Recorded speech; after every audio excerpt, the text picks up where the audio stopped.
You're gonna get burned if you come too close, it's true. You're the one who lit me up. Alright. What is up, everybody? Let me turn this background noise. Let's just turn it off. We may as well just turn it off. What is up, everybody? It's your boy DJ AlphaTyler, and we are back again with another episode of The Spin, which, if you haven't been around for The Spin, you probably don't know, is where we check out an album, from what have you, wherever. We decided a little while back that it would be just whatever was interesting to me. And what's interesting to me is my friend Rob's new album, Press One, which is coming out. What does it actually officially release? I mean, you could get it now if you want to pay money, but the free way to listen to it is, Spotify and everything is August 15th. August 15th. Right on. The day after my daughter's birthday. Intentional, completely. Intentional. It was 100%. He was trying to steal the shine, you know what I'm saying? No, once the birthday is wrapped up, it's time to move on. Although it would make a good birthday present for all of your friends, all of your children, all of your loved ones. So go to Rob is If Fine. if you're not very fond of them, yes. That's true. That's not true.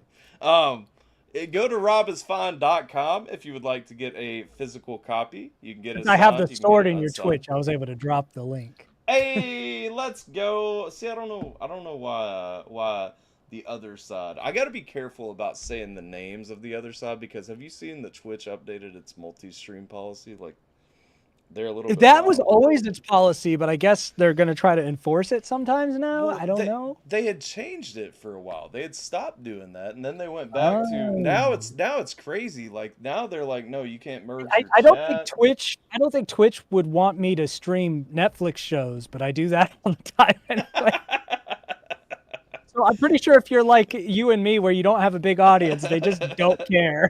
They just let you fly under the radar. That I've said that several times. Everybody's like, "Oh, you can't do this on Twitch," and I'm like, I don't have an audience. They ain't looking. I'm like, I do, and they seem to be okay. Listen, you have to have some sort of privilege as a tiny creator, and I think that's one of them. That's true. Yeah. They just don't care. Now, once they get AI to automate those rules, then we're screwed. Maybe that's why they say that everyone sells out, because, like, once you hit that certain, like, that. Yeah, you can't do all the cool stuff anymore because yeah. Because we can go live and we can just do dumb stuff. Like, we can do objectively, like, poor. You could have Hulk Hogan on your screen without getting in trouble. It's completely wild west when you don't have a big audience. I showed this man, just for context for everyone. I showed him. I was like, "This is the layout I'm gonna use." He goes, "Do I have to be beside Hulk Hogan over here?" Yeah, I was like, "Do I have to be next?" I'm like, a lot of people have never heard this project because it's a new project. It's a soft launch. Yeah. And I'm like, so if someone was to run across this when they're researching this project, like a video, a VOD of this or something, yeah, they're gonna be like, "Oh, Hulkmania, he's one of those guys." It's like, I didn't choose the layout. I don't even watch WWE. Yeah. All right. Well, listen, I'm a guest, and I'm the guest in this house. I can't take down the paintings off the wall. Well, the funny thing about the paintings on the wall in this house, like they're not. Yeah, paintings, there's that. But I mean, listen. If I was gonna get in trouble for something, it'd be someone discovering that mask persona. That's true. So it's a lot more offensive than Hulk Hogan. I probably shouldn't lay this out, because I think we have a few people. TXO Legends, Lorenzen Plays. I know that I don't think that they were around for the. Listen, nobody needs to know any of the lore. That I'm an artist named Rob. That's all you need to know. So this is Okay, so this is Rob, and he is fine. After the tone is the only prior lore. That's it, just after the tone. Prior to this, he was also Rob, which was one of two pop stars in a band called After the Tone. I actually, so with After the Tone, just so you guys know, Rob did a lot of the, I believe he did most of the production, yeah? And engineering. All of the production of that. You did all of the production? Okay. Yeah, so he did. Brittany was part of it, if that's what you mean, but it was all in-house. Brittany would record some of it too, but yeah. Right. So I mean, everything was done between them. After the Tone was amazing. Unfortunately, we reached the end of After the Tone earlier this year, and now we're on to the next phase, which is Rob is Fine, and I'm super excited about this project because it's all my boy Rob, and I've been a fan of my boy Rob's music for a while. We won't go into those roots. You were a fan of After the Tone back in 2009. You've just been a ride or die. You know, that's the thing. That was it. I was So there. Press One's the album name and the name of the first song. It's the baton pass from After the Tone, because record your message after the tone. When you've finished recording, Right. you can hang up or Right. press 1 for more options. So press 1. It's my more options after the tone. Right. And then because a lot of people had questions on Britt and I stopping after the tone and wondering, what are the vibes between us? Sure. And Press One, the title song, kind of touches on that in a half fictional, half truthful way.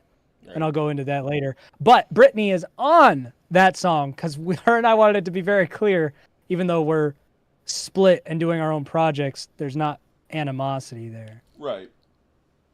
I think that's really cool. I think that's a cool way to kind of continue the lineage without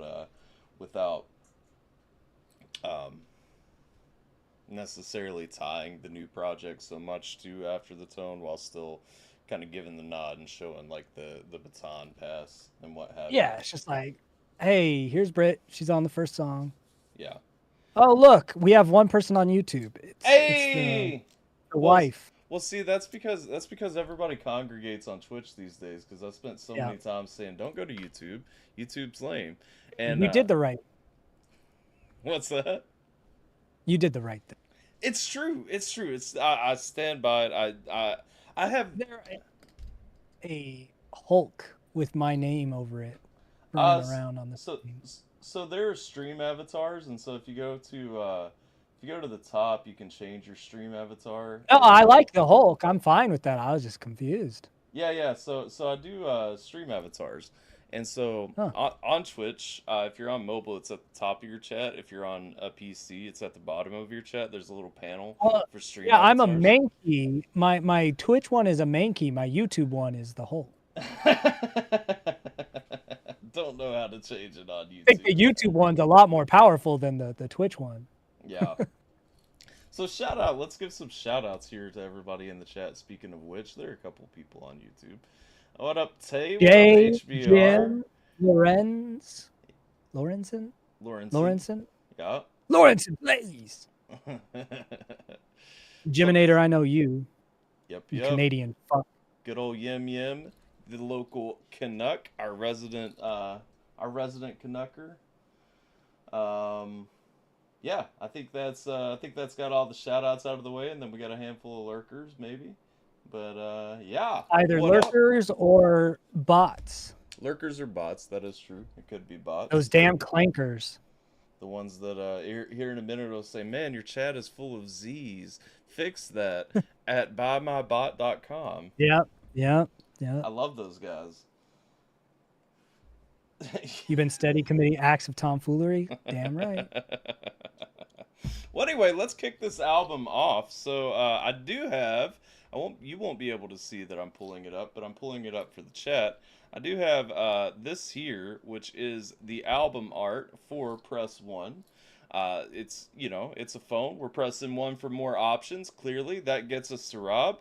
And then we have a track list, just so you guys can understand where the evening is gonna go.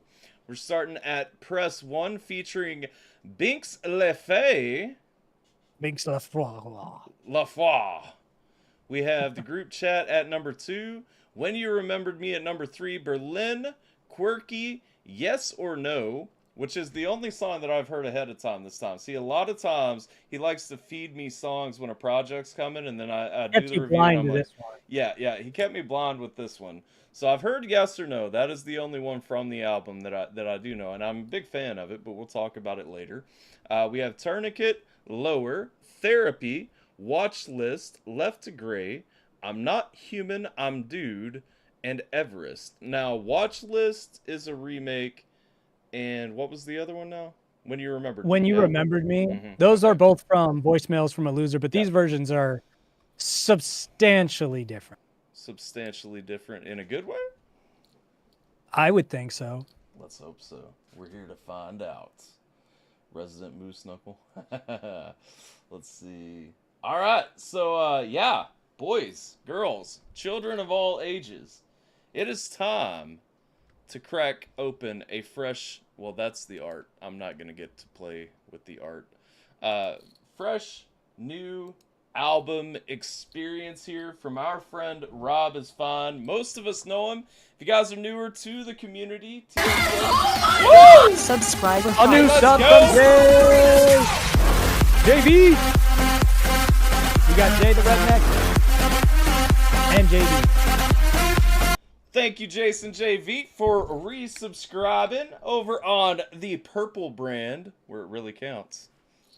Appreciate that. Hell yeah. I'm sorry. Like, the sound alerts, they just hop me up so much. Like, tell me that's not... You don't hear the sound alerts, so That's I'm not getting hyped. Because you're only sharing you didn't share the desktop, you just shared the window, which is fine. I don't need to hear yeah. the desktop. Well, noise. I didn't share the desktop because I think you would have heard your voice echoing back if I'm not mistaken. Probably. You did. I won't hear. It's fine.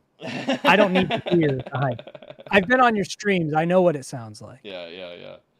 It's hot, man. I'm telling you. All right. But gents, court can finally be put in session, so cilantro, y'all. I should have brought alcohol. Is that what you're saying? How long have you known me? I made mistakes. All right, we're kicking off. First on the track list, we've got Press 1.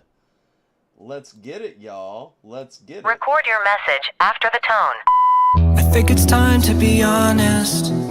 This isn't how I thought things would go. I know I asked us to end this. I guess I always thought you'd say no.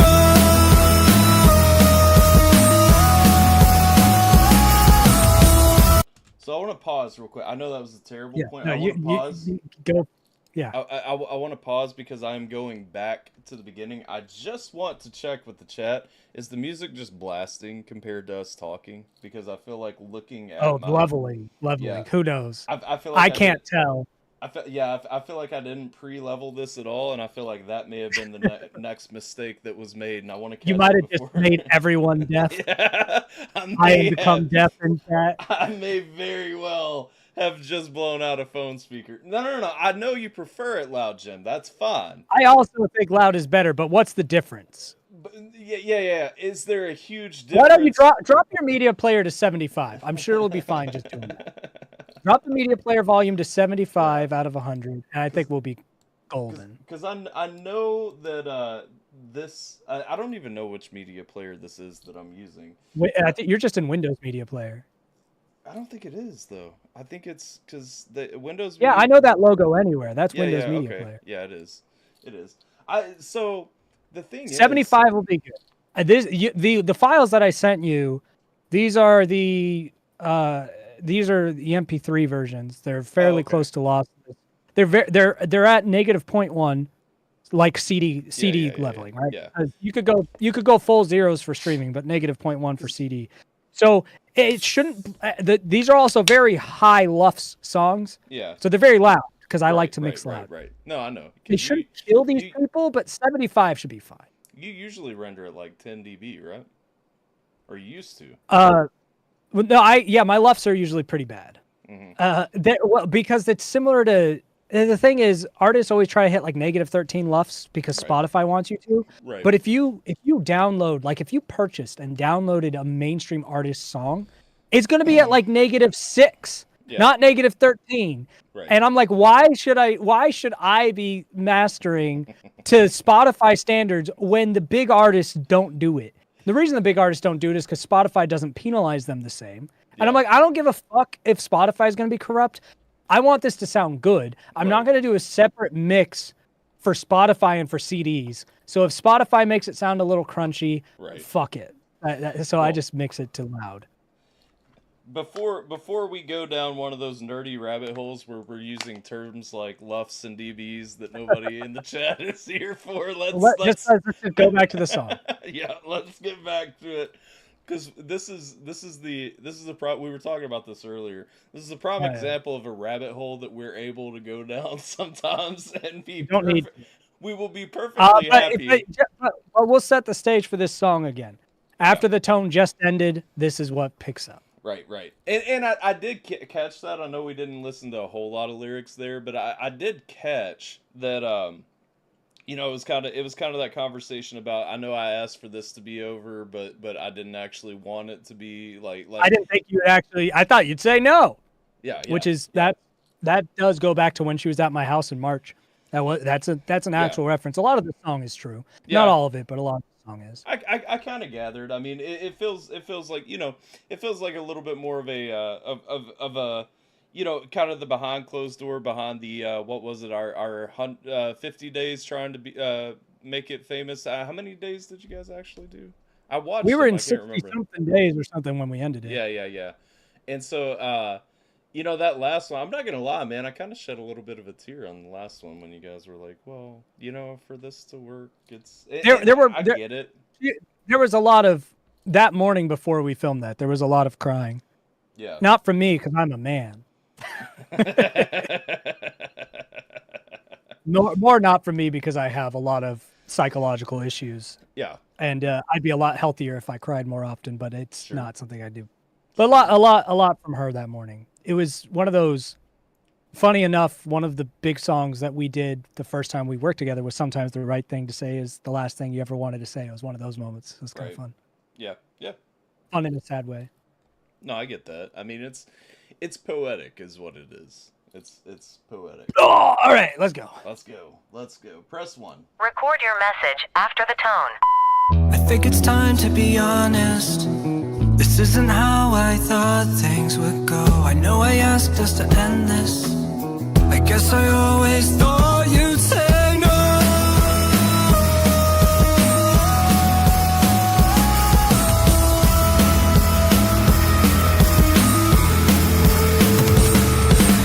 Tried to press my buttons, but you only pressed one. You're kinda cute when you're up.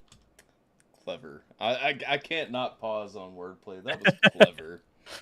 Yeah. So for anyone in the chat, let's pretend he's not here for a minute, and let's just me and you dialogue. See, tried to press my buttons. You tried to get me riled up, but you only pressed one. You were only looking for more options. Now, if we're going back, if this song is going the way that I think it's going, that's kind of a subtle nod back to voicemails from a loser. I'm gonna pre-guess that's kind of the assumption. Well, that's the assumption that I'm going in with, but let's go. Let's hear it. I just wanted to pause there because I'm sorry. You heard the rapper type lyricism. I did. I heard the rapper who shall not be named. Couldn't help himself. Couldn't help yourself.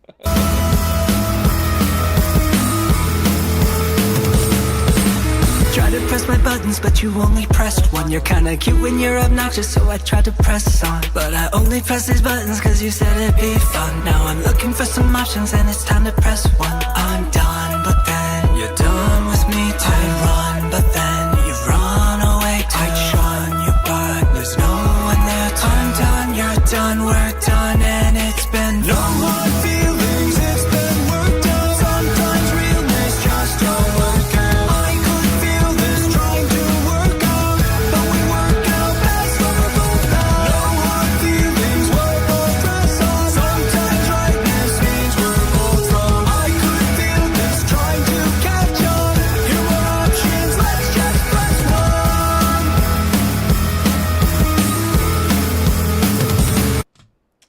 My pause button didn't respond as I intended. I was like, he's trying to find it. Yep. I was trying to get it on there, but I had tabbed out. I saw so the that pause I could see in the your chat. face. Yeah. So one thing I'll say out the gate, I know that we're not talking about a certain era of Rob, but a lot of it feels like kind of what we were building into with some of the pop punk vibes and everything. And I will say, like, kind of getting that toward the end, with the Christmas album and the one that came before it. It was very to me it was very heartbreaking that that after the tone kind of went more in the pop direction and less in the punk direction, and so where would you think Britney's voice would fit into punk? It wouldn't, and that's the thing. And so I get the decision, but it is nice to me to hear us kind of coming back here, because I really and truly, despite everything, I enjoy your rap. I don't think that's ever been a secret, but I'm I'm also like 90s juggalo, you know, so like it's you know, take that how you Hollywood will. undead Yeah, kind of yeah, shit. yeah.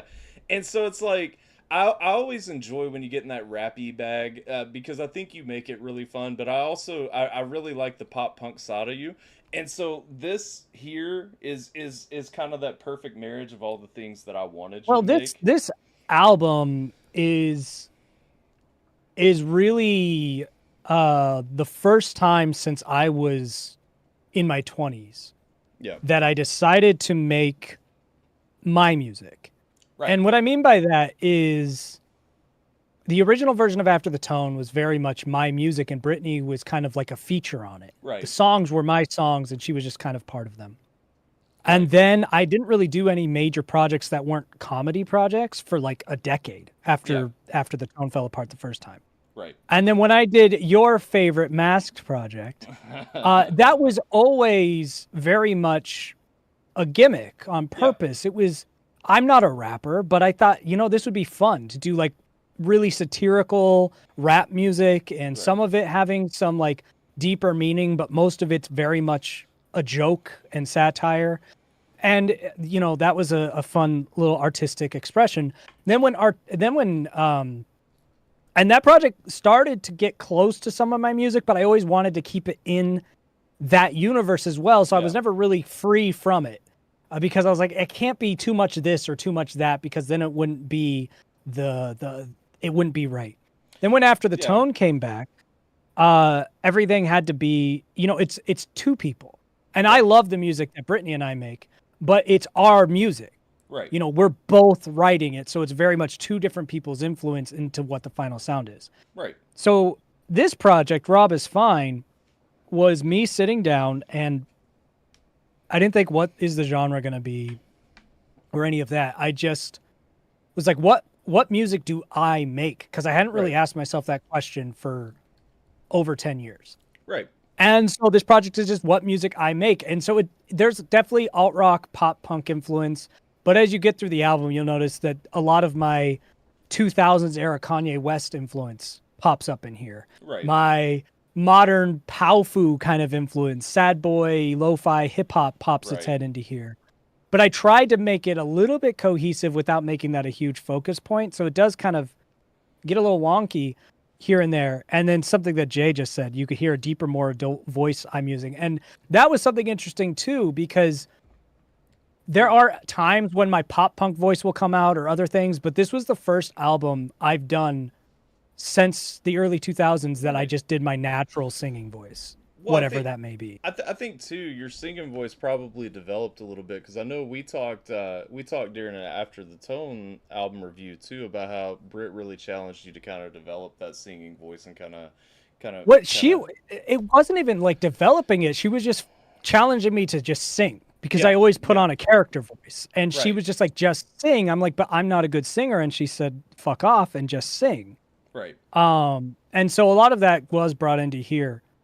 And, you know, I think the last song on here, when we get to it, Everest, was interesting because when I was finishing that song, there was one note that for some reason wouldn't, like, it was flat. And I was like, what is going on here? Because I pitch correct my stuff. So it's like, there shouldn't be a flat note. And it was just one note, and I couldn't figure out what was going on with the software. And it turned out that I had the pitch correction chain off. Right. And it was just the only note in the song that I'd actually missed. And that was kind of like an epiphany moment for me. I'm like, maybe I don't suck at singing as much as I used to, as much as I think, because the pitch correction of the song wasn't actually doing anything. I missed one note. And I still have the pitch correction going on and everything. It's just a lot of the time it's not actually doing anything, because if you hit the note right, the pitch correction is not going to do anything. It's just sitting there. Yeah. So yeah, this project definitely has a different spin on my voice, because you get a lot. People have compared me to Meatloaf in my natural singing voice, because I get a lot of this kind of thing, you know, that really dramatic. That's me naturally singing without putting on a character voice. Right. Yeah, no, and again, it sounds really well. I'm going to get back to the song. I will answer real quick. TXO asked if I rearranged my setup. No. I just turned the light on for the first time in months, because... Lazy mother trucker finally turned on the light. No, I hate lights. Like I'm most at home in a dark room, and so typically I just sit in the dark, especially when I'm doing like music reactions or something, because I feel like I'm able. Most to punk singers can't sing by music. I mean, that's true. That's- I'm a better singer yeah, than Tom that is- DeLonge, and he's one of my heroes. That is a Tom fair DeLonge statement. can't hit a note if his life depended on it. I love him though. All right, let's jump back into it. I'll try not to pause too much. I do enjoy. Ah, I do what they're enjoy- here for. it is what they're here for. I do enjoy the story that's being told in here again, because we're kind of running back through. We're rehashing the reunion. You know what I mean? And I'm here for that. I think it's a good way to kick off the album. I like that the song starts with after the tone. Leave your message after the tone, and it's just that in and of itself kind of makes it feel like, okay, this is the final after the tone song. Realistically, even though you guys are using both of your We'll probably make stuff together. Well, I understand that, but I'm saying like. But yeah, this is the closing of that. You know what I mean? And so it's kind of neat because it's the start of the album and it says leave your message. You could almost put a comma right there and say leave your message after the tone, and then after the tone plays the song, and then we move. And then on. we move on. Yeah. But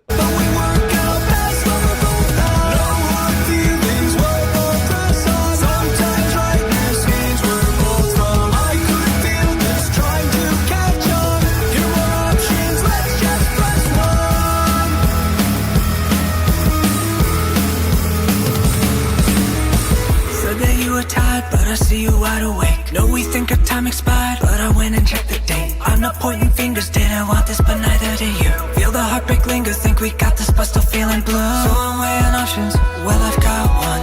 Keep pressing these buttons and then hope that I'll be someone. I see you with your options, yeah you've got some. Playing with these buttons just to prove that you are someone. No more feelings, it's been worked out. I do appreciate like that trying to press buttons hoping that I'll be someone like again I don't know I don't know if this was intentional. That kind of puts me in mind, how I don't use speed dial features, but it kind of makes me speed think dial, of, like, speed be dial, someone on a speed dial. Yeah, be someone on the speed Not dial. intentional, but I Not can see it. intentional, but my mind goes to these artistic whimsy places. Because it works now. I will take credit for it. Absolutely, we meant to do that. Right. Big brain strats. Yep. Someone, I see you with your options, yeah you've got some. Playing with these buttons just to prove that you are someone. No more feelings, it's been worked out. Sometimes realness just don't work out. I could feel this trying to work out, but we work out best when we're both out. No more feelings, we'll both press on. Sometimes rightness means we're both wrong. I could feel this trying to catch on. Here are options, let's just press one. I'm gonna pause real quick too before we get to this Right when next Britt section. comes in. Yeah. And because I'm sure I'll have a take to give on that as well. I do want to shout out, as not a drummer, I like that you're not just using basic drum patterns. So we talked about this a little bit beforehand for everybody to understand. Rob actually did all the instrumentation on this, including the drums, and so that pattern, which I used that kit right there, the electric drums. Let's go. I'm so happy to see that. But literally, so that pattern, so one of the interesting things, a lot of times when you have non-drummers kind of come in and try to like dip their feet, John Davis was notorious for this back in the day. He would be credited as the drummer on a song, and so I would get excited as a Korn fan, to see that Jonathan Davis was And doing it'd the be drums. basic shit, right? It's just a rock beat. You know what I mean? It's Yep. just and so kudos to you for not taking that out just to say that like you did it with real drums. You actually did like some more advanced patterns, and so Well, the way I was able to do that was I slowed it down so much when I would do drums. There's two things that made the drums on this album not suck. One of them is they're recorded much slower than what you hear because I'm not Right, that good of a right. drummer. The other thing is most songs for this album, the drums were either the first or the second thing I recorded. Right. It was either the melody, the main melody instrument, and then the drums, or the drums first, or just Right. the bass first and then the drums. The reason for that was I wanted to build the other instruments around the rhythm that the drums set, because I like music that has a bounce to it. And I knew, since I'm not a drummer, that if I just had a whole instrumental that was creating the rhythm of the song, the drums would just have to fit in that pocket.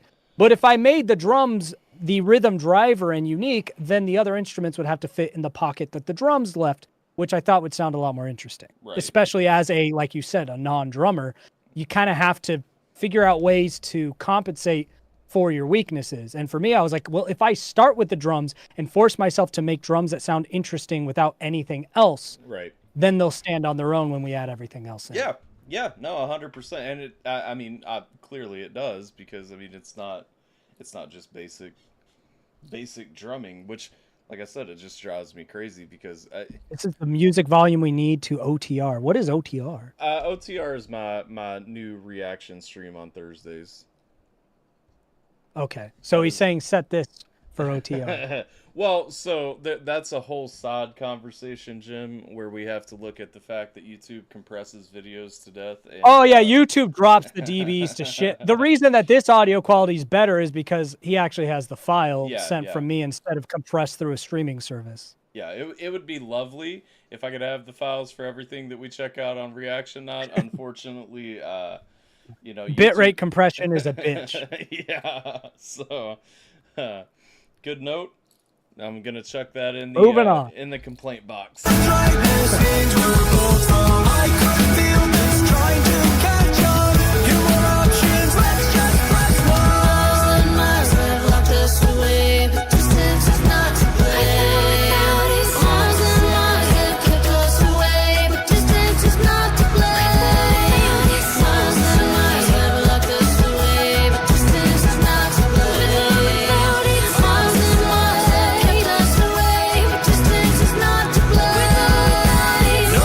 Interesting. Did you catch what we did there? I did. So I like the harmonies. I'll say that up front. I want to say I like the sound. I like the sound. I like what she did. I like how she came in and what her piece was. Distance is not to blame. So here's I put a link in your Twitch chat. Okay. Click on that link. Put it on our screen. Well, now if it's the one, so is it the video that I'm thinking of where you were talking about distance being the reason that? No. You're. Okay. I'm playing 4D chess. Okay. 4D chess. Hold up. Let me share it over so that you can see it. I've got it on my main screen. Let me change this. And here we go. Okay, there we go. Go to 2 minutes and 33 seconds or so on this song. Okay, 2:33. Boom, boom. Okay. And press play. Ah!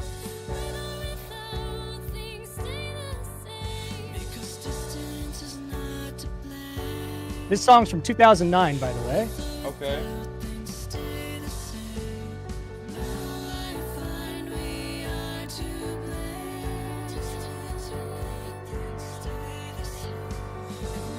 That adds... Now go back to the press one song Yep, and play that bridge again. That adds that makes sense. That makes sense. Hold up. Okay, change. This was screen. the song you're listening to was the second song we ever recorded together, by the way. Right. So I think we listened to that one way back. Probably. And so yeah. No, and I wasn't even thinking about that. I was thinking about the more recent aspect of you know, you guys were talking about, like, you know, because of the distance and everything. So, and that was what we had fun with this. So one of the big themes of After the Tone was dishonesty. Right. If you remember, we had a song called Honesty About Lying in our first album. Right. Our next EP was called White Lies. Right.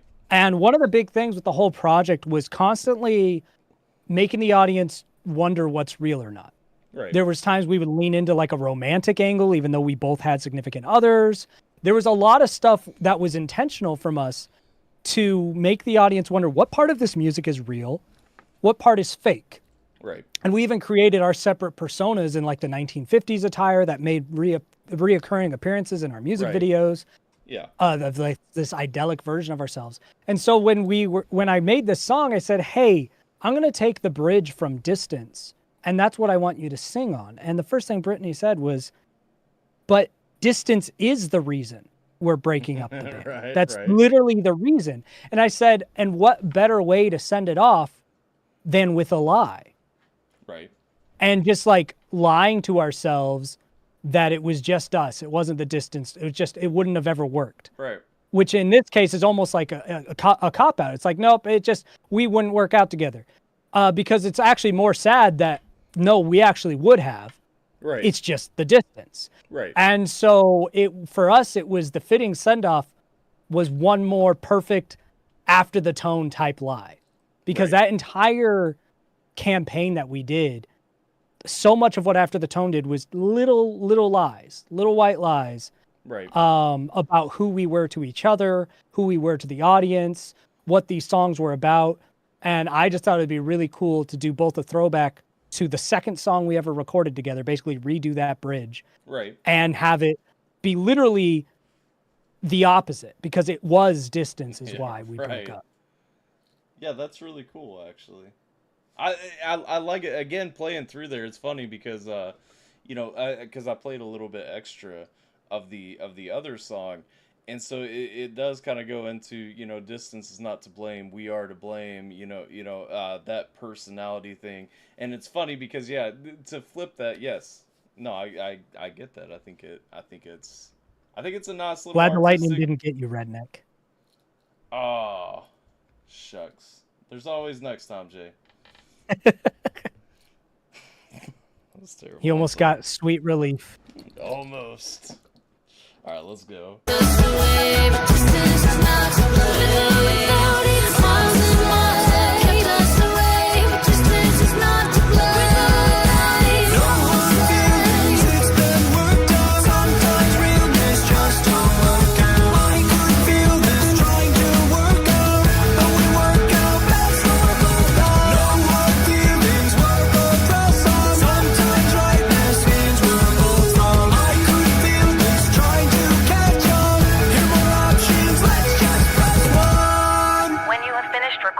You may hang up or press 1 for more options.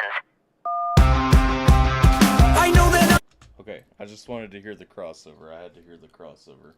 That's okay. Well, you talked over the crossover, so I don't know if anyone else heard it. Dang it.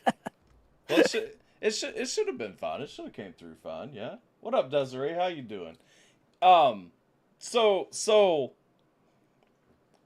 I always pause and talk about the opening track and the tone setting that it sets for the album, and this is a unique one because I think already without hearing the rest of the album, it's the perfect opening because it literally is that goodbye to what has been. Hello, what is here? Like it is that. Well, and we even have that sonically because it says press 1, and then the next song starts with the dial tone pressing 1. Like, okay, moving on. Beep. Right. And so I like. And I also intentionally, you'll notice with the group chat, go a lot more punk rock with this song. Right. And press 1's a little more pop. This one's a little more pop. So so there is a bit of that detachment. Well, that's what I'm saying, and I said this earlier, but realistically, press 1 could have been an After the Tone song. You know what I mean? Like, hello, Desiree. I just noticed you on YouTube. Yay, Desiree. How you been, Desiree? I don't know how long ago that was from, so she might not be here anymore. It was very recent. Look at me actually being on time.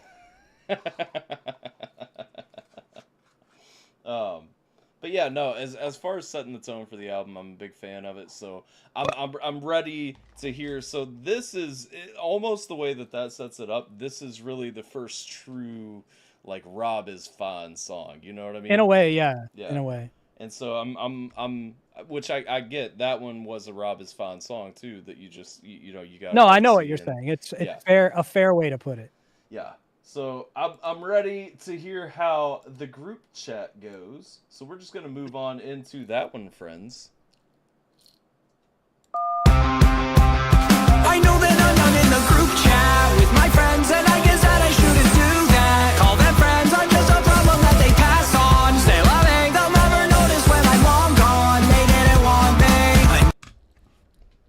That was French.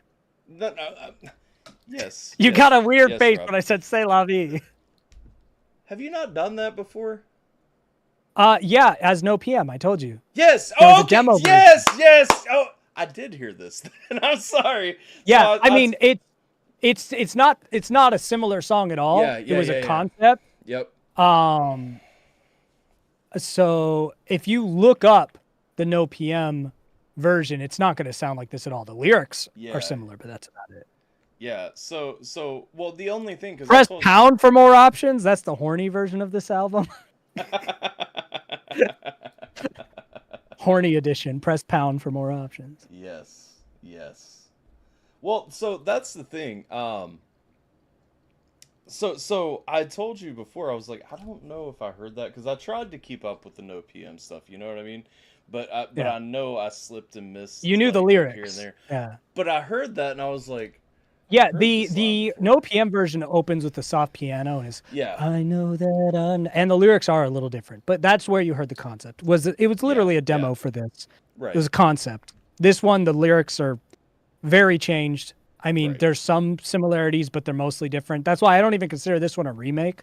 Like, you know, I changed some lyrics in Watch List and When You Remembered Me, but they're generally like, in a way, the same song. The group chat is not. Oh my God! Subscriber hype. 44 months for Roxy!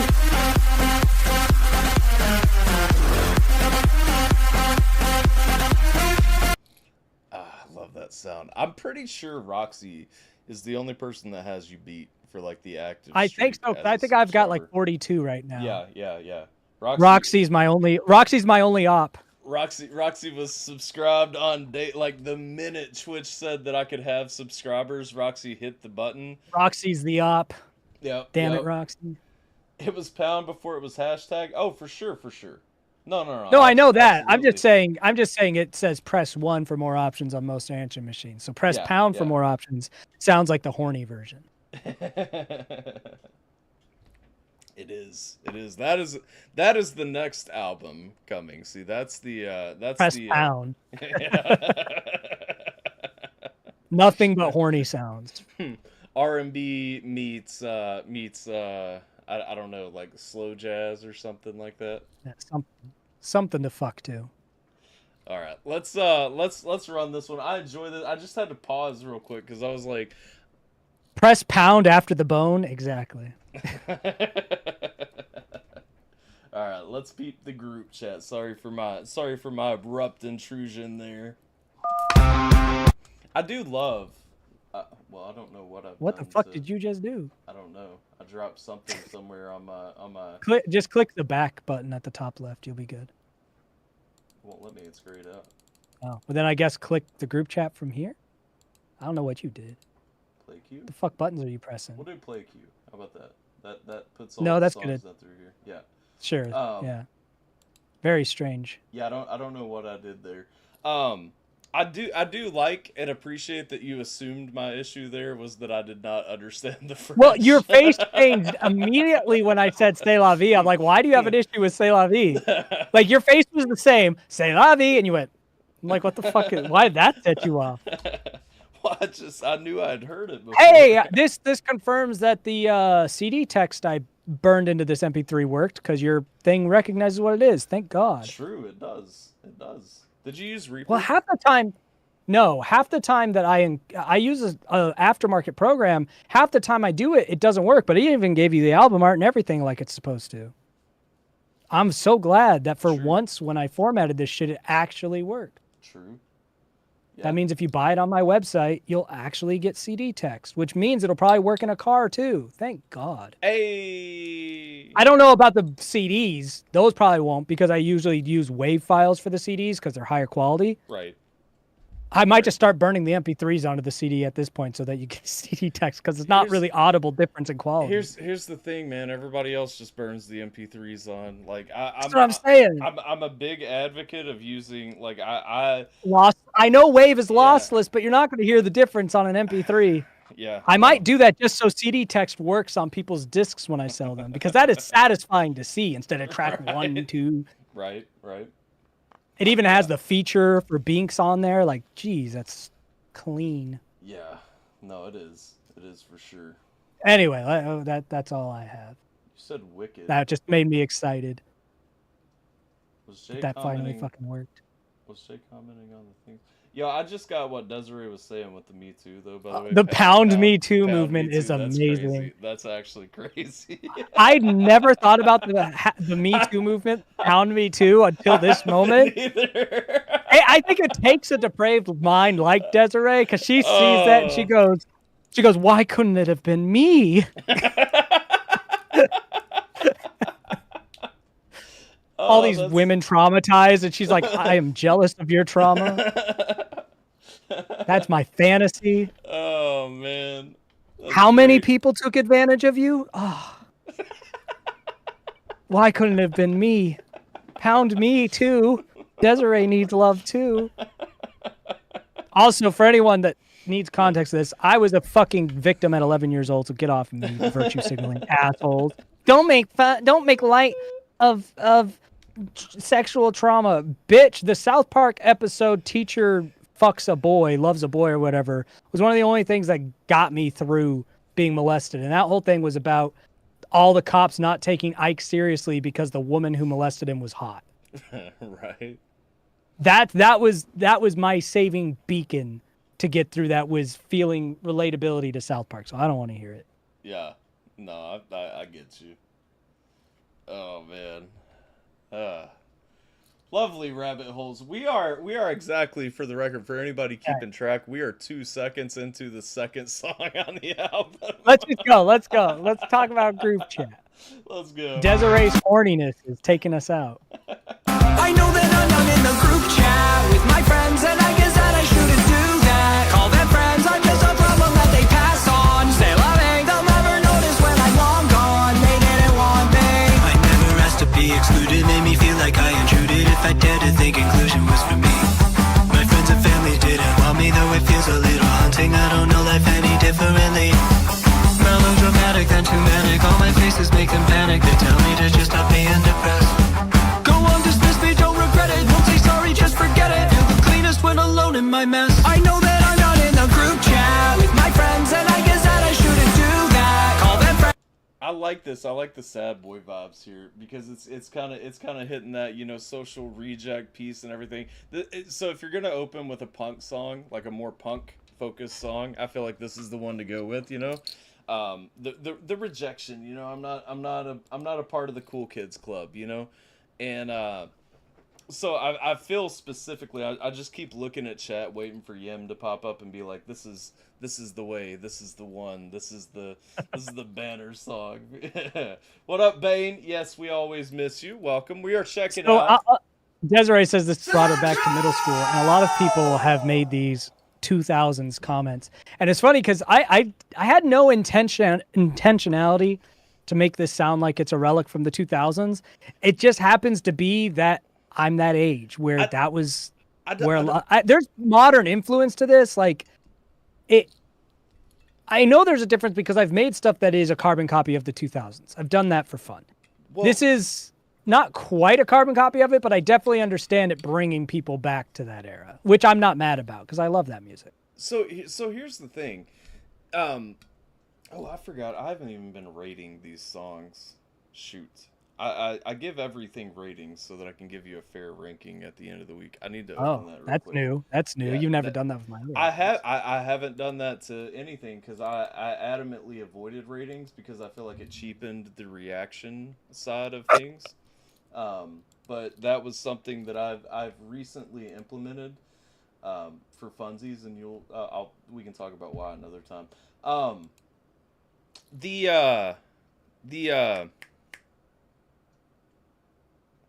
Lost my train. Oh, no. So the reference to the 2000s. I mean, if you remember back though, I would take that as a compliment. If you remember back in the 2000s, because you and I were in middle school, high school, you know, through the early 2000s, and that period was firmly when pop punk or when punk. Well, pop bands- punk was at its peak in the late 90s because I mean Blink was out of the pop punk scene by the early 2000s. True. But I'm thinking about like the last gasp of like the Tiger Armies and AFI Well, before they I feel like the 2000s there was a lot of pop punk circulating that was made in the late 90s, and the new music in the 2000s was more of that MySpace music, which my music is more similar to. My music is like if Blink 182 was still making music in the early 2000s instead of it being Angels and Airwaves, I think that's what my music would sound like, because it's like that MySpace era, hello goodbye, synth wavy, the Ready Set 303 meets Blink 182. See, I get what you're saying, especially as somebody who currently has a 303 album in their CD player in their truck. I will tell you, like, I get what you're saying, but I pull more like late end Tiger Army, NXS, No Effects, like those. See, groups, of those, the only ones I listened to is No Effects, so I didn't even listen to the group that you're citing. Well, they were all very similar. It was all that late stage. Like, in the 2000s, I wasn't listening to as much pop punk because again, Blink was out of the scene. I was listening to alt rock in the 2000s, so which was almost pop punk because it was like that All American Rejects, Jimmy Eat World, and then the emo side of Dashboard Confessional, My Chemical Romance. That was my 2000s. Do you remember when AFI kind of transitioned with Sing the Sorrow? Like they went from The Art of Drowning to Sing the Sorrow, and it was very much, it was not what it was before, but it was still a good thing. Like it was a good new thing for them. Or like Linkin Park when they went from Meteora to Minutes to Midnight. Minutes to Midnight was so good. It's so good. different. It's good in retrospect. I hated it when it dropped. Everyone hated it when it came out because all their stuff had sounded the same up to that point. Right. They had dropped what? They had dropped Hybrid Theory, Meteora, the remix of both of those, and the Jay-Z collab. And then suddenly they did Minutes to Midnight. Yeah. Out of nowhere. And nobody was. But that album was actually a fucking banger. It was listening back, because I slept on it a lot. I didn't give it a whole lot of attention at the time. Listening back, it was actually a really good album. It was a lot better than I gave it credit for. Owl City. Oh, Adam. Yeah. Favorite artist ever. That's why it's crazy you knew him before he went big. Yeah. No, that was MySpace days. It was right when he was going big. So back in MySpace, artists always would message each other. It was like the big thing to market because social media wasn't really the same as it is now. And I tried to get a hold of all of the guys in like the half electronica, half emo scene that was blowing up at the time. That was the Ready Set, Never Shout Never, Owl City. All these guys were MySpace is where they were coming from. Hello, Goodbye. And Adam was one of the few who messaged back. And it was right around the time he was releasing Saltwater Room, which is when he went from like with the rest of everybody else to MySpace famous, was from Saltwater Room. Yeah. And then he said he was working, he was like, I'm working with Matt Thiessen, the lead singer from Reliant K. And Adam Young is a Christian boy, right? So working with Reliant K, the biggest Christian pop punk band ever, he was super giddy, what? I said Reliantica because of how they spell it. Yeah. He was super stoked, and I never heard from him again because the song he produced with Matt Thiessen was a little song called Fireflies. So never heard from Adam again after he was like, I'm going to be working with Matt Thiessen. We only talked like twice. But that was enough to like, we were in that circle, but once you've released Fireflies, you're gone. You're right. Yeah, it was so Jim actually sent me an Owl City song one night to react to. And I was talking about the song, and somebody made the comment that it sounded like they had influenced you a lot, and I was like, well, I mean, influence each other is what I always say, because to be fair, we were making it at the same time, and one of the conversations we had was around how he was using one of his synth keyboards. Yeah, and he was asking me about a synth keyboard that I used. And like one of our conversations was literally talking shop on how to create this style of music that was still being created at the time. So to be fair, Well, you could say either way. Just one of us actually got famous, and the other one wasn't as talented. Well, that's the funny thing. You and I have had this conversation on the stream, and I guess Jim was like zonked out on an edible when it happened because like we have discussed this, and I told the story the other night, and Jim's like, he knew him, and I was like. No, yeah, you bro. could say that my sound's influenced from Blink-182 because it absolutely is. I took a lot of influence from Blink-182. But I am always like, I didn't take influence from Adam. We were doing the same thing at the same time. We were all part of a group that was creating this electronica MySpace-styled music, which was basically just the early version of what can you do independently. Because the technology wasn't where it is now. You can do any genre independently now. But at the time, it was a little bit... If you didn't have a studio, you were limited. And that's how that electronic sound was birthed. It was out of necessity. You couldn't make anything else in your bedroom with $1,000 setup or less than that style of music. So that's just what you made. That's what you could make. So it's like, I wasn't really influenced by those artists, aside from them being my peers, and we were, learning from each other. But my sound has been influenced by the artists that I looked up to.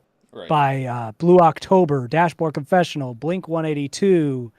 My rap is influenced by Ludacris and Eminem mostly, and somewhat Nelly. Those are my rap influences. My rock styles were influenced by Linkin Park, System of a Down, and Disturbed.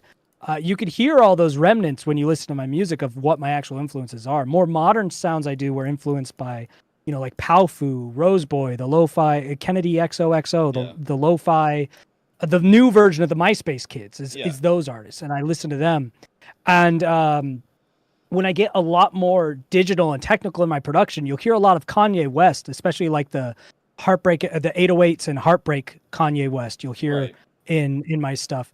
So it's like when people hear Owl City in my music, I'm like, I don't hear it as much as other people. Not as a slide to Adam. I love Owl City and his music, but it's like that never actually influenced me. Yeah. Right. That was never something that I listened to and tried to do. Whereas there's a lot of artists I know that I listened to and tried to do what they do. Owl City's just never been one of them. I've just happened to sound like Adam because we cut from the same cloth, kind of a thing. Right. And that makes sense. I mean, similar influences are going to lead to a similar ending point. That's because I think Adam probably was influenced by the same people I was. That's how we ended up with a similar sound. No, absolutely. He probably leaned more into Reliant K than Blink-182, obviously, but Reliant K was influenced by one of my influences, which was the Beach Boys. That's why Reliant K always had those complex harmonies, because that comes from the Beach Boys. The reason I have this Justin Bieber haircut is because of the Beach Boys. I had it back then because I loved the Beach Boys. I brought it back now because I was like, the reason I cut this hair originally back in the 2000s was Justin Bieber. Right. Because I had this hair for years. Justin Bieber comes around and everyone's like, oh, you want to look like Justin Bieber. And I was an insecure college kid at the time, so I cut the hair off. Because now as an adult, when people say I try to look like Bieber, I'm like, first of all, Bieber's talented as hell. Yeah. Second of all, I am still trying to look like the Beach Boys all these years later, and you could get fucked. Bro, that's a crazy thing. I listened to a Bieber song a few weeks ago, and I was like, I forgot just how, actually his enjoyable talent is his insane. Music is. You know what I mean? His voice is so good. Yeah. I've been sitting on this for a minute from Bane Cilantro. All right, let's get into this. We're an hour in and 2 songs not even done. Did you expect any less? Come on now. No, I didn't. Come on now. All right. I knew. Let's get in here. Rob's like, I gotta clear my calendar when we're gonna do these streams. I already know that it's just uncomfortable. All right, back to the group chat. Let me back up. I'm not sure if DC Talk was not an influence on me. In panic, they tell me to just stop being depressed. Go on, dismiss me, don't regret it. Don't say sorry, just forget it. Feel the cleanest when alone in my mess. I know that I'm not in the group chat with my friends, and I guess that I shouldn't do that. Call them friends, I'm just a problem that they pass on. Say love me, they'll never notice when I'm long gone. They didn't want me. It's odd too, and this is just a quick pause. It's odd too that's kind of like a relatable thing, you know what I mean? Like, I have defined good friends, like even like further than the context of people like around me that I would consider good friends. Like, I consider you a good friend, you know what I mean? Like, I feel confidently that I could drive to your house and be like, Rob, I really need some help, and we could just hang out, or we could just have some fun and you know, have a couple of drinks and throw some hot dogs out, which we still need to do. but I got the roller. Yeah, but you know, like it's that thing. Like it is super relatable because one thing, and I feel like it's partially my fault because I've always been a live and let live kind of person. It's like, okay, well, if you're not like actively trying to talk to me, then I'm not going to actively try to talk to you. You know what I mean? Nope. And so I've always felt kind of a certain detachment from social circles where it's like, okay, well, you guys decided to move on. So long, you know. I mean, That's how it is. Yeah. So I super relatability on this one. Just wanted to plug that. Let's go.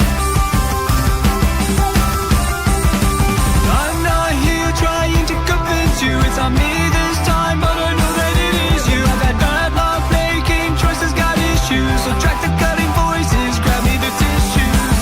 I know the things you think I lack, and truth be told, they make me laugh. I look past all your glaring flaws, and I guess that's where I went wrong. I know that I'm not in the group chat. See, it's not fair. I'm not pausing for the glizzy parade, but it's not fair to put that line right there. Like you know, we were just talking. Shoot, the glizzy parade made me forget the line already. But no, the big heart piece where I'm willing to look past all your flaws. I'm willing to still like you know try to be a friend. I think even you and I. And that's your biggest flaw. That's my biggest flaw. You know what I'm saying? And there it is. Like I corrected that. See, a lot of my music is retrospective. Yeah. I corrected that flaw about myself sometime in late high school or college, which was still too late. Yeah. But in my adult life, yeah, I've rectified that mistake. I'm still working on it. I know. I've seen the company you sometimes keep. I went wrong. I know that I'm not in the group chat with my friends, and I guess that I shouldn't do that. Call them friends, I'm just a problem that they pass on. Say loving, they'll never notice when I'm long gone. They didn't want me. I'd rather be alone than with this tragic company. I'm safer on my own than with those who will run from me. I know I'm not a saint, so I see sinners clearly. And good is what you win, so I'm a winner nearly. I'd rather be alone than with this tragic company. I'm safer on my own than with those who will run from me. I know I'm not a saint, so I see sinners clearly. And good is what you win, so I'm a winner. I'm not in the group chat with my friends, and I guess that I shouldn't do that. Call them friends, I got my problem and they stay wrong. Till the end, I didn't notice when they'd all gone. I didn't need them. I like that. I like the message in it because at the end of the day, I don't need those people. You know, if you don't value me as a human, I don't need you. You know, we didn't end on a "woe is me" note. It's on a "well, fuck you" note. Yeah, and so the thing is, I would say, you guys, I don't know if you remember. Shortly after Pop Punk is dead, I had a concert in. Why are you following me? Well, Thanks for the follow, Spencer Drinks Live. Are you going to drink live? Thank you for following, for sure. Welcome to the old Purple brand, where more fun is had all around by everyone. If you haven't drank alcohol today, this is your sign. Don't be a pussy. Drink. But so I was taking a road trip out, and I had a stack of a certain chapter of your career's albums, and I sent you a picture, and I was like, well, I got a 23-hour drive ahead of me. Which one's going in first? And you know, your response was, well, I'm definitely Pop Punk for the road trip vibes. The thing is, this song fits so well in that album, in that space, and in that just to me, like I said, it's kind of the culmination of things. Like, add a little bit of Pop Punk is Dead is interesting because when I listen to that or Long Live Pop Punk, Pop Punk is Dead feels like a Blink-182 karaoke album. Sure. I can and then Long Live Pop Punk sounds like an attempt at not being that while still being that with a lot of rap features. Right. And so, you know, I could definitely see like the overlap there, but I feel like this, I'm more proud to stand next to this than those things because this is more me, whereas those were deliberately like copies of something else. Yeah. Yeah, no, and that's the thing. And so, so I made the statement, this feels like the culmination of everything that you've done to this point. And that's the thing. It feels like a more, like very much a culmination. You're going to feel that way far more in some of these less pop punk songs. Right. And I'm expecting that because you already mentioned there's some rap elements that come into it. And I'm excited to hear that. But that's where I'm going with, like, it stands next to that as something I would love to listen to on a road trip. It's something that I could absolutely, listen to over and over. It's something that I could go back to. But it's one of those songs, like, and you hit me with these every now and then. You hit me with them. I'd say on average, when you do full-length albums, you probably hit me with them about 3 or 4 times throughout the album, where I listen to the song and it's like I'm upbeat and jovial listening to the song, but I'm also like I go into that like trance-like reminiscent. I'm like, well, this is what happened with this person, and this is where we went down this road, and getting you in your feels while trying to have a good time.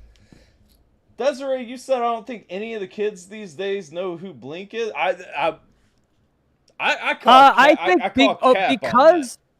Because of Travis Barker alone, a lot of kids do. There's a lot of things that. Here's what I've noticed because my main platform's TikTok, so I interact with a lot of younger people. Right. It is more likely for someone to know what Blink-182 is than for someone to have seen The Lord of the Rings. That's where we've gotten as a society. The Lord of the Rings is something most people know about vaguely, but most of this generation has never seen it. It's just too long. They're not going to invest in the time. It wasn't a cultural phenomenon for them. So there are more people who I've interacted with who are from the next generation who are aware of and have listened to Blink-182 than who have watched Lord of the Rings. And that's by like a significant margin. That's probably a completely valid statement. I'm still amazed that young people don't think that Star Wars is a monumental success. You know what I mean? Well, young people have seen Star Wars fairly frequently still. That's something that most young people have seen. But they haven't seen things like the things they haven't seen, though. They haven't seen things like The Matrix or The Lord of the Rings or Men in Black, but they've seen Star Wars. But I'm talking about like the young generation's like ability to prefer the prequel and sequel trilogies over the original trilogy. Oh, well, yeah, that started with, we're 2 generations away from mine now. The prequels were already starting to be seen with rose-tinted glasses when they came out. I remember that because I remember the hype of waiting at the theater when Phantom Menace came out and all that. And so I'll always say that Star Wars has 3 good films to its name. I've always said that. And it's not the original 3. It's Empire, Revenge of the Sith, and Rogue One. So there's other okay films. A New Hope is okay. I'm one of the few fans who says Return, then Empire, and then Revenge. Return's actually one of the worst films in the Star Wars franchise. I get it. Return is down there with the sequels and prequels' worst habits. Return was when George Foley said, "I am selling out. I don't care anymore," because it was supposed to be Revenge of the Sith. It was supposed to be dark. Solo was supposed to die, and then he said, "Teddy bears will sell toys." So I understand that. I understand that. I'm a sucker for like those culmination stories, and so when it hits Return, the crux, if you are just watching the throne room scene, it's a good movie. And but you have to pretend that the rest of the film doesn't exist. In my brain, the Ewoks are not a part of that movie. So you have to basically, for Return of the Jedi to work, is you watch Princess Leia be hot. Yep. Then nothing happens, and then he's fighting the Emperor, and the Death Star gets exploded. And everything else that happens in between doesn't exist. And see, that's the thing. Every time it plays in my brain, I never think about any of the stuff involved. The bulk of the 2-hour runtime. None of that crosses my mind. You realize most of the movie is C-3PO talking to Ewoks. Yes. No, I do. It's like the majority of the film. And that's the thing. But I just like that whole, the Emperor scene is so epic. the throne room, the Vader, his last moments. It's all just so epic, and that's what That's takes like my 10 brain. minutes. 10 minutes of the whole film. I get it.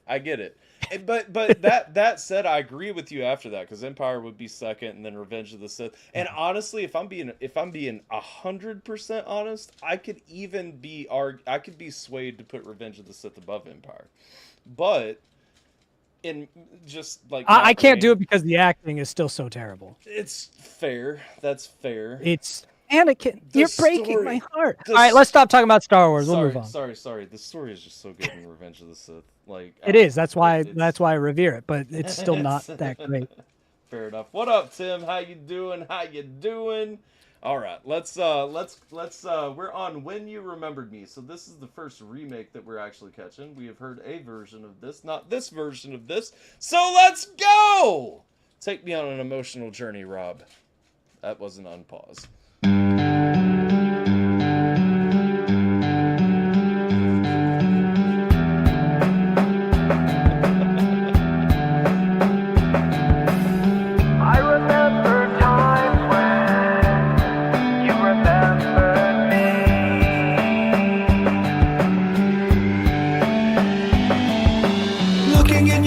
As you're holding cotton candy, cruise the state fair without any understanding. California boy in a Midwest world, don't know what to make of this perfect girl. Stare into the sky, fireflies as she reaches, feeling pretty far from my home and the beaches. I can see the world, the mountains in my way, but seeing level plains makes me feel a new dismay. She talked to me all night on AOL. 16 never felt so right. A brief escape from hell. I'm aging myself as I reminisce on what we missed when we were kids, and not just memories. When you remember me. I like this. I was like, you had a face. You were enjoying yourself. I like this version better. Like it kind of plays to the more emotional side. It kind of creeps in the emotional side, but it also really like that build through the hook right there just really kind of hits very well. And also I see that you're working some double bass into your arrangements. That's I think you muted. That's fun. No, yeah. I didn't. Oh. Okay. Yeah, I don't think it picked up. It's because I tried to make sound effects on Discord, and Discord gets mad. Oh. Jim says that 808 or bass guitar. I would assume it's bass, because I think Rob did. Did you use any kind of in this song? It's likely it could be either, because with bass tracking, whether I use bass or sub for an 808 is fairly random depending on what room I have to fill. It's not something I think about a lot. So I don't think this is an 808. Right. But it might be. I think it's really nice. Did you re-record the vocals? I would imagine you re-recorded the vocals. Oh yeah, no, this is all. I mean, this is, if you pull up the original, this is significantly faster. Yeah, no. And I mean, it's completely retracked. There was never an acoustic drum in the original. The instrumental's different. So that was kind of my mind. I didn't know if you had just like sped the vote, like done a true no, just no. remix, All of these that are remade are fully re-recorded. Because I was thinking too, you're using the lyrics are different. Are they? Yeah, there's a lot of similar lyrics, but a lot of them are different. Okay. Like the original one is, because this is "She Talked to Me at Night" on AOL. 16 never felt so right, but the original was, "So talk to me at night on AOL. Let me know that I'm all right when I'm not feeling well." So I mean, even the hook has fully different lyrics. So it's kind of too. It's really cool. So it's the remake version, and you're kind of looking more retrospectively at the things that you were hoping for originally, but now you're looking back at them, kind of from the other side. That's neat. Okay. I like that. Like I said, I mean, the feeling of the song really, it just feels more powerful. There's a callback to the original hook. You'll notice the very last hook of this. I'm gonna go up. It's sung at a higher register, and it takes the original lyrics from the first one to kind of tie it all together. Cool. Because the first one was like from the perspective of being there, But I felt like with the mode of the song, it just seemed more authentic to write it in a way that reflected how I'm actually writing it, which is I'm looking back. Okay. Well, let's roll. Let's get there. You only use me just to get attention, faking like you listened as I struggle with depression. Always felt the distance, but I never learned my lesson. Should've stayed dismissive, but I made you my exception. I'm trusting. I don't know who you really were. All I know is it wasn't her. The girl I made up in my mind, and you played along feeling fine. Fine. Young love. You know that. I know that. Sorry. I got Tyler in the feels of his high school days right there. Had to just get there for a second. You are not the person that I made in my mind. You played along feeling fine. Fine with breaking me. Fine with taking all my time and energy. You never need to end this stream. Hooked on your line with no release, so you could feed your needs of me. Well, I wasn't worth remembering. She talked to me all night on AOL. 16 never felt so right, but brief escape from hell. I'm aging myself as I reminisce on what we missed when we were kids, and not just memories. Will you remember me? So talk to me at night on AOL.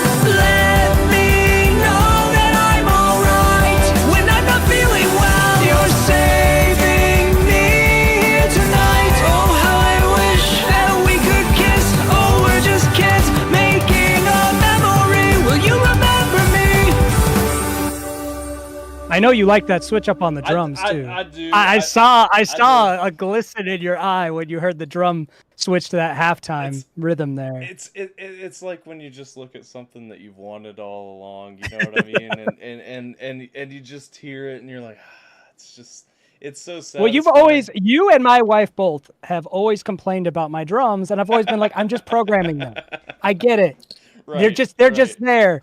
And so, for my birthday, she finally got me a drum set, and I've been much appreciative of it. But it's so valid, you know what I mean? It's just such a more full sound, it's such a more real sound, and that's the thing, like a lot of times too, like when I'm practicing or when I'm playing with like a pad, you know what I'm saying? Like if I'm on a drum pad, It's different. yeah, and You're never going to find the same grooves as when you're actually using your feet and actually using your hands. Yeah. And like on a keyboard or on a drum pad, it's never going to be the same. Well, and that's the thing. Like I can tap, I can run the, whatever all day. Obviously, I'm not like peak positioning to do it competently here, but like I could run the pattern all day, and that's fine. And then I can run back through and tap in my basses and whatever, and and that's fine. There's just going to be such a mechanical element that feels. There's just you don't even play it the same way, and there's slide rhythms. Yeah. You're losing those slide rhythms and all of the things when it's not always going to be perfectly quantized.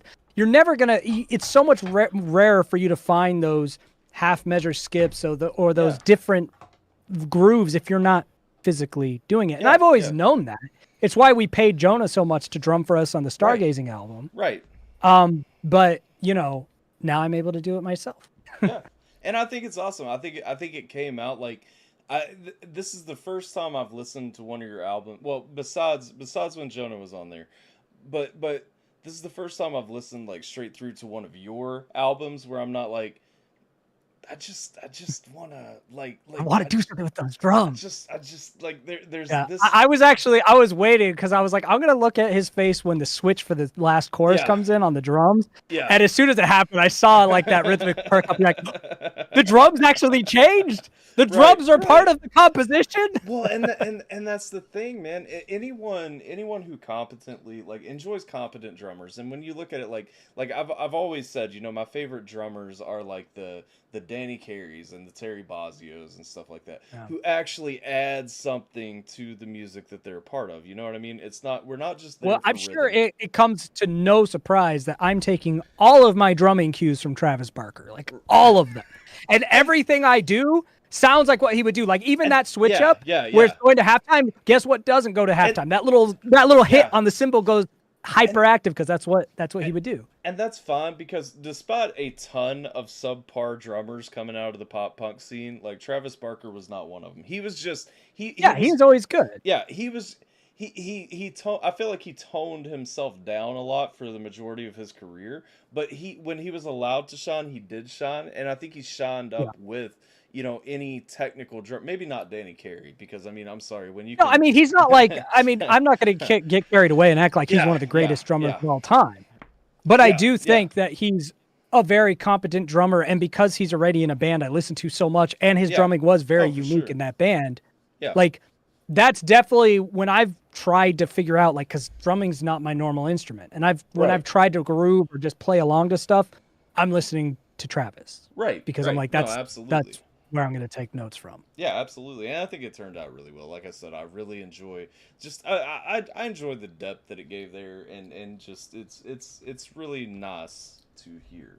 So I'll say to me, just for like a temperature check for me to say where I've rated the album so far, I would give the opening song a 4. So I do a 1 to 5.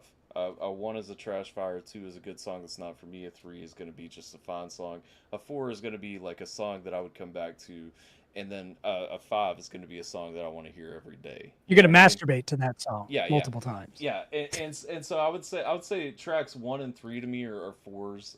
Track 2, the group chat, that's a 5 for me. That's an easy 5. That's your jack off song. That's my jam right now. I'm not saying that it won't come back. They're all really good songs, and that's the thing. Like specifically, this specifically will be where my bias shows through, because there's something artistically where I feel like you and I, I'm just drawn to the things that you make, because I feel like we've lived similar stories and stuff, and I feel like when you express it in a way that I personally never would in music, but it's a way that I enjoy listening to that touches. Well, I would say, as someone who I shit on myself all the time, from just a production standpoint, this still isn't like an amazing album, but it's certainly the best thing that I've produced. So if you're already kind of like into what I do, this is technically superior to what I usually do anyway. No, it is. It absolutely is. And so that's where I say, like personally, I really enjoy this take. I enjoy this side. I like that it's organically what I would have expected you to make. Maybe you ready to hear something a little different from me? Well, I was about to say, to this point at least, without like the rap elements that I expect from you and kind of want from you and stuff, So I think the next 2 songs in a row, Berlin, you're going to hear some similarities, and then Quirky, I mean, you'll hear similarities to the 1980s. I don't think you've heard that from me before. I don't. So we got a couple songs I think are be slightly different from what you usually get from me. Berlin's more in the alt rock category, just a little less pop punk, a little more alt rock. You said Quirky is a little bit of a callback to the 1980s. Now, I don't know. A lot of it of a callback. I don't know if you remember the last time I listened to one of those throwback songs and we discovered that Tyler likes nostalgia, but not to a certain point. We'll see how you feel about it. We will. All right, let's do Berlin up next. Let's go. Okay.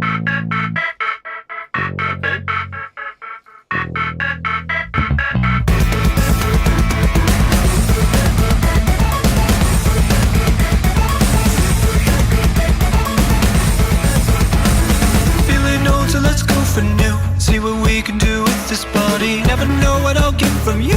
Too late now to act shy and play. Feeling bold, so let's go for broke. Giving eyes, I say let's get naughty. Never know if I'm good for you. Do your best to choke down the truth. Call me a loser, since my youths are not some sort of downbeat bruiser. Bones aren't quite as sturdy. Damn, this life comes at you fast. I'm feeling famous, call me Reagan. With some youth I'm not regaining. They build walls I never fit in. On a tear them down like Berlin. Let's go to Berlin. Crush Told you. It is very different. This is very different. So it's one of those. I feel like it strikes a little bit rough, like the first pass through. I'll be interested in how I feel about this song on a second listen. Because here's the thing, it's a song that I'm not like 100% sold on, but I also am. Like, I like the things that are happening. I just honestly, This reminds me of when you listen to Artificial for the first time. It kind of feels like the first time I listened. And what's to funny Artificial. is Artificial had a lot of these sound signatures, the little synth and arcade sounds in it. Yeah. I feel like we're We're back to Artificial. True. We're back to when you said, "How do you feel about chiptune?" And I was like, I don't. Yep. I don't. I drag your southern ass kicking and screaming into this stuff. Yep. All right, let's go. Let me back it up. Gaining, they build walls I never fit in. Gonna tear up down like Berlin. Let's go to Berlin. Crash and burn swerving. I'm never learning. We're rocking Berlin like we're young. Let's go to Berlin. Crash and burn swerving. I'm never learning. Party in Berlin like we're young.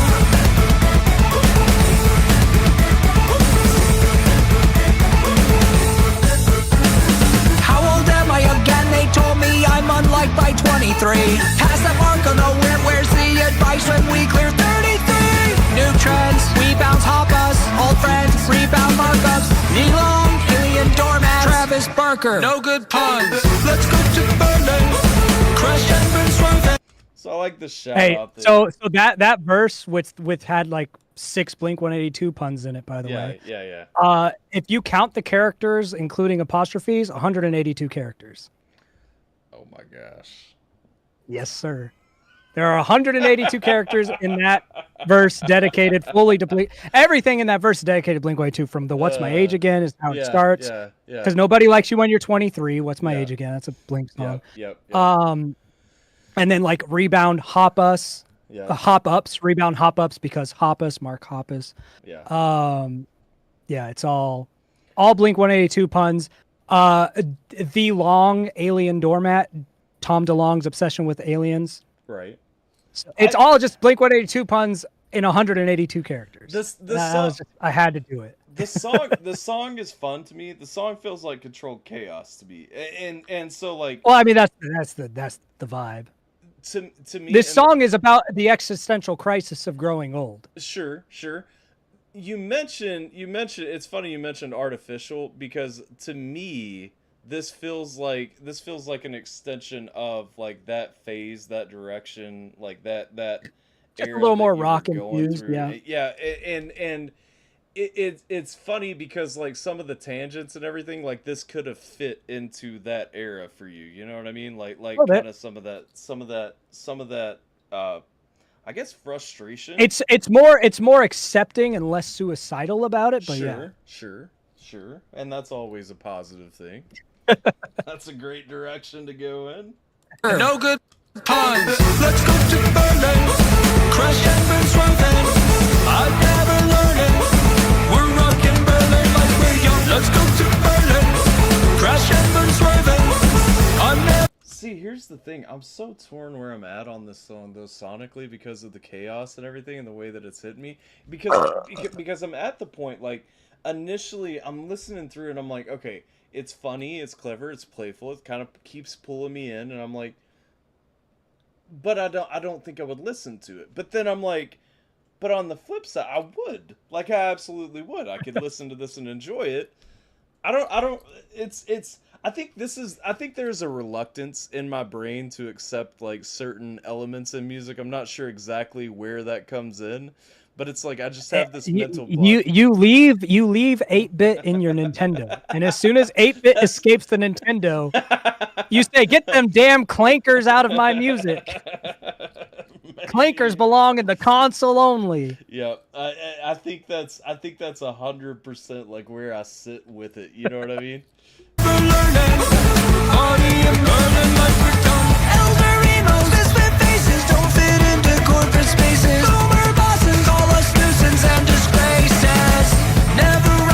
mean, I can vibe with that too. Let's Fuck them boomer bosses. Yeah, I mean, let's be honest. Like even me, and I'm a relatively agreeable person, you know. Even me though, in like in the corporate space, like toward the end of my time, like I was having actual like physical manifestations of anxiety and everything. Like I get it, you know what I mean? Like some of us are just not wired to be. Yeah, boomers can fuck right off. Fair enough. Fair enough. Nuisance and disgraces, never right for any stages. It's really not just phases. If you're living, then you're aging. Dead inside, so there's no changing. This is how I act my age. They think that it's really strange. This is how I act my age. We're just on a different page. This is how I act my age. They're just hoping that I'll change. This is how I act my age. Play in Berlin, rush the stage. I like a little bit of the artistic flair there too. That kind of comes. You almost while you were repeating over and over, "This is how I act my age." On the last one, you kind of went to like almost a higher, like almost a whiny. This is how I act my age. Yeah. What is it? I can't remember the name of the song right off, but it was the one. It was you and Postcard, and the video. You guys were at the playground. That Long live Pop Punk. Yeah. Okay. Well, okay. That's why I couldn't remember the name of it because it was so surface level. It's the same as the album. Yeah. That like it takes me. Long live Pop Punk. Yeah, it kind of takes me to that phase. You know what I mean? Like it kind of hits me in that vein right there. If we take out the chip tune. The chip tune, the bane of your existence.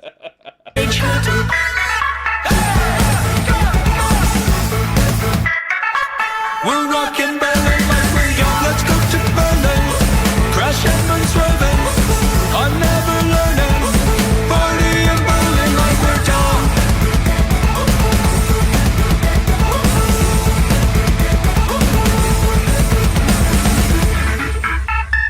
I'm not gonna lie, I spent a minute when I was looking at the track list trying to figure out why this song would be called Berlin, and I get it. It's the midlife crisis. Like we're going through, we're kind of. I have to escape. I have to get out of my box. I have to be like I'm at a point where I've repressed, whether it's for corporate bosses, whether it's for whatever. I've repressed who I am, and now I'm trying to be me. I'm trying to be. I have to recapture my Bieber haircut they took away from me. Exactly. I just wanted to look like the Beach Boys. Yeah. And they said I look like Bieber, but I'm like, fuck it, I don't even care anymore. I like this hair.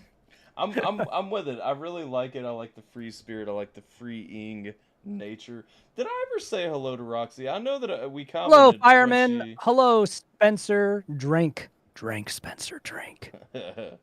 What up, fireman? Also, like, I know that I acknowledged when Roxy resubscribed, but I don't think I actually said hello, Roxy, and I feel bad about that. So hello, late Roxy. But yeah, no. I do enjoy that aspect of like you know, recapturing. You know, a lot of people were like, okay, why do you want to just have this long ugly beard when, you know, you have a decent face without one?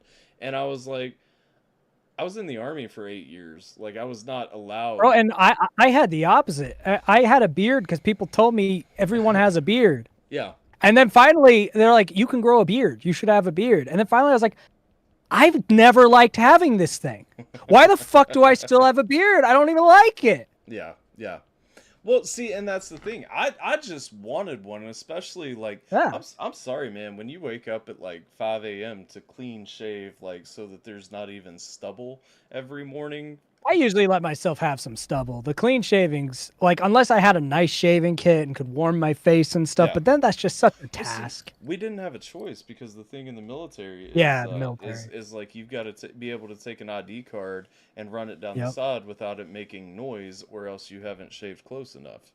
And I'm sorry, like as somebody who actually grows like hair, that's not an easy thing to accomplish. You know what I mean? And then you'd rock my hair, but you too bald for that. We don't talk about that. Well, what's funny is some of the people who give me crap for that. They're like, "You're too old for that hair." I say, I wear this hair on behalf of the fact that most guys I know wouldn't be able to have it. Well, yeah. And I feel irresponsible if I don't. And that's the thing, man. You I've gotta been keep it alive genetically for the rest blessed. of us. Yes, yes. I mean, that's the thing. I can, like, I'm fairly positive, even if my hair would reach that length, it wouldn't get that volume. You know what I mean? Well, it's the thinness. The thinness Yeah. gives it away. Yeah. Like even if you could cover up the bald patches, it'll still look, Yeah. thin. Yeah. And that's the And thing. and if I was, balding, I would own that. But I'm just like the fact that I can have a head of hair like this in my on the wrong side of the 30s. Yeah. Why would I not? I don't look good with a bald head. You know what I mean? And so like I don't shave it. I had to shave a couple times and I didn't like how that looked. I don't like it. And that's the thing. If I'm not comfortable looking at myself, Hello, Roxy. I'm not gonna live that way. But all right. All right, let's go to the 80s. We have the next in a series of different tracks. It's called Quirky, which I thought the last one. I mean, honestly, while I was listening to Berlin, I was wondering how is this not called Quirky, because that was quirky. But okay, we're on Quirky. Let's go.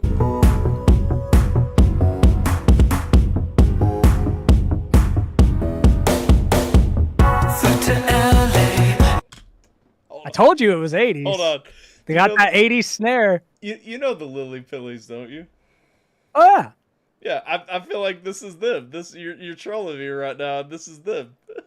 No, I literally synced my thing up to like an actual old 1983 electric kit, like what they would have actually used. No, fair. Synced up to that to play it. This is definitely I used It's one of the most notable keyboards keyboard sounds I use for the chords. Like I'm just waiting. I can tell you right now on the onset, Jay will be in the chat saying this is his favorite song on the album. Listen, I will say this. This is not a parody of the 1980s. No, usually when I would do something like this, if it was me doing something like this, it'd be like a parody of it. Genuinely, my natural singing voice very much is reminiscent of what the 1980s singers used to do. Sure. And so when I made this song, it was just because I was like, I would love to make a song in the era that I think my voice was probably most suited for. Right. So let's just do it once. Right, and so I did. No, I think it's good. I think it's a good place in the middle of the album too. That's where you're looking to like Give a kind little of break. change some things up. Yeah. No, I think it's good. I think it fits. And I also You'll see what I mean though. If you've never known, and that goes for the chat as well. This voice that you'll hear is not really me putting on a character. Okay. This is generally how my voice sounds if I'm trying to sing properly. Okay. If I'm trying to sing the way they teach you, from the diaphragm, with the right posture, smiling when you're singing, holding your, like all of the things they give you in singing lessons, if I am doing those things, this is how my voice sounds. Okay. And it's one of the reasons I've never done it, because it feels so 1985. Okay. I'm here for it. Let's go. I am an 80s baby. It's true.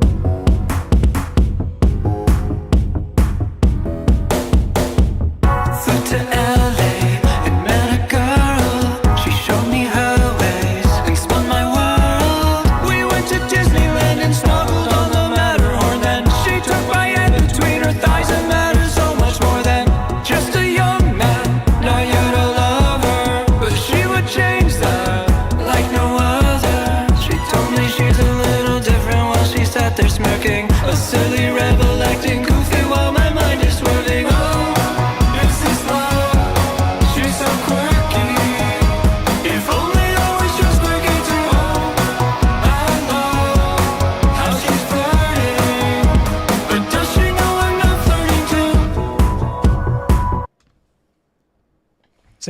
See what I mean? I get it. I get the Yeah. song. I get the style. I get the song. My natural tone of voice fits that reverby 1980. That is my natural tone. No, it That is. is It works. So I'll be honest.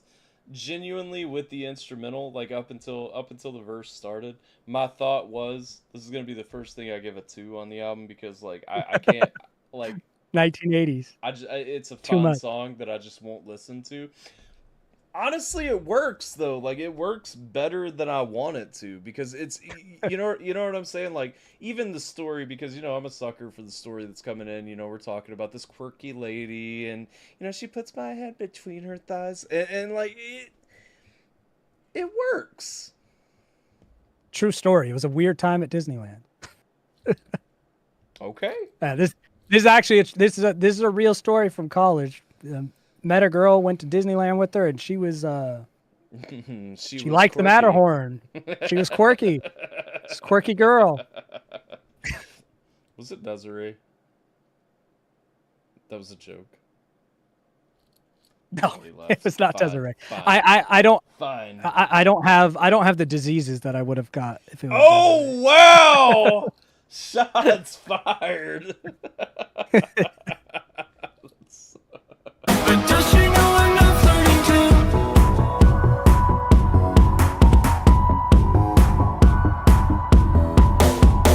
Day by day I see you step away, you seem afraid of me, but you still want to play. Day by day I think I'm not okay, I thought I found the one, but I am just a game. We got into the moment, into deeper conversations. He told her all my traumas and my nervous hesitation. She didn't know what. You know what's funny? This is your natural singing voice. It almost doesn't sound like you. Like That's because I usually put on character Right, voices right. to mask just- this sound. It's just so different from Unintended. what I'm used to hearing from you, because it actually if I were blind listening to this, like I'm almost positive I would think this was a lady with a huskier voice. You know what I mean? Like Damn it. Well, have you ever noticed my speaking voice is semi-high for a man? Yeah, no, I know, and that's the thing. Like, and Especially if I get into like my scheme register. Right, That's right. a really high voice. No, it really is, and that's the thing. But like listening along, like it's just it's such not in a bad way by any means, because it's very sonically pleasing. Like, but Listen, it's just, I'm apparently a femboy at heart. I look like a low testosterone guy. My voice is high. I was meant to be one of those feminine pop stars. It just didn't happen. it just didn't play out that way. Didn't play out. We were born too soon for it to work out for you. Yep. I needed to be born a little later to Yep. get on the K-pop train. Yep. White boy K-pop. They would have scooped you up in a heartbeat. They would have. Especially that Bieber Scrawny haircut. little feminine boy. I would have been all the rage. I missed my lane. True. Let me back up. Let's see. All right, let's go.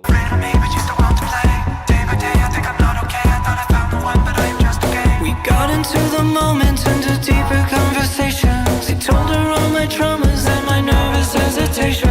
She didn't know what to say, didn't know what to do.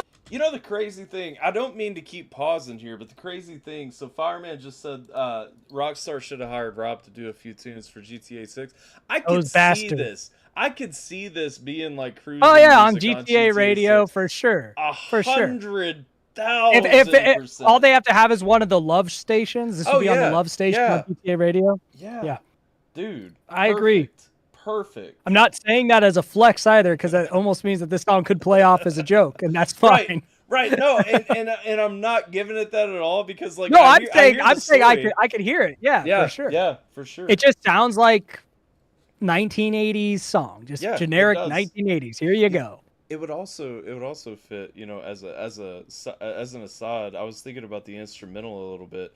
The 1984 season that American Horror Story did. This is almost like in the vibe of everything that they played throughout the whole. Throw this season. into Stranger Things at the school dance. Yeah. This is absolutely like the movie throwback prom song, like the end of the night prom It's song. not. It's not the one that plays. It's not the one that plays in the foreground. It's the one that you hear in the background while the characters are doing something else. It's subtle and it's quiet. It's the one where there's like the ball is still flashing. Nobody's really dancing. And they're the having a room is dialogue. cleared out. Yeah, they're talking to each other, but in the background there's a song. This is the song. It kind of ends, so I don't know if the song builds, but like it kind of ends with like a building moment where they kind of wrap up and kind of sway a little bit. You know what I'm that'd saying? just be the chorus. The chorus would work for that. Yeah. You throw the chorus on when they start to dance and it pans out and you see everyone dancing on the floor. This is the thing. It's my least favorite song from the album. It may objectively be the best song on the album.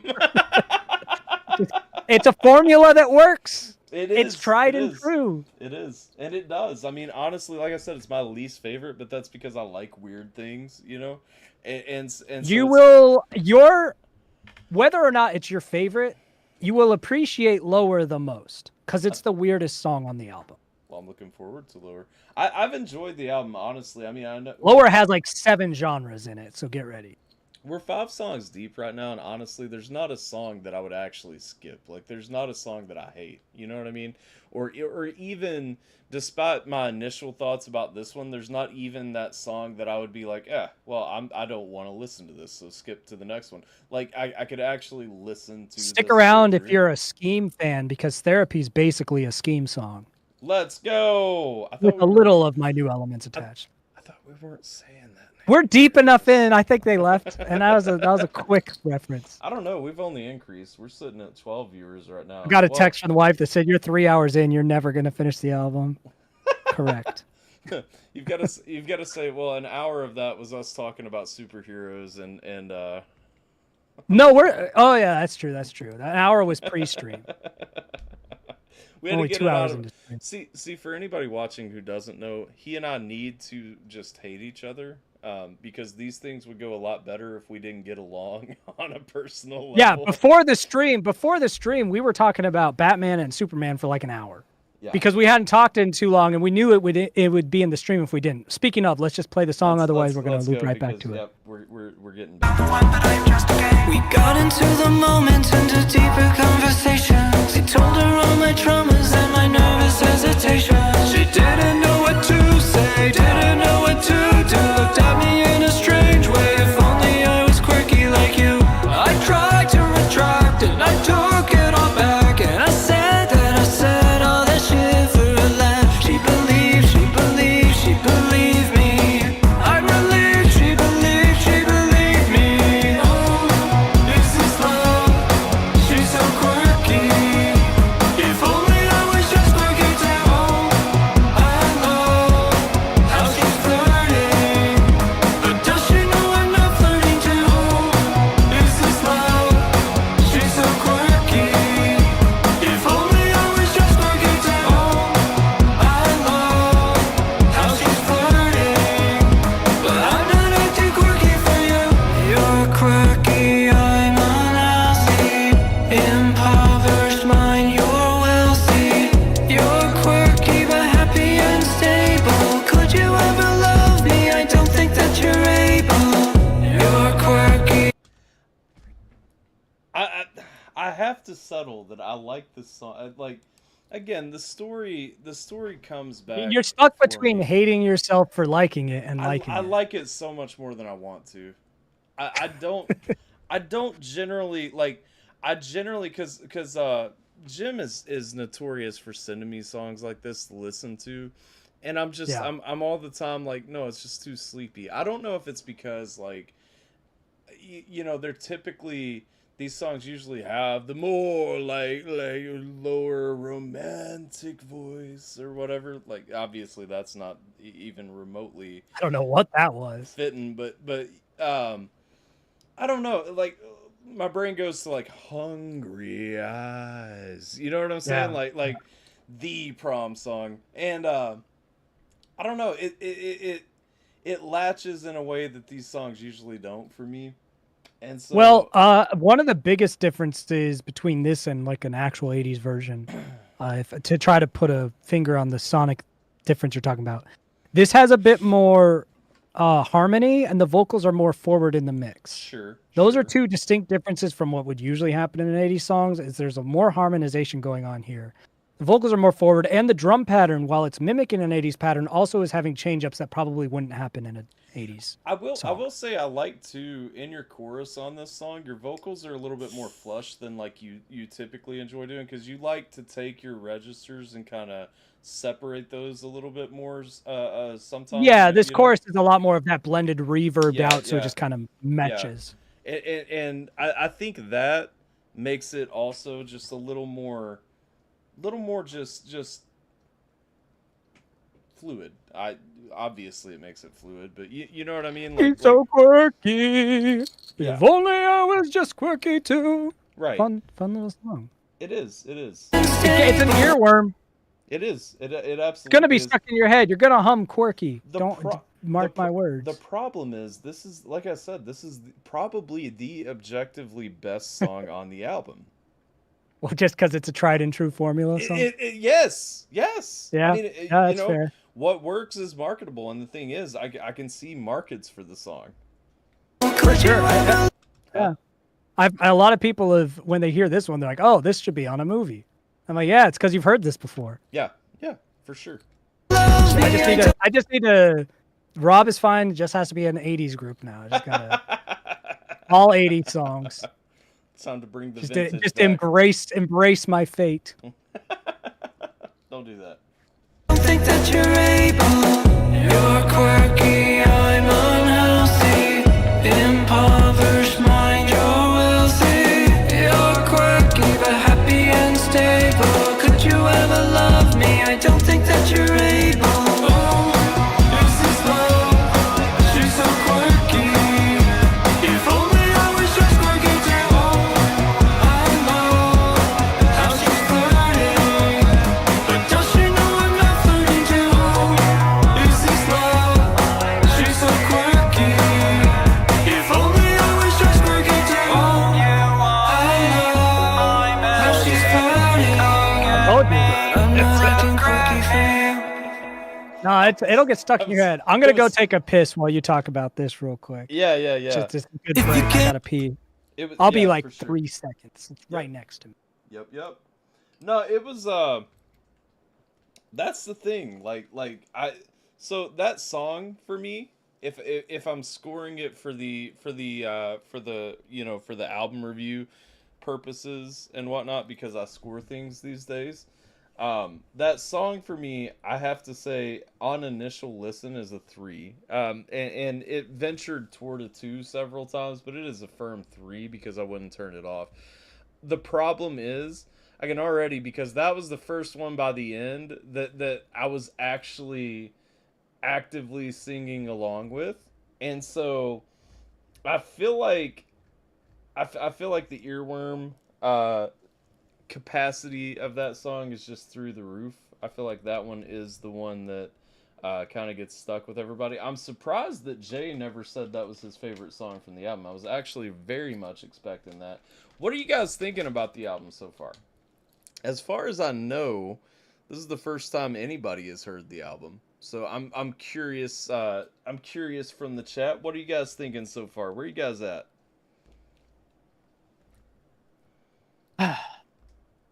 Okay. Welcome back, sir. Welcome back. Trying to get a temperature. The song you've check from the heard. chat. Oh well, their temperature is ice cold lurking, I think. Tell me about it. We got 12 people up in here, and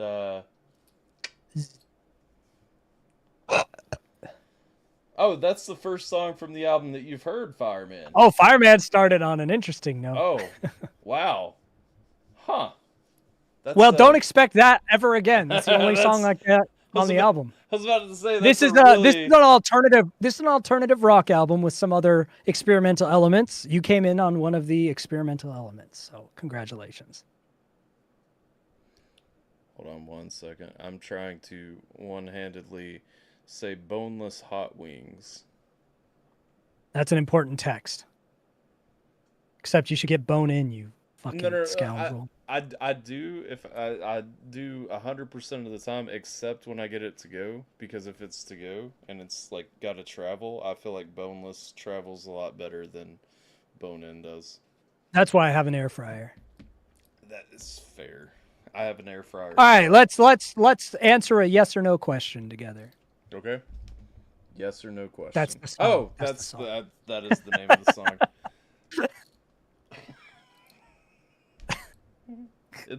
Listen, you have to keep in mind, in February I said I was not doing music reactions anymore. I wanted no part of music reactions, reviews, what have you.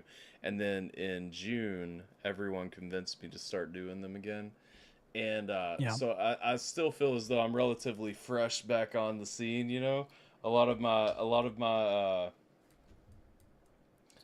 my attention span has shifted from like looking at each monitor to looking at like video games here and chat there, you know? And so it's like Yeah. I've changed. I've not changed. I've changed. I'm still the same guy, unfortunately, but all right. That is unfortunate. Let's roll. We got yes or no coming up. Now I actually have heard yes or no, at least an early. You heard an version early yes or draft no. of it, yeah. Yeah. And I really enjoyed this song. This song I will tell you guys in the chat up front. This song was my response to hearing this song was, this feels like the culmination of everything that I've heard from you, kind of wrapped in. Well, yeah, because this one has like a little rap in it and pop punk elements, so I could see that. Yeah, and so this one, to me, at least off of what I've heard to this point, granted, Press 1 does a really good job laying out the album. What I've heard from the album to this point doesn't feel so much thematically in line with Press 1, so much as Press 1 feels like that transition. And so we have then the album theme coming. This is the one that I feel like wraps a bow up and says, like, this is Rob. You know what I mean? Like, this is Rob. So, yes or no. And Rob is fine. And Rob is fine. This is Rob, and Rob is fine. If you can't answer a yes or no question, it's time for you to go. Oh, oh. It's time for you to go. Oh, oh. If you can't answer a yes or no question, it's time for you to go. Oh, oh. It's time for you to go. Oh, oh. Pull up to the house, but I didn't call this time. Taking off your blouse, but you keep checking the time. Stare into your eyes, and I know there's someone else here. What a surprise. If I had listened to wiser women and wiser men, I'd know that there was no such thing as someone who's a truly singleton. All your lives would feel a little more like compliments, and I know that you're afraid you circumvent the truth that doesn't mean. I do like that line. There's no such thing as a truly single 10. There is not. There is not. Gentlemen, never date a 10. Yeah. You never want to tie As yourself. someone else is as well. Yeah. Every time. That is not your companion. That is our companion. That is our companion.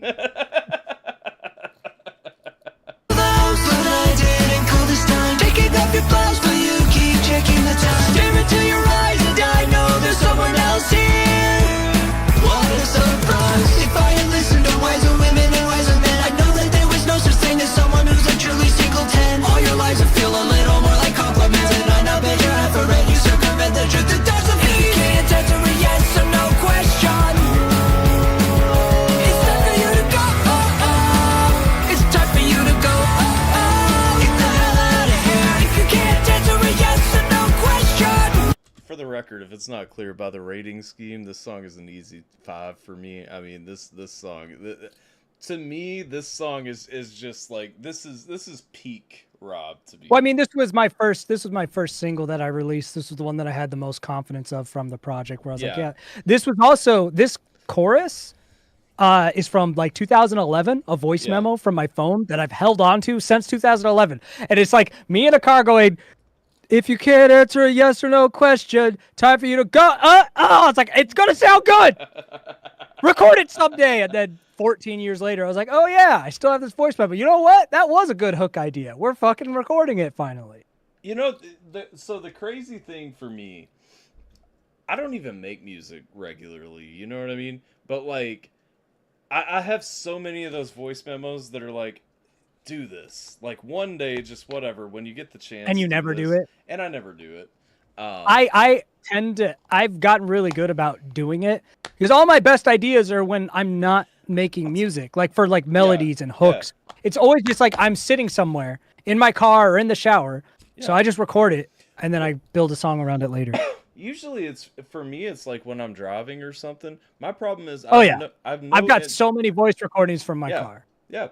My biggest problem is I have no interest in making things that aren't, well, consistently I have no interest in making things that aren't just like juggalo music. You know what I mean? Like it's just it's either it's either like quirky horrorcore or like some kind of fun, just ridiculous thing. You know what I mean? Yeah. And I think a big part of that, and again, it goes back to why I enjoy, the scheme stuff so much, is because it truly is an escape. You know what I mean? Like, you take that character, and that character is an escape. It's like, yeah, it's not real. Yeah, because like beneath the surface, we've lived some some really rough things, and sometimes I just want to laugh at like just a dumb little nuance in something. You know what I mean? Yeah. All right, let's go back to the song. Time for you to go, get the hell out of here. If you can't answer a yes or no question, it's time for you to go, it's time for you to go,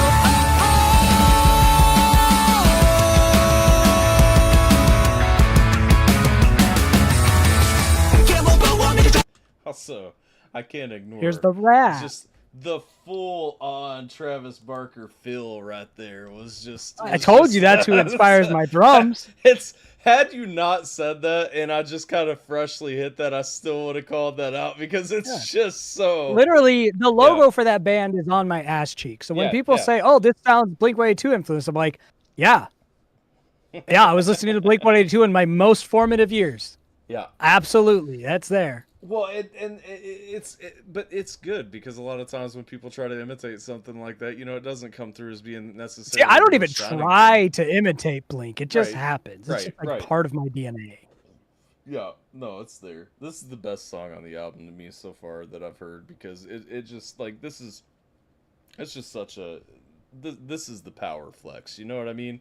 Like again, I stand on Quirky is probably the most objectively sound song on the album. I don't know, this one, I feel like if I was to say like objective qualities, When You Remembered Me, Yes or No, When You Remembered and Everest. Me is really good too. When You Remembered the three that stand out to me are When You Remembered Me, Yes or No, and Everest are the ones that would stand out to me as just like if I was just objectively looking at it. Yeah. Those are probably the strongest ones. Quirky, I think, is the strongest media placement song. Yeah. But maybe not the strongest song. For sure. Well, and that's, again, I'm saying objectively, but what I mean is the one that most easily gains commercial success, Right, yeah. Let's roll. I found the shitty voice memo. I was just saying if I could find. If you want to hear me singing really flat in the early 2010s, let me see if you guys would be able to hear this. This is literally where this song came from, like 14 years ago. It won't go through. Discord's not having it. Disappointing. Yeah. Discord. Maybe another time. Discord with that noise gate that nobody asked for. Yeah. Yep. But I did find it. I still have the voice memo. And it's just me in a car going, "Hey, this is a good idea for a song. Record it sometime." And then I sing a shitty version of this chorus. I don't know if you're planning on doing like a little promo package like you have for your past few albums, but if you do, Not really. It's just I just do shorts. You should. It would be great, I think, if you took the voicemail and just or voice memo and just kind of gave like that, and then bleed it into the actual song. I just wish you guys could hear it. No, it won't. No, it won't. It's it won't not. Discord is having none of that business. I mean, it sounds awful, but it's just a wonderful relic, Right? Yeah. And I maintain. Actually, I could text it to you, I bet, and then you could put it up. Maybe. Actually, you know what? Because I'm going through Streamlabs, you wouldn't be able to hear it, but the stream could hear it. If you texted it to me, I could play it, and they would hear it. Yeah. I'll figure it out another time. Well, I have it. That's what's important. We'll move on. Fair enough. It sounds like shit. It's just funny that I have it. Fair enough. Let's roll.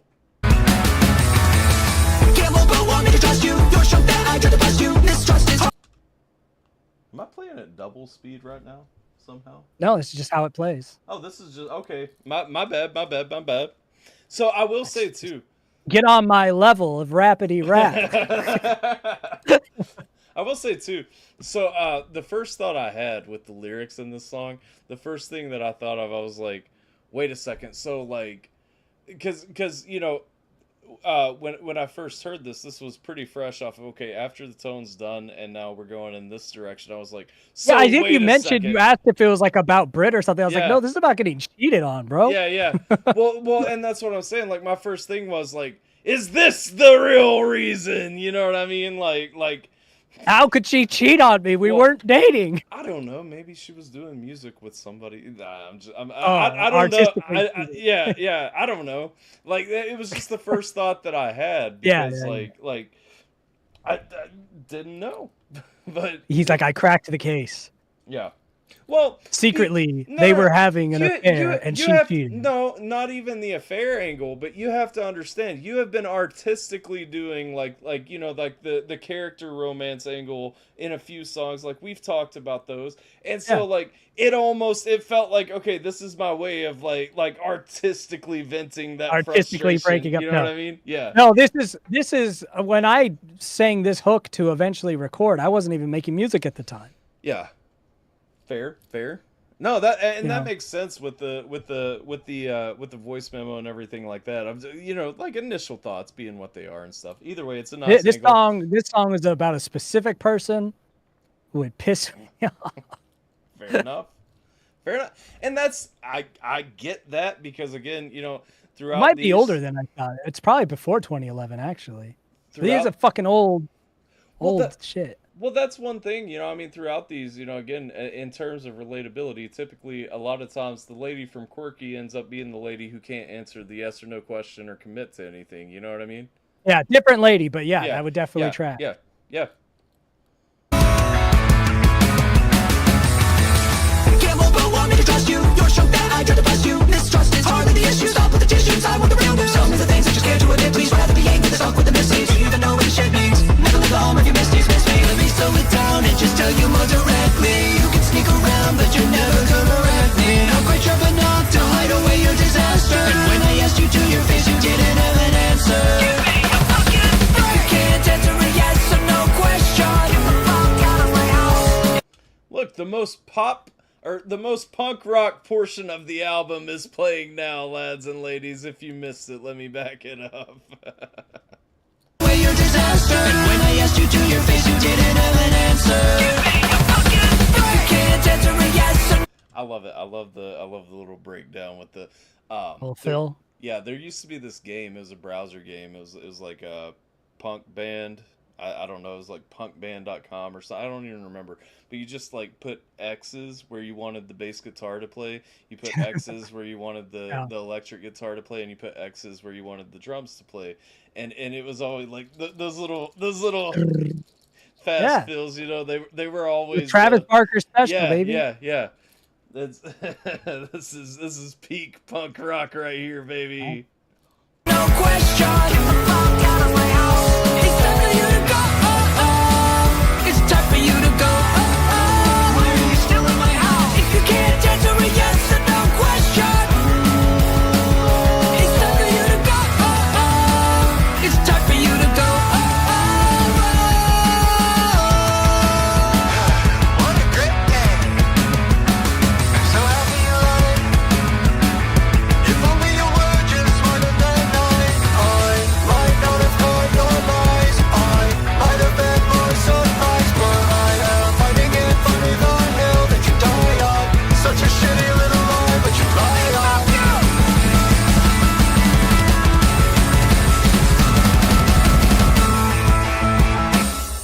Energy on that song is off the charts. That song, I agree.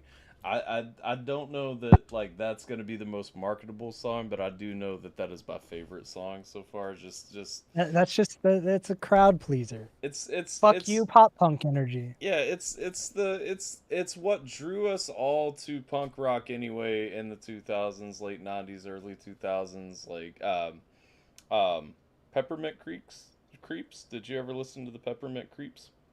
No. You're not very nice, and I don't think I like you. You're not very nice, 'cause you made me cry. You're not very nice, and I don't want to see you, so why don't you just fuck off and die? Like that Yeah, one. I think I wouldn't have listened to them just because of the lyrics. think that would have kept me away. It's crazy because instrumentally It's a little too heavy-handed. Instrumentally it's so in tune. Oh, I bet like I would have liked the sound, and then I would have listened to the lyrics and left. Yeah. No, I want some amount of nuance to the goofiness. No, it's so, but it came. That's like Ronnie Radke. My life is like a video game. That's those kind of fucking lyrics. For anybody who doesn't know the deep lore with Rob and Ronnie, it goes. There is no deep lore. Ronnie thinks there is because that dude's a weirdo. I love Ronnie's music, but that dude gotta chill sometimes. Ronald thinks I'm like enemy number one. Like I care that much. I just like Ronald's music, and the dude just very insecure. Yeah, very insecure little dude. The saga back in the day was great. I'm not gonna spend too much time on it, but I'm just saying, like, the true back and forth. Because I know Fireman, I don't think you were around back in those days either. Listen, just Ronnie being irate at this masked gentleman reacting to his music, and Ronnie was so mad at me. The best part was Ronnie was like accusing me of being a little emo boy. I'm like, bro, you had a whole scene boy phase before you went to jail.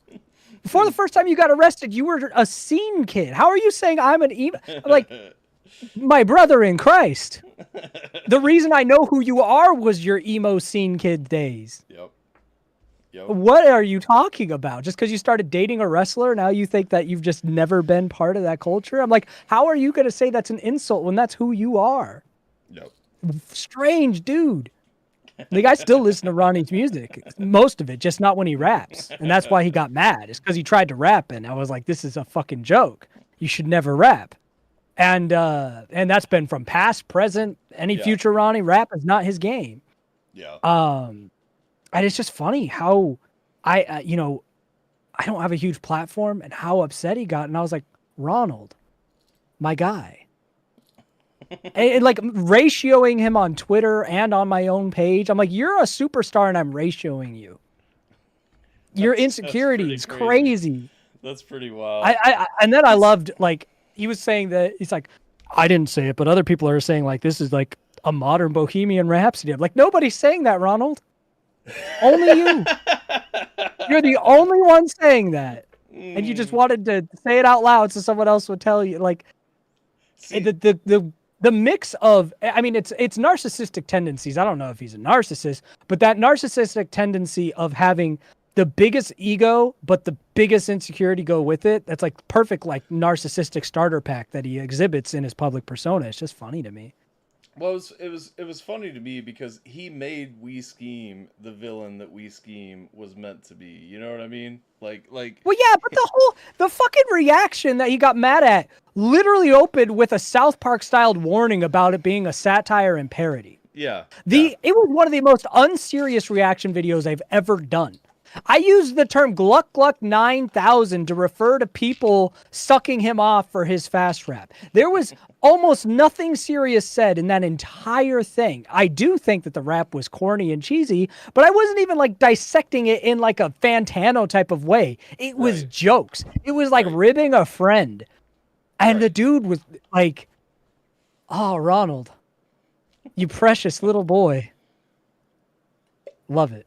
I adore Ronald because I think, like, to me, he's just like an entertaining character. Right. I have no idea what's real, what's fake, but his like meltdowns about criticism are legendary. Absolutely legendary. Did I just take a second pill after I'd taken one like 10 minutes ago? Maybe. You're going to die now. Probably not. I'll just have a panic attack tonight. On to the next one. Yeah, I wouldn't take another pill. No. We're changing the dial to emo sad boy now. Well, I kind of gathered. I was actually, so it's funny. I saw the title Tourniquet, and I was like, is this an Evanescence cover? Because, you know, like, my brain goes to My Immortal because I think it was right next to Tourniquet. I think they had a song called Tourniquet on that album right next to My Immortal. You might have. But it's like when I go to songs called Tourniquet, my favorite Manson song was always Tourniquet. And Tourniquet's a great name. Tourniquet's just a lovely name for a sad song, you know. So let's kick it in. I knew the vibe. I didn't know if we were going callback vibe though. Let's go. No, it's just sad vibe. Fair enough.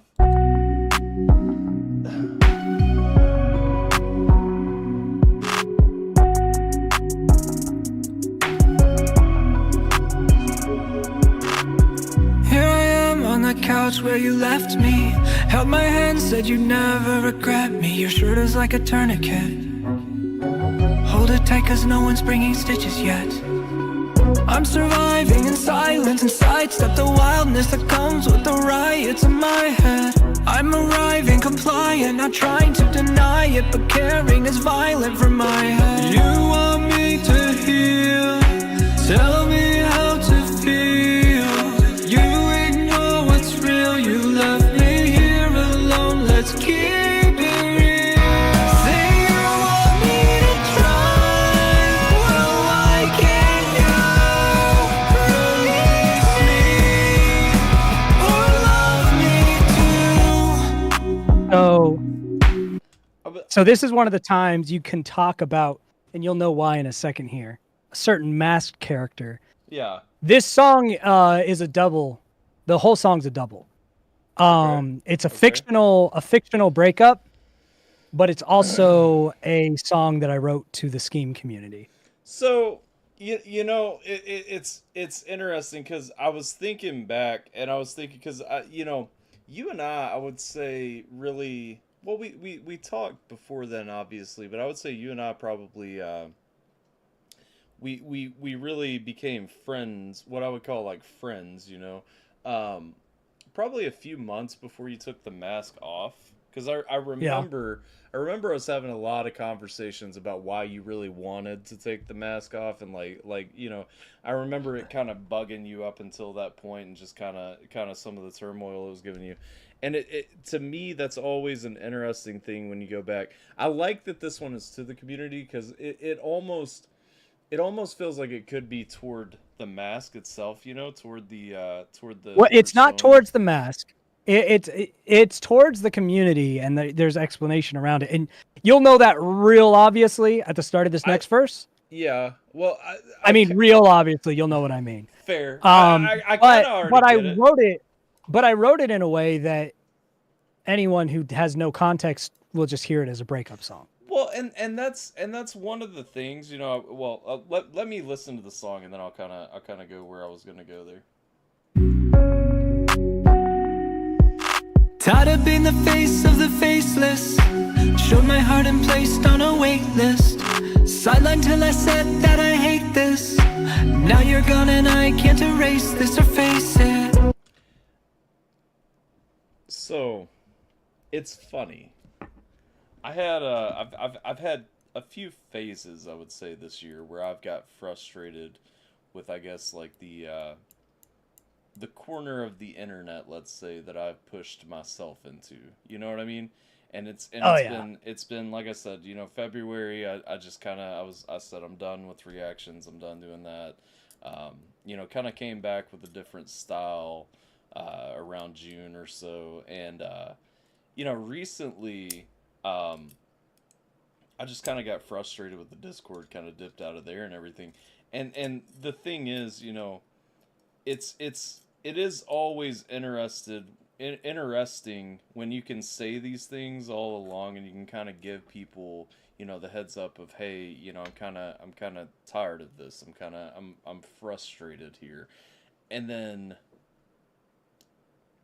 you shut the door, and there's that initial shock that you actually shut the door. You know what I mean?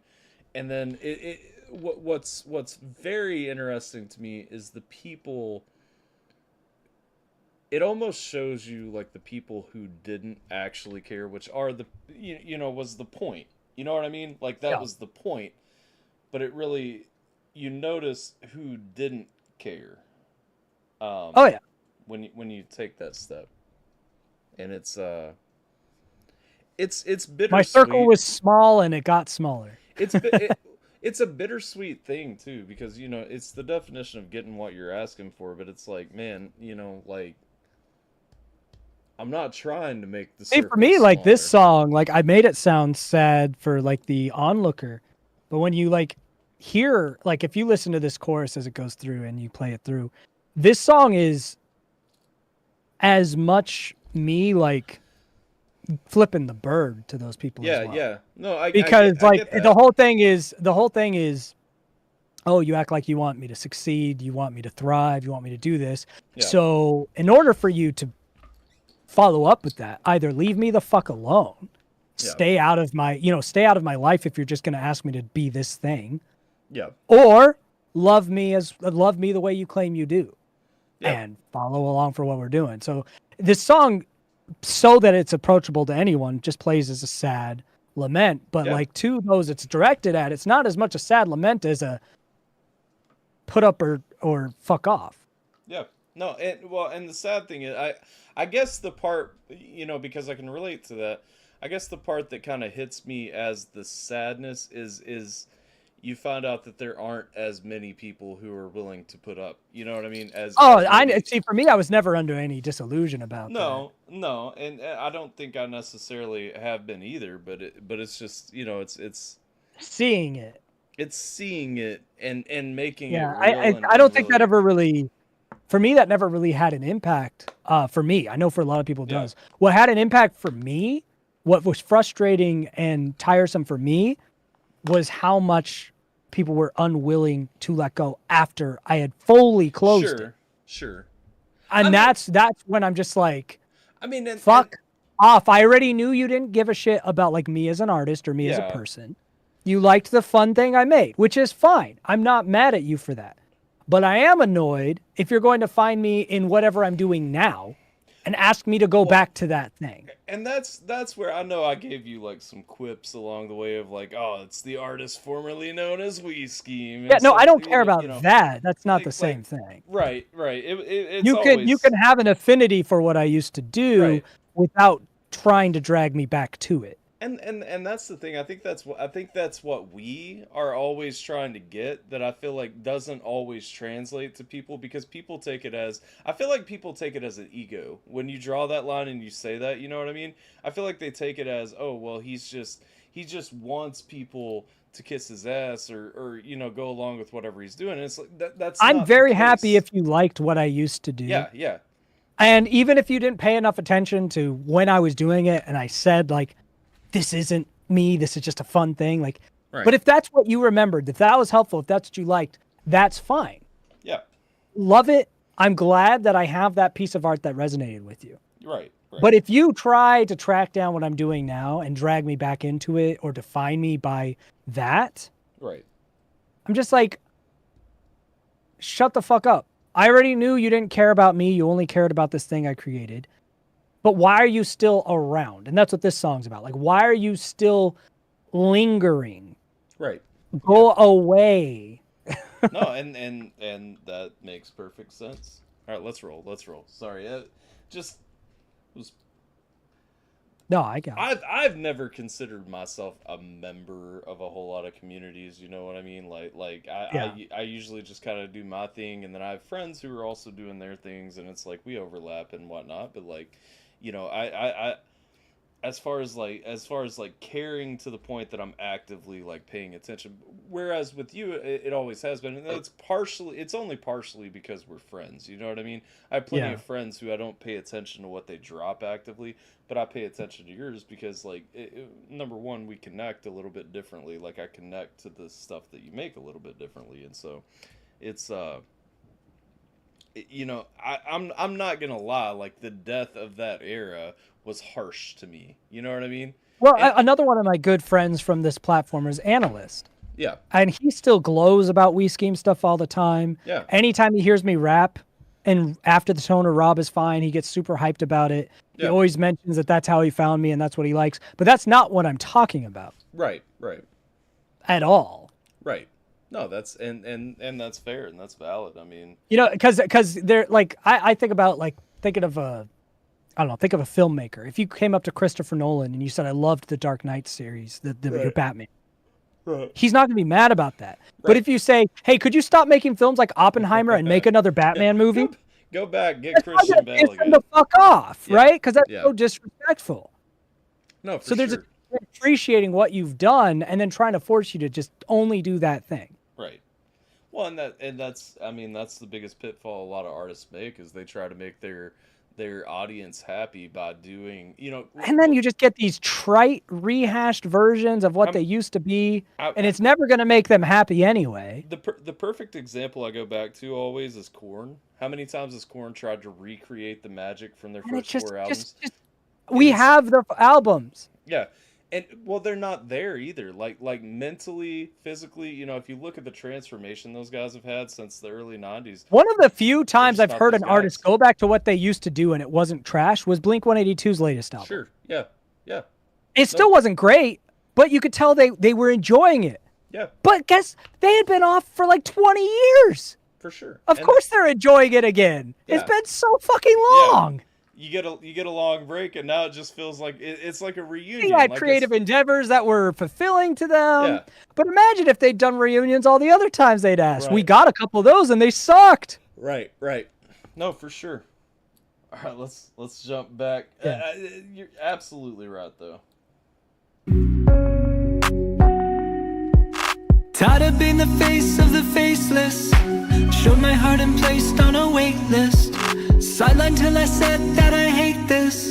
Now you're gone and I can't erase this or face it. I have tried to rewind this, denied all my pride. It's a sign that you might miss I love you.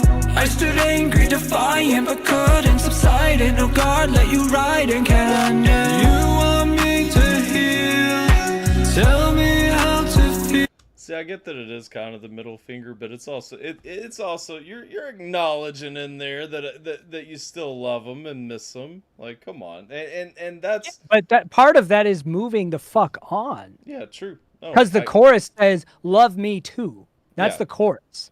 and that's fair. Chorus That's is absolutely fair. leave me or love me. Yeah, Those are the options. that's absolutely fair. You ignore what's real. You left me here alone. Let's keep it real. Say you want me to try. Well, why can't you release me or love me too? Let me tell you a lie. I don't miss you. Release me or love me too. Say you want me to thrive. Well, do this, please. Release me and leave me be. I love that one. I would say honestly, as far as personal favorites, I know this is a quick switch up. As far as personal favorites, that's probably my personal favorite for purely for depth, knowing where it comes from. Literally, there are names that I could give you that I haven't stopped by a stream or a video that I've done probably in 2 years. That my thought goes back to like, man, I just like I don't understand why things went the way they went. You know what I mean? Yeah. And, Oh, yeah. And it's sad. It really is. I can think of I can even Well, think. now you could get a pick me up on the next song, which is a lot of different genres, fucking weird, and a sex song double entendreing for depression. So it's interesting. So that song Tourniquet was about not being that guy, and then you said earlier that Lower is probably where you get the closest to that guy coming back in. No, Therapy is the closest. Therapy? Lower. Oh, okay. Lower is just the weirdest song on here. Okay. The song's you're not ready for what the fuck this song's about to be. But it's an analogy for depression. Is Lower. Lower is gonna be it's a sexually charged song, but it's all just about depression. Right. Okay. It's one of those songs. Well, let's go. Let's check this thing out. Wait, where is What is up, Gabe? Hello, Massage Master. Ooh, that's sexy. Ooh. Speaking of people that I miss, how you doing, Gabe? Anyway, we gotta continue, but I do want to know how you're doing. Yeah, wherever you think this song's about to go is not where it goes. Why does this sound familiar?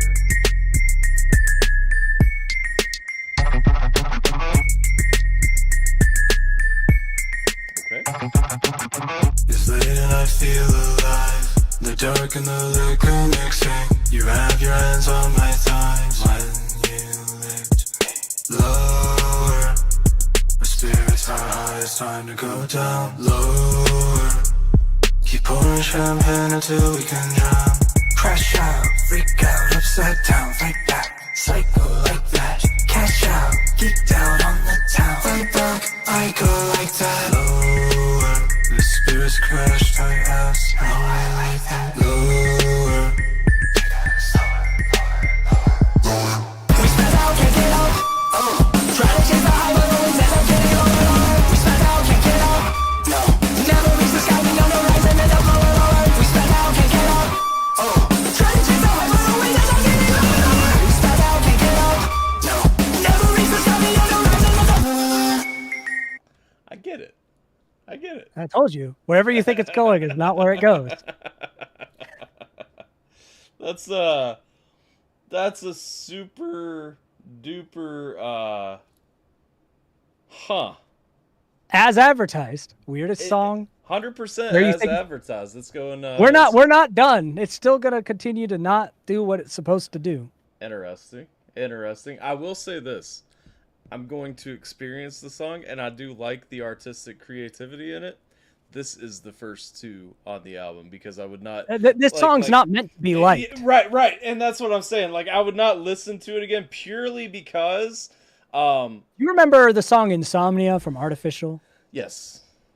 That song was meant to hurt physically because it was representing insomnia. Right. This song's representing depression. Right. Yeah. And it's just supposed to make you not feel good. And I get it. I like, even, wrapped around, you wrapped around my thigh when you licked me. Like I get it because I get like that crippling, like just locked in, I get all that. Like I get 100% where it's coming from there.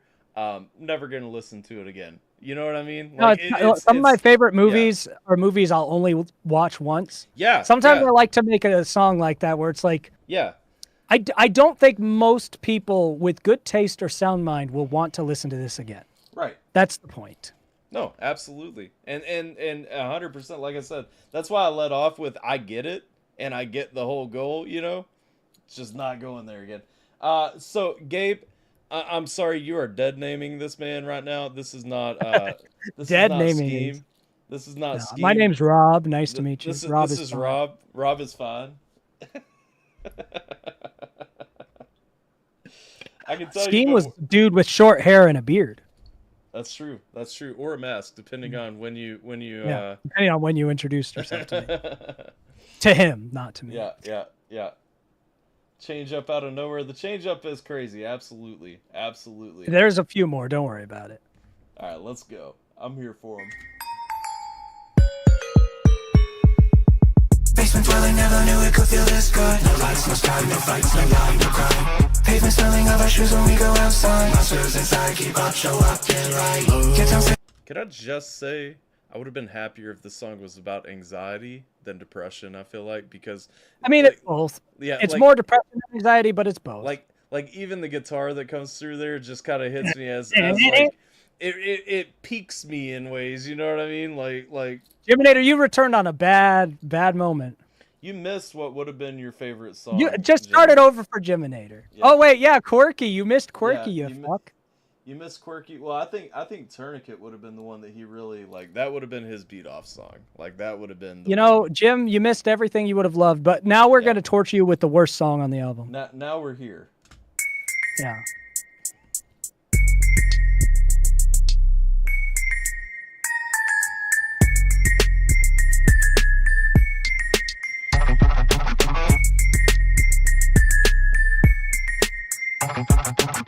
It's late and I feel alive. The dark and the liquor mixing.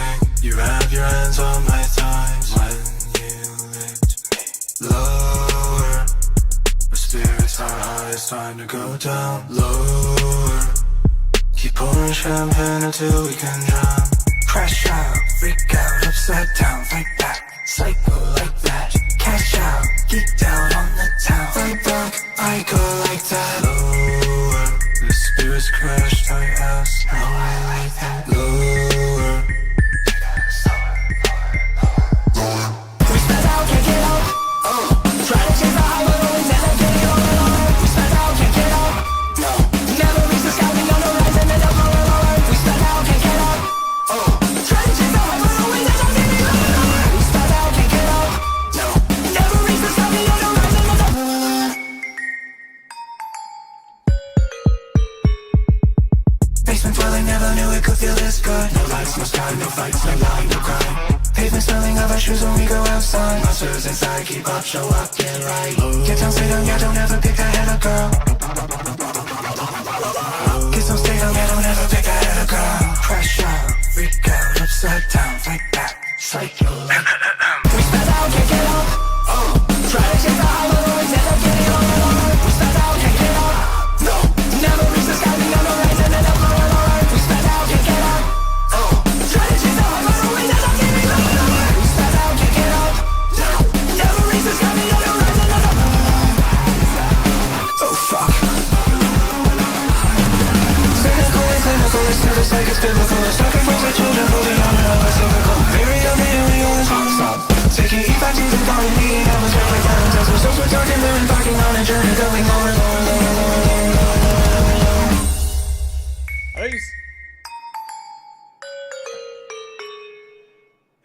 I know you said this Hey, isn't a Scheme song, but if there was It gonna feels be, like one for sure. if Scheme was going to make a rock song, or you know, It would be like that. It'd yeah, be like that. it would be there. That would be it. It's not supposed to be pleasant. Yeah, it's so replayability. Which is why the song that comes after it is called Therapy. Fair. Replayability is through the Zero. floor, but like creativity is through the roof. You know what I'm saying? Like that's the That song is just meant to be fucked. yeah. That's the whole point. And I feel more comfortable with that song because of the songs around it on the album. It's like it's clearly like it's not an accident. It's not like this is just what I happen to be able to make because all the songs around it show that. It's just no, this is intentionally a fuck off. Right. No, and honestly, like that's the thing. That's where I'm saying like I appreciate the song even if I don't love it. You know what I mean? Like I appreciate the song. I appreciate it's like you said. Some of the best things are only meant to be experienced once at the end of the day. I mean, that's just how it is sometimes. It's just some art is not meant to make you, not meant to hit that serotonin or dopamine. It's meant to do something else. I agree with Fireman too, because I feel like what a lot of people forget, because nobody releases projects anymore. You know what I mean? We live very much in a cycle of singles, and I hate it. You and I have talked about this 1,000 times, and at the end of the day, it's just not enjoyable for me to listen to your single after a single after a single after a single, and then you took 8 of them because you had dropped 8 of them, and you said, "Oh, now this is an album." That's not an album. Yeah, no, see, if you look at this album, it starts with transitioning off of passing the baton from After the Tone. Yeah. Then it goes to current day. I'm a fucking loser amongst my own friends. So now I'm reminiscing. I think back to high school. And then that causes me to have a midlife crisis in Berlin. Right.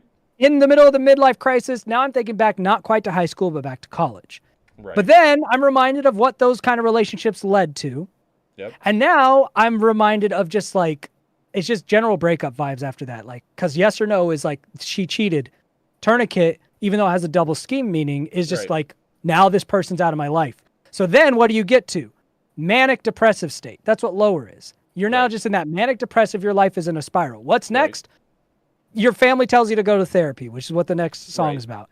Right. After therapy, we're going to go to Watch List, which is a song about staring your mortality in the face, because this is what led to all this. Midlife crisis, past breakups. So now you've gone to therapy. So what are you left after therapy? Watch List is a very honest song.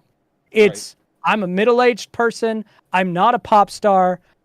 And people hear my songs, they think I'm suicidal. After that, we're going to get to Left to Gray, which is a song about learning how to not hate yourself and finding out the people that told you to hate yourself might have not been wrong or might have not been right. Then you're going to get to I'm Not Human, I'm Dude, which is basically, I don't really think that I fit in general, and maybe that's okay. And then Everest is the final lament of, but maybe it's also not okay. So this is very much deliberate. The order of these tracks, the way it feels, is a cohesive unit. Right. That makes sense. All right, let's run into Therapy. We got Therapy up next. Let's hear. I'm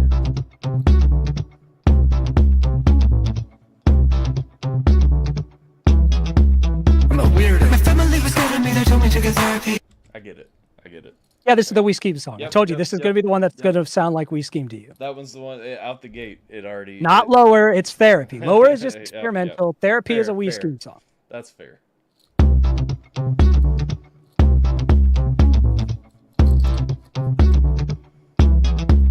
I'm a weirdo. My family was good at me, they told me to get therapy. Well, I went and tried it, but then nothing else was good for me. Said I'm too big for you to think that I'm hot, gee. But I hated me more than you could. You showed me. Oh wow, if this is love, then let me give it back.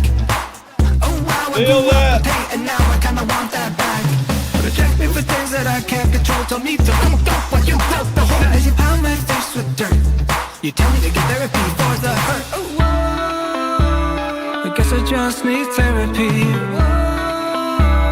I don't need someone loving me. I guess all I need is some therapy. No shoulder to cry on, just monthly fees. I guess I just need therapy.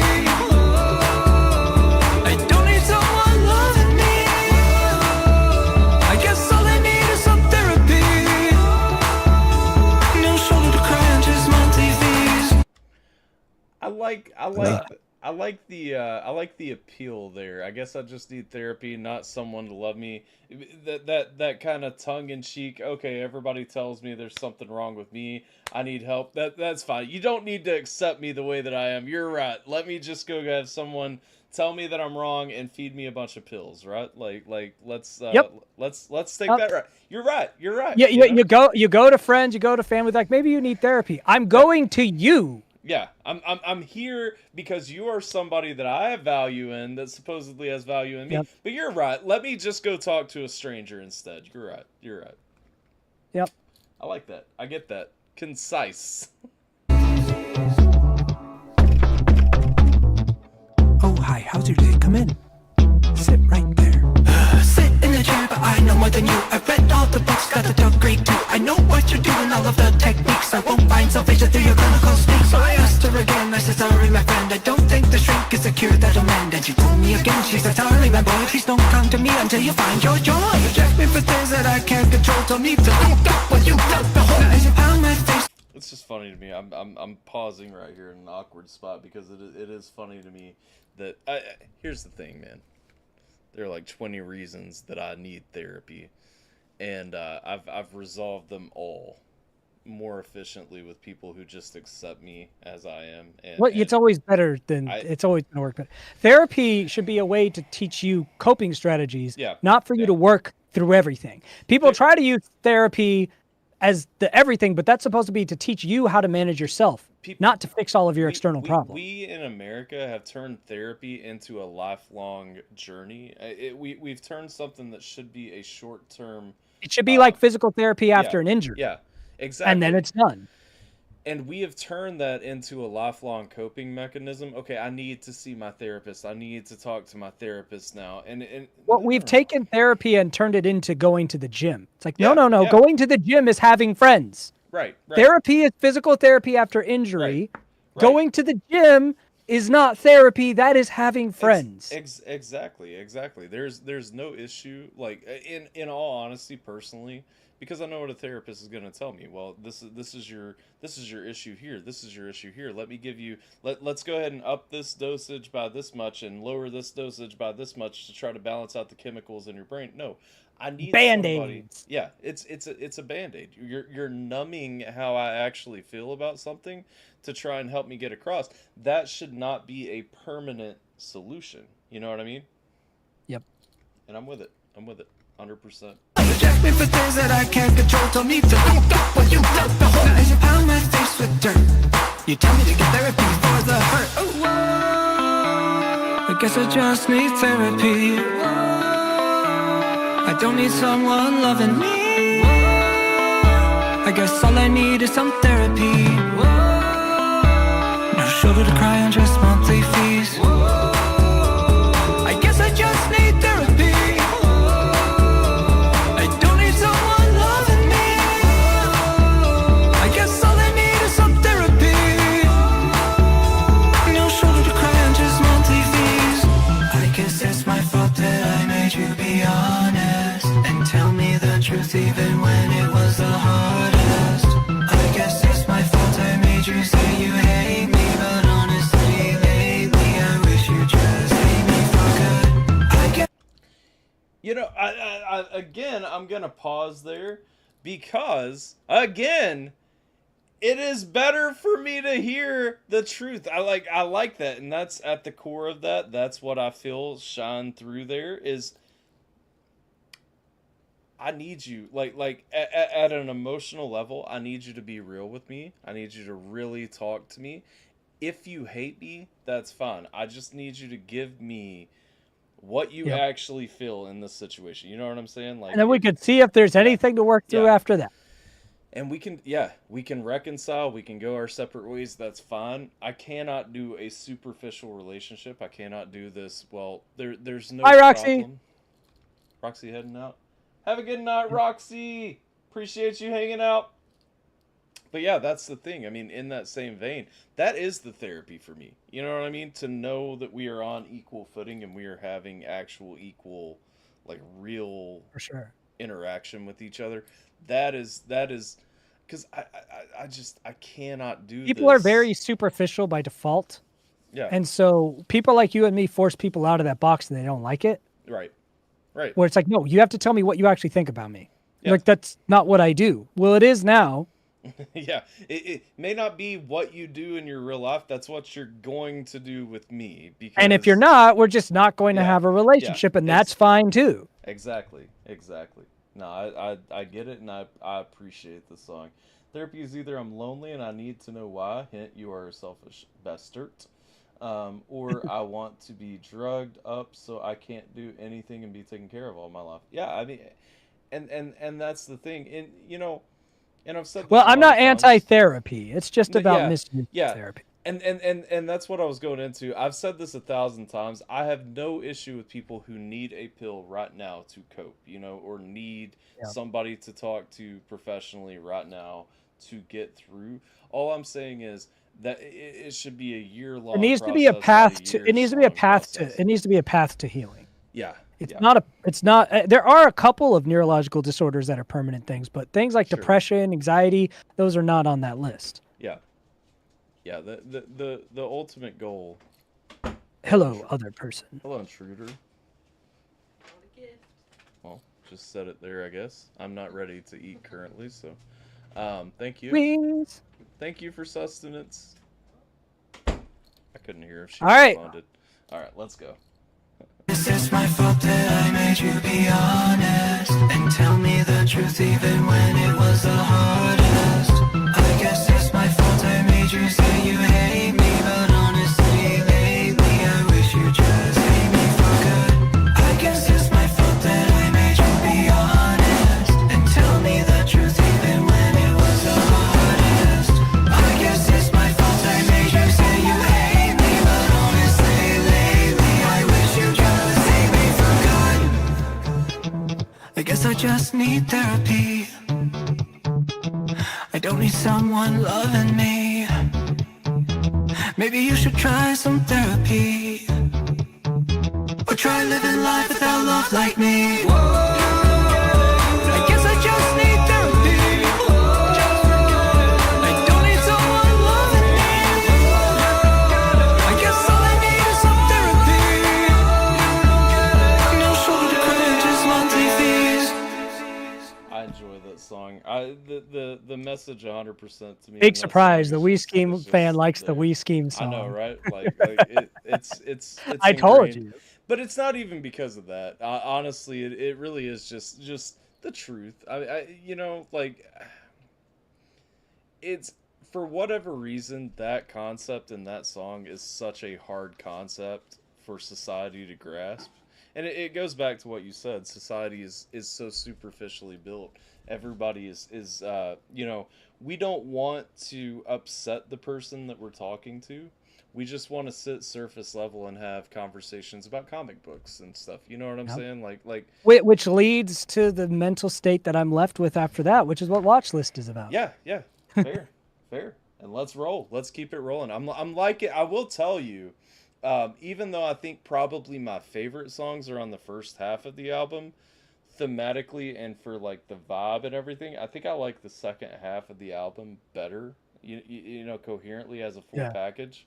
Because I think out of the album, still, my favorite songs are gonna be the group chat and Yes or No.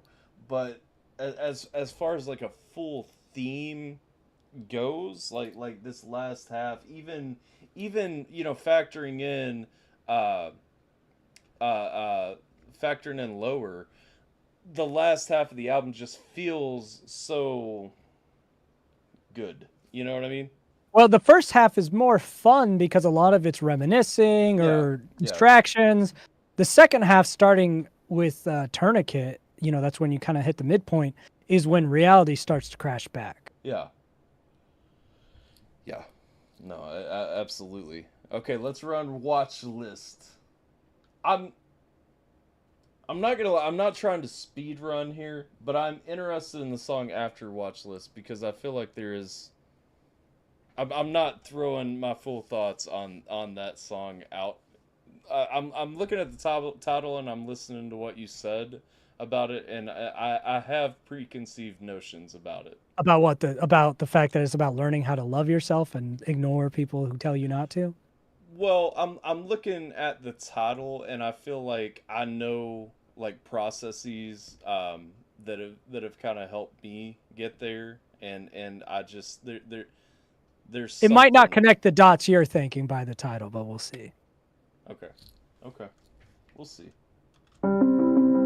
Try to find myself inside this endless horror ride I designed, and everybody warned me, but now I ride into the sunset, break the wheels and fly from regret. I'm just fooling myself if I think that I don't live my life always stuck on the brink of a crash. I strive to live the past anew, but time has passed me too. Coming to my side, everybody's gotta watch this. Hear me play a song and they put me on a watch list. I don't know, I think I stole this. Sounds familiar, but I'm too old, kid. Every single time I just let my mind wander. Every single ride pushes everybody farther.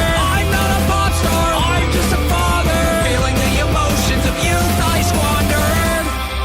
See, I like this. I like. First of all, I like this on levels. I like the return to kind of the more upbeat punk vibe right there. I like the. I believe you said everybody's on a watch list, and then left to my own thoughts. Now they put me on a watch list. Like that theme of how everybody is really struggling with all this. Like everybody is really going through this.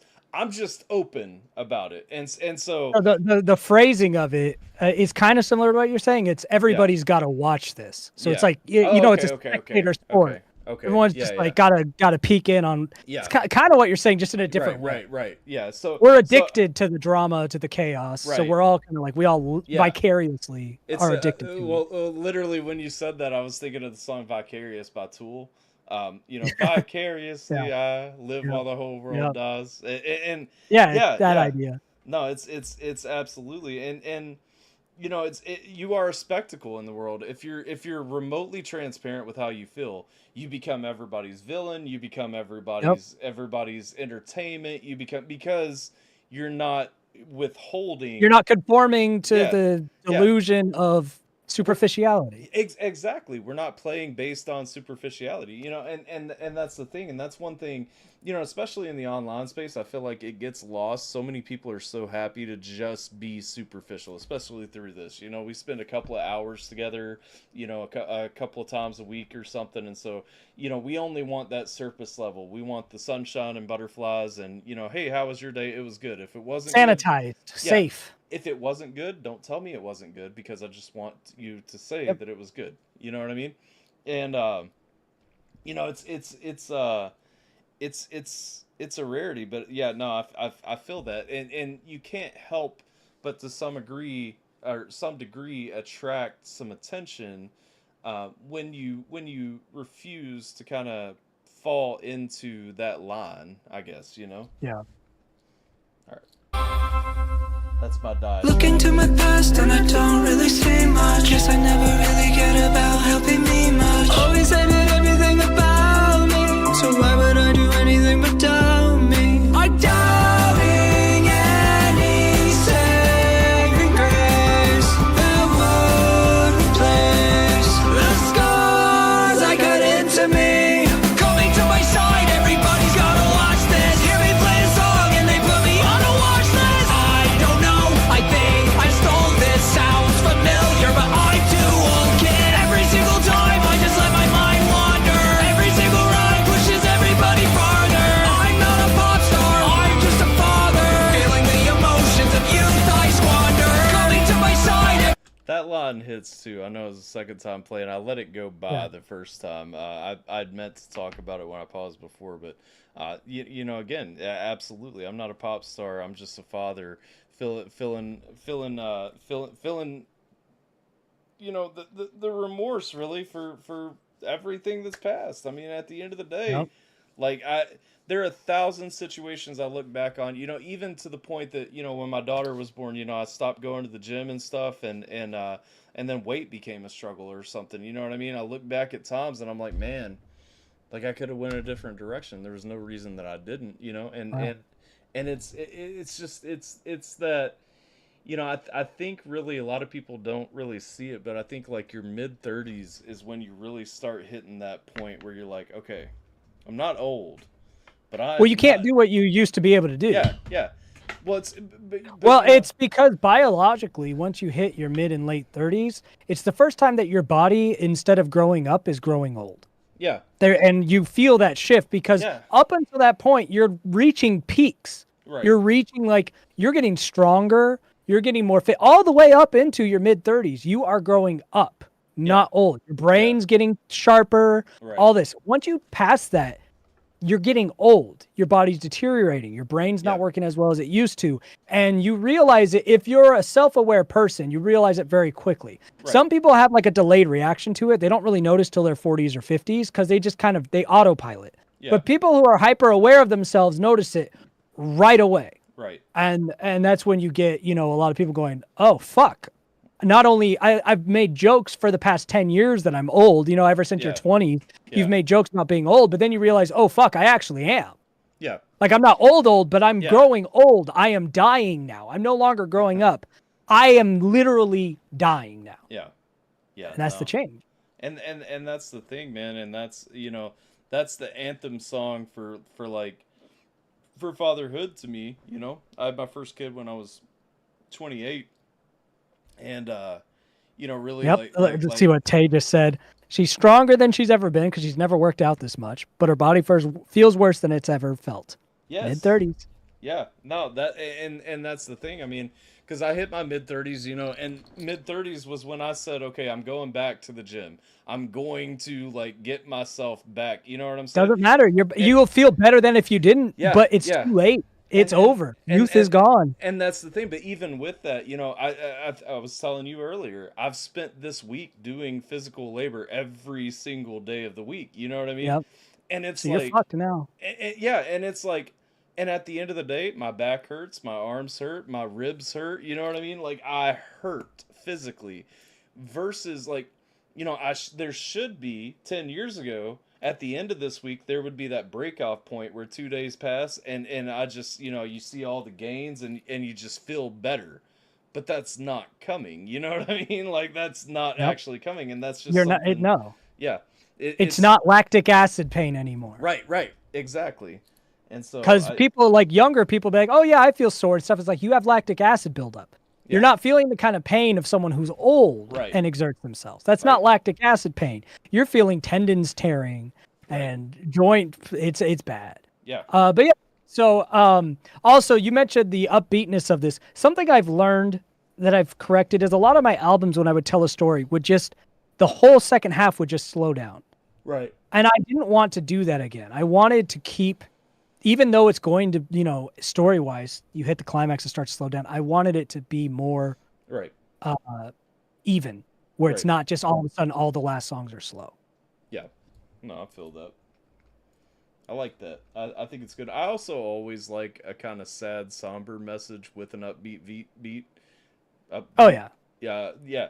Because it's just nice to like have that contrast of message with the sonic, you know what I'm saying? Like, well, what's interesting? This is a remake song, and the original was slow, and whiny, which isn't bad. I like whiny music. I'm not saying that's an insult, but that's what it was. It was slow and whiny. You would almost not recognize the song. See, well, and that's what I was gonna say. Is I actually don't, because I know I've heard it, but so the reason for the switch up is, when I originally wrote the song, I was feeling these things, but not to the way I am now, because it was just kind of a sad realization. But now it's like, I'm just mad about it. Yeah. I'm not even sad about it. I'm just kind of pissed off that this is like, why does life work this way? Right. It just kind of fucking pisses me off. And I was like, I don't want to lament and be depressed about it. I'm not going to be depressed about my depression or sad about my depression. I'm just going to be fucking pissed off that it exists. And that's the kind of energy I put into this. Yeah. No, and it works. I mean, that's what the punk angst is supposed to channel, So it No, I know it only gets worse. Obviously, it's only going to get worse. Right. And that's the other thing I remind myself is I'm in my best days now. Yeah. Every day is my best days because I'm not growing up anymore.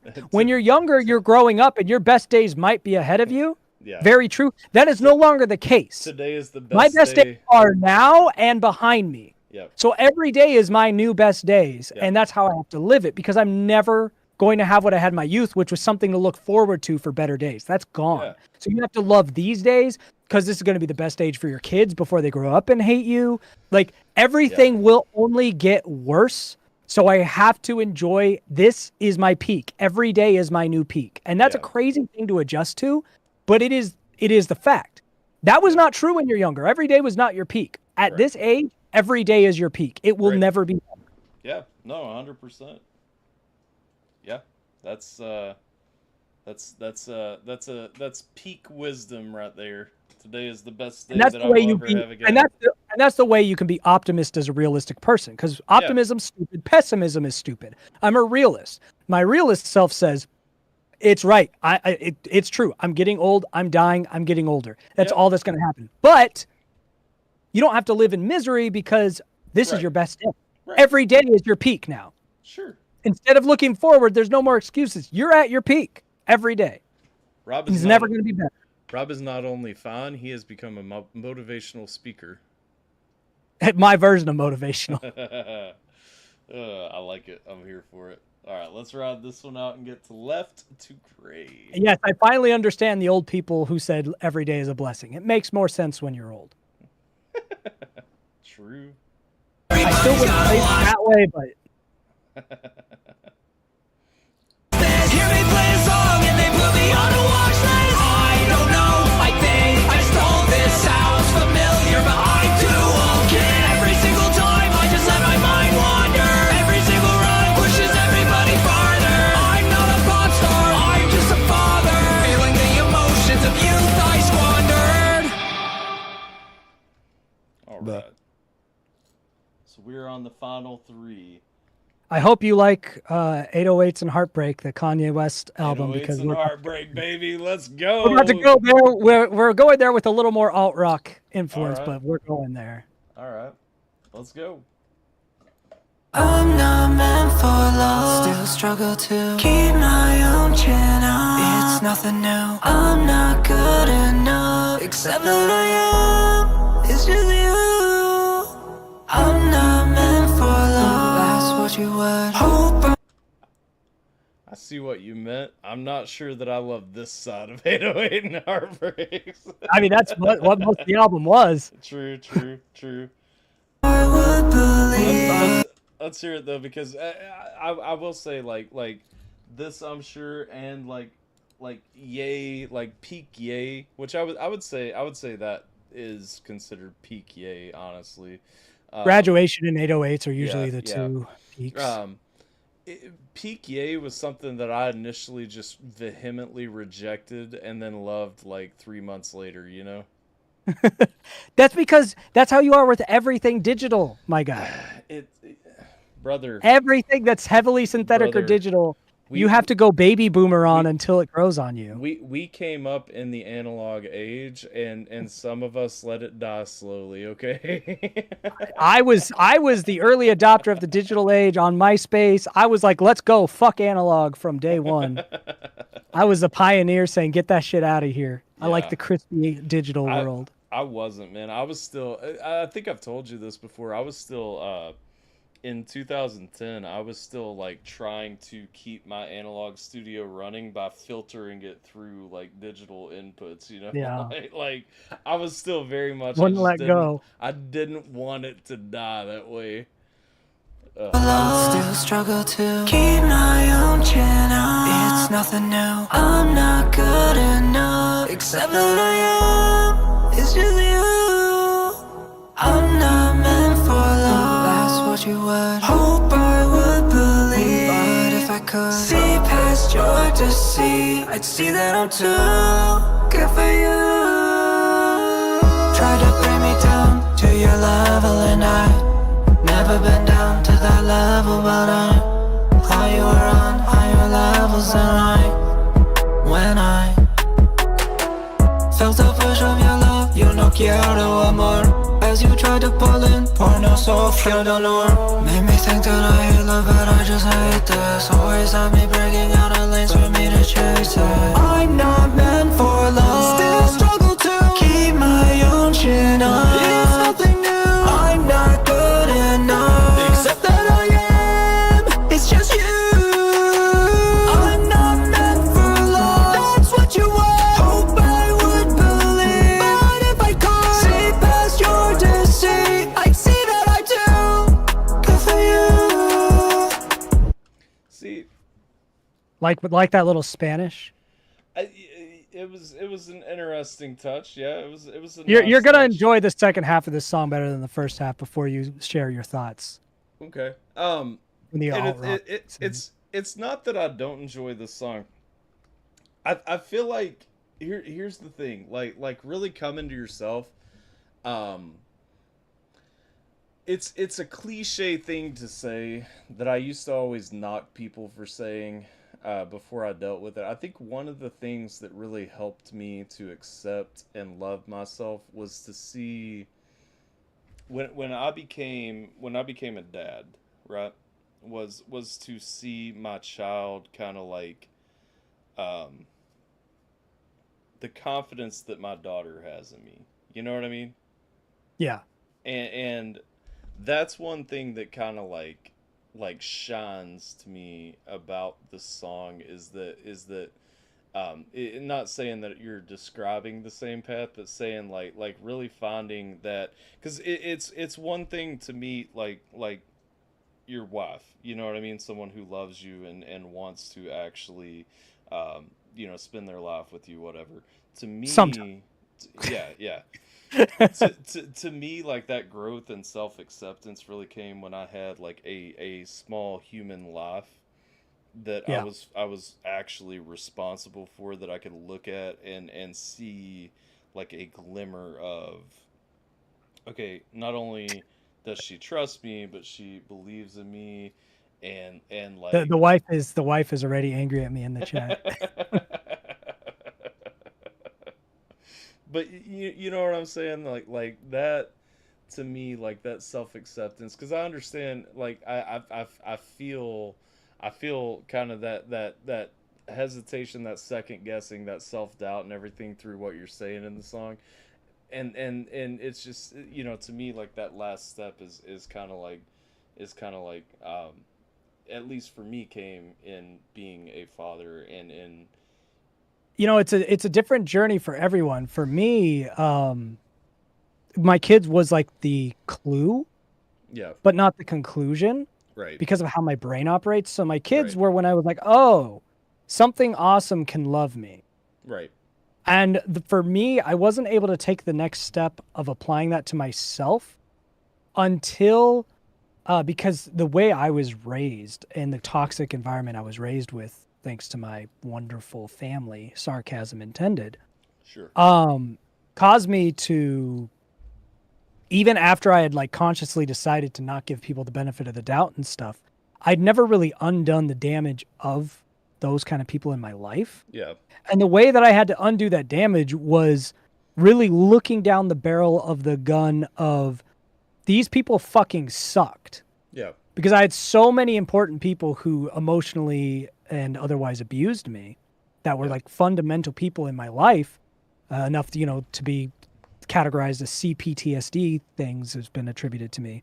right, That you have a crossroads of, you have to either accept that you were the problem and deserved this, or that these people were terrible to you.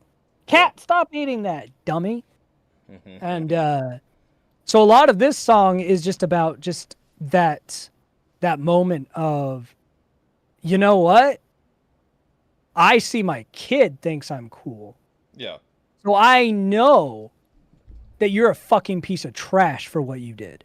right, And that's, you know, that's kind of what the epiphany of this song is. And for me, it didn't really, the other shoe didn't fall until it's kind of, it's sad, but until I learned to hate those people, I didn't Yeah. love myself. yeah.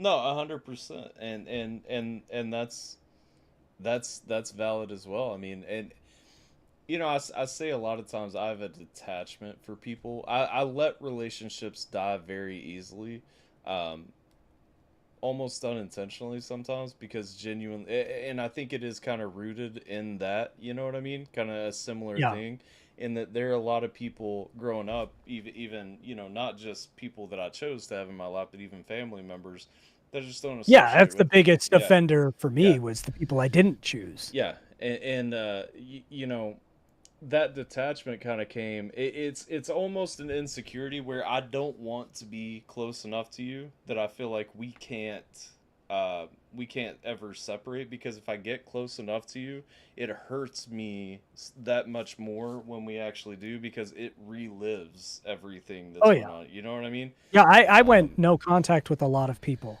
Yeah, yeah, no, and same, and that's you know, I truly, like, I get you, I get what you're saying. I think you know, like I said, I just had to be, I had to be able to accept the judgment part of that too, where they're gonna like, Yeah. oh, you're the problem. Yeah. You've disassociated with your family because you're troublesome. I'm like, you know what? You can have it.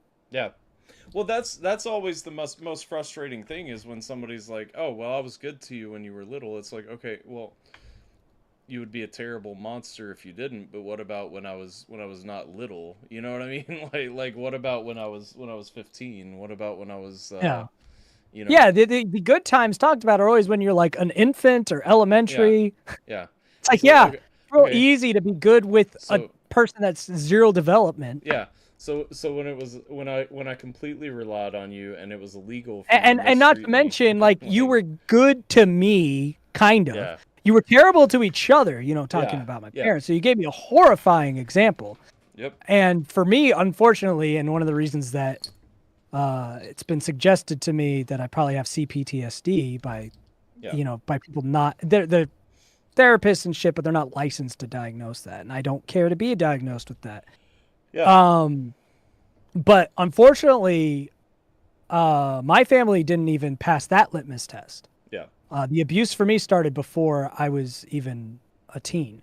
Yeah. So even the easy part, while there were good memories, they fucked up even the easy part, Yeah. the freebie.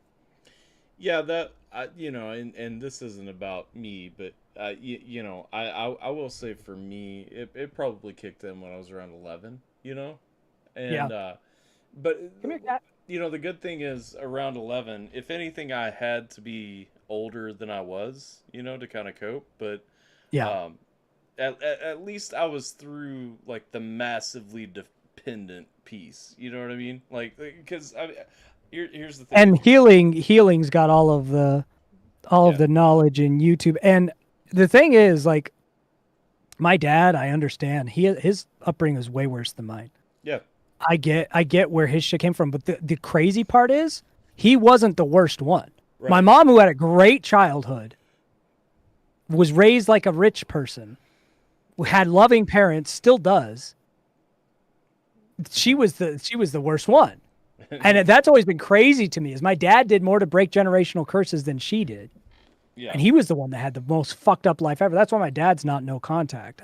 He's limited contact, but I have more empathy for him because for him, he broke generational curses compared to where he came from.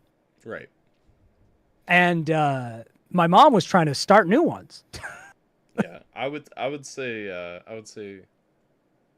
well, I can relate, but I make it a point not to talk about such things anymore on YouTube. Yeah, because then you end up with texts and stuff. And yeah, it's I'm on a path of letting go of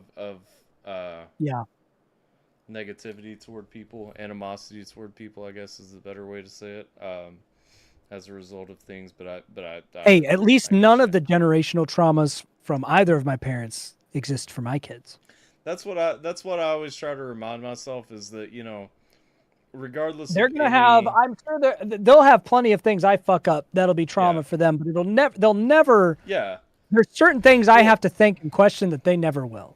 Well, and that's the thing, my daughter, I had going back to therapy, I had a therapist tell me a while back, well, you should start receiving regular sessions before your daughter is old enough to say, why is daddy crazy? A therapist literally told me that. Yeah, therapists love to say weird shit like that. Yeah, and like, Jesus Christ. And I said, the thing is, I think that my daughter is shielded from most of my crazy. You know what I mean? Yeah. I think that my daughter knows that dad has experienced some things that he can't function it's because normally sometimes. She's giving you that Gen X boomer mentality. The difference is I know what my mental traumas are, and so will my kids. Yeah. Yeah, exactly. This idea of hiding it from them, which is what our parents did, is what fucks it up, because your kid isn't going to see you as less when you say, I struggle, like when they're of age, I struggle with this and this. Yeah. Right? My kids are going to know what I struggle with because it's part of who I am. When all these parents tried to hide it from us, and then they retroactively say, I might have been struggling with this. Good for you, you fucking idiot. Yeah. What do you want, a cookie now? Yeah. No, I agree. And that's the thing, especially when the last generation, certain people still won't even say, well, I might have been struggling. It's just no. You want to know what else is funny? For all the shit that boomers tried to give to millennials for being the me generation and all the fucking selfish nonsense, with millennials, with our generation, the mortality rate of pets and babies decreased by 94%. Yeah. Because we stopped completely neglecting our babies. Because if you see, like, how we survived is crazy. The infant mortality rate with the boomer parent is insane. They literally would just put you in all these blankets that could suffocate you. SIDS dropped by like 97% with our generation because we actually took care of our fucking children. And pet mortality has also, like, our pets live way longer. Species of like house pets that we thought only lived to 10, turns out they were supposed to be living to 16. Right. Yeah. No. It's just the people who raised us, like, And the thing is, they don't have the excuse to the generations before. The generations before had way different medical advice, way different access to information. But the boomers, even though they didn't have the internet, they had a lot of the same access that millennials did. They just didn't fucking give a shit. Well, it's crazy you say that, because I remember growing up, like, we always had chows, which is a larger breed of dog anyway. Yep. We always had chows, and they usually lived to be about 10 years old, you know? Yep. I have 2 chihuahuas, and one of them is 15 years old. That is a long time for a chihuahua to live. You know what I mean? I get, you're absolutely right, because we actually take care of things, and yeah, we have the data to show, like, and boomers always making fun of millennials. Oh, you treat those pets like they're fucking people, blah blah blah. That's why they're not dying so young, because we're not abusing the animals we've invited into our homes. My parents used to wash the dog bowls out with bleach. Because they didn't like the smell of it. And then our dog ended up with cancer. I wonder how it got cancer. Maybe it was the bleach you used to clean their water bowl. I didn't need the internet to think, I don't think we should be cleaning this dog's bowl with fucking bleach. It's adaptability. And I know this has been a long side tangent, and we'll go back to the song after this, but it is adaptability. I mean, people say millennials are the most adaptable, and it really is, because and here's the thing, it's not just that we grew up without the internet being accessible, you know what I mean? And then we got the internet midway through, so we've seen both sides. But it is straight up, like, we actually had to function and survive without the internet, you know what I mean? Like, that is what makes millennials adaptable, is because we know how life works without the internet, but we're also the only generation that also knows how to use the internet. Right. Because the other generations struggle with the internet. Yeah. Gen Z knows how to use the internet, but they don't know how to not use the internet. Right. Yeah, no. Millennial master race, I'm just saying. I mean, that one was actually my dad who did the bleach. Wait, what's that? Tay said she wasn't surprised about the bleach for the night. That one was actually my dad's. Yeah. But I think it was because my mom complained too much if he used anything else. What up, Formula? What up, Formula? All right, let's get back into this. I promised we would unpause after that final leg to the tangent. So we are back. Fuck boomers. Deep song, man. I'm with this song. I don't know if that's shown yet, but you know. Well, I think the tangent shows that even though sonically it's not your favorite, you like the messaging. I do. I love the message of it. Past your deceit, I see that I do. Good for you. Now it's time for me to go on and leave it every behind. There's no time to keep us so pace to see what you left. Funny how you want me to call you now. Funny how you want all I wanted now. Funny that you think that I'll make the mistake. Kinda funny you would. I do get the yay vibes too. Like it's very much in there. Even the little subdued off to the side. Yeah, you know what I'm saying? This is unapologetically 808s inspired. 808s and Heartbreak inspired. Yep. Love that album. Yep. Funny how you want all I wanted now. Funny that you think that I'll make the mistake. Kinda funny you would think you could bring me down. I can't see anything coloring all the things that you left to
like seeing the Hulk.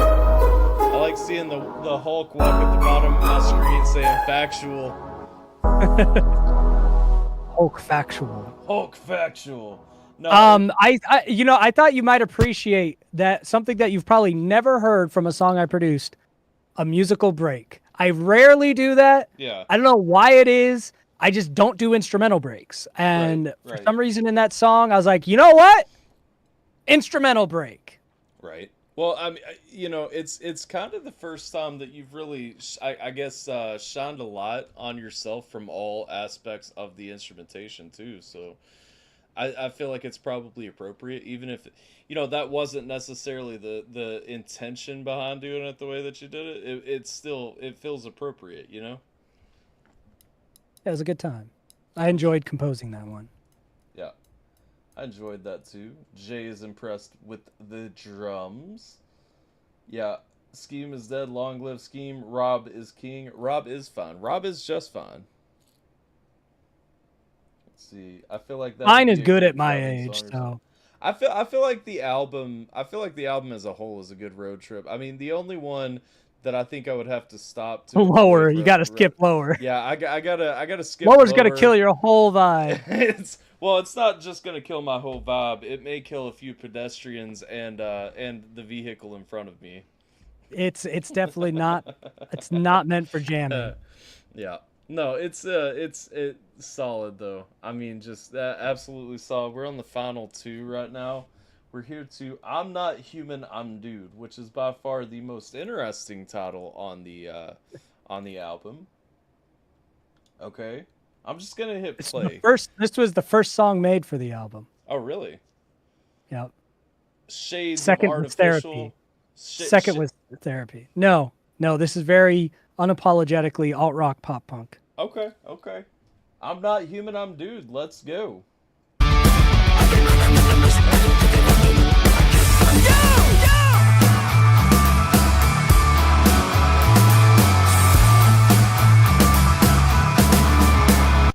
Little of a deeper vibe, a little bit more into the more traditional alternative rock bag. This album is meant to be more alt-rock than pop punk, but when I go alt-rock, it turns into pop punk, which it will in this song as well. Sure, I'm sure. Just how I am.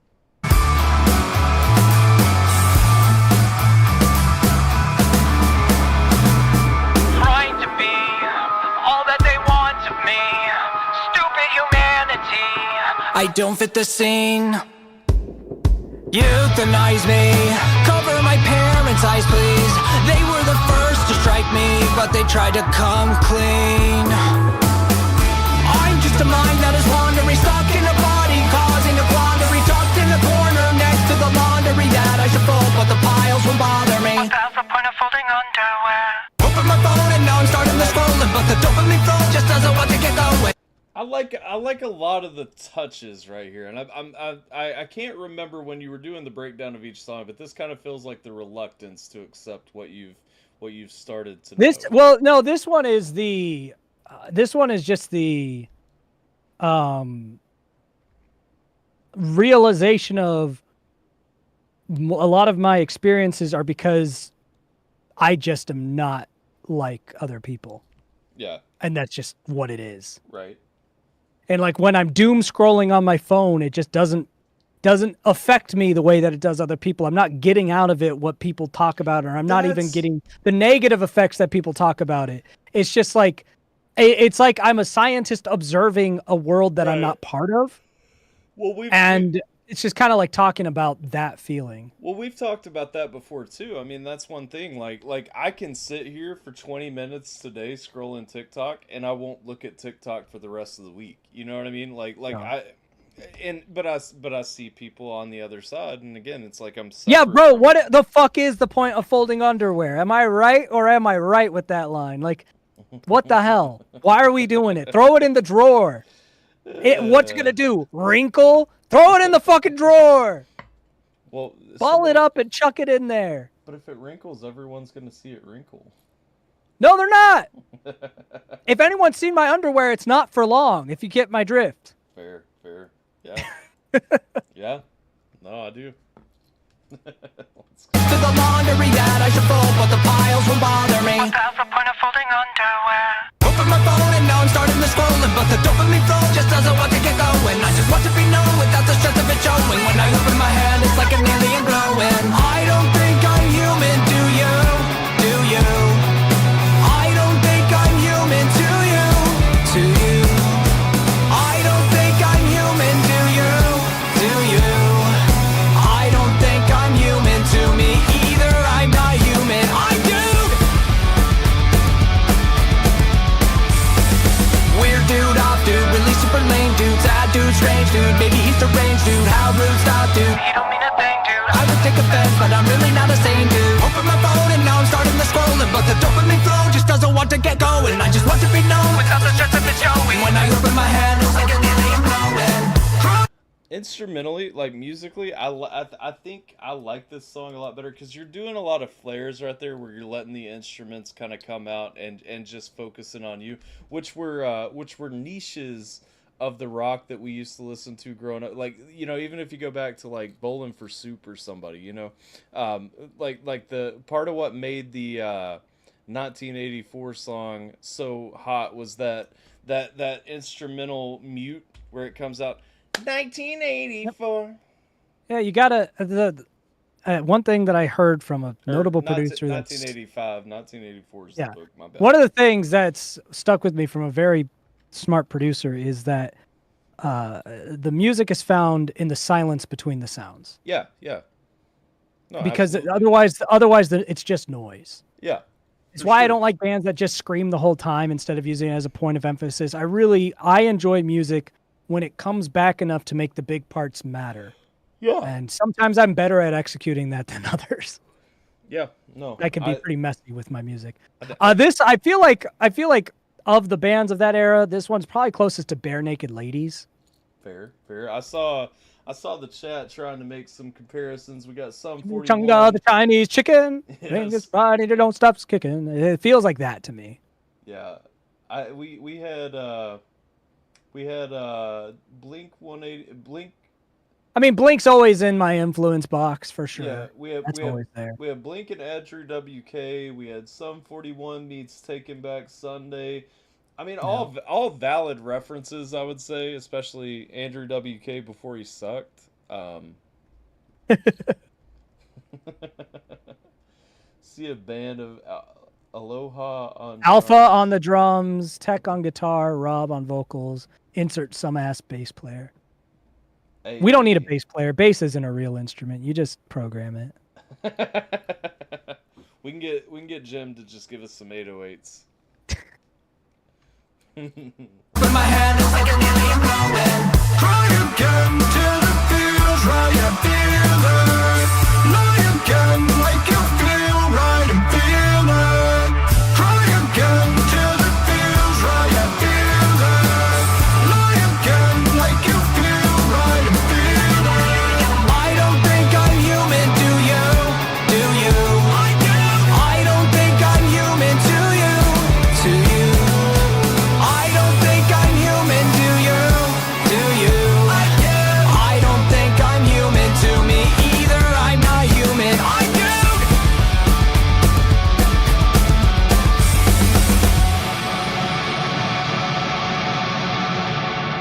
And we've got the little instrumental fry out there to kill the song. I want you to know that Everest is 3 minutes, 33 seconds, 0.33 milliseconds. Okay. I just wanted you to know that. There a reason for the threes there? I mean, when I saw that it could be a thing, I made it cut to the exact 333 plus 33 milliseconds. Demon time, you know? Well, yeah. The true witching hour also, I mean, the threes. I've gone full metal before. Just look up I Hate You by We Scheme. That's the metal you get from me. It lives on forever. That's the one time I did a full-ass new metal track. That's what you get.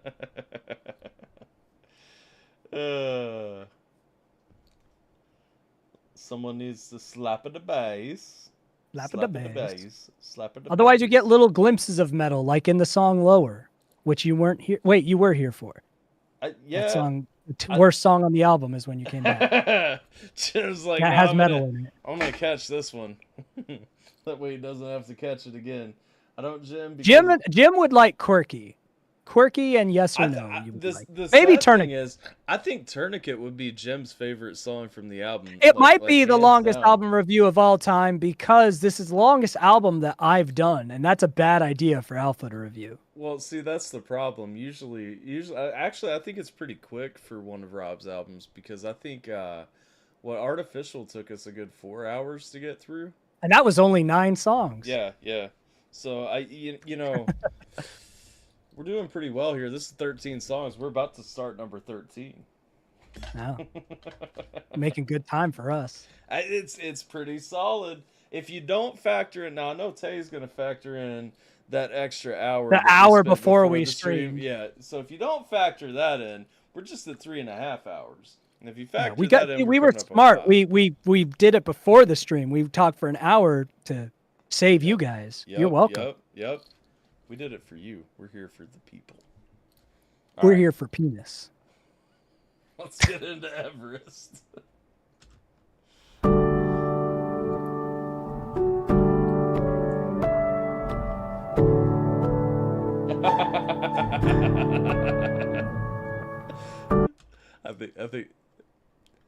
I think she's mad at me.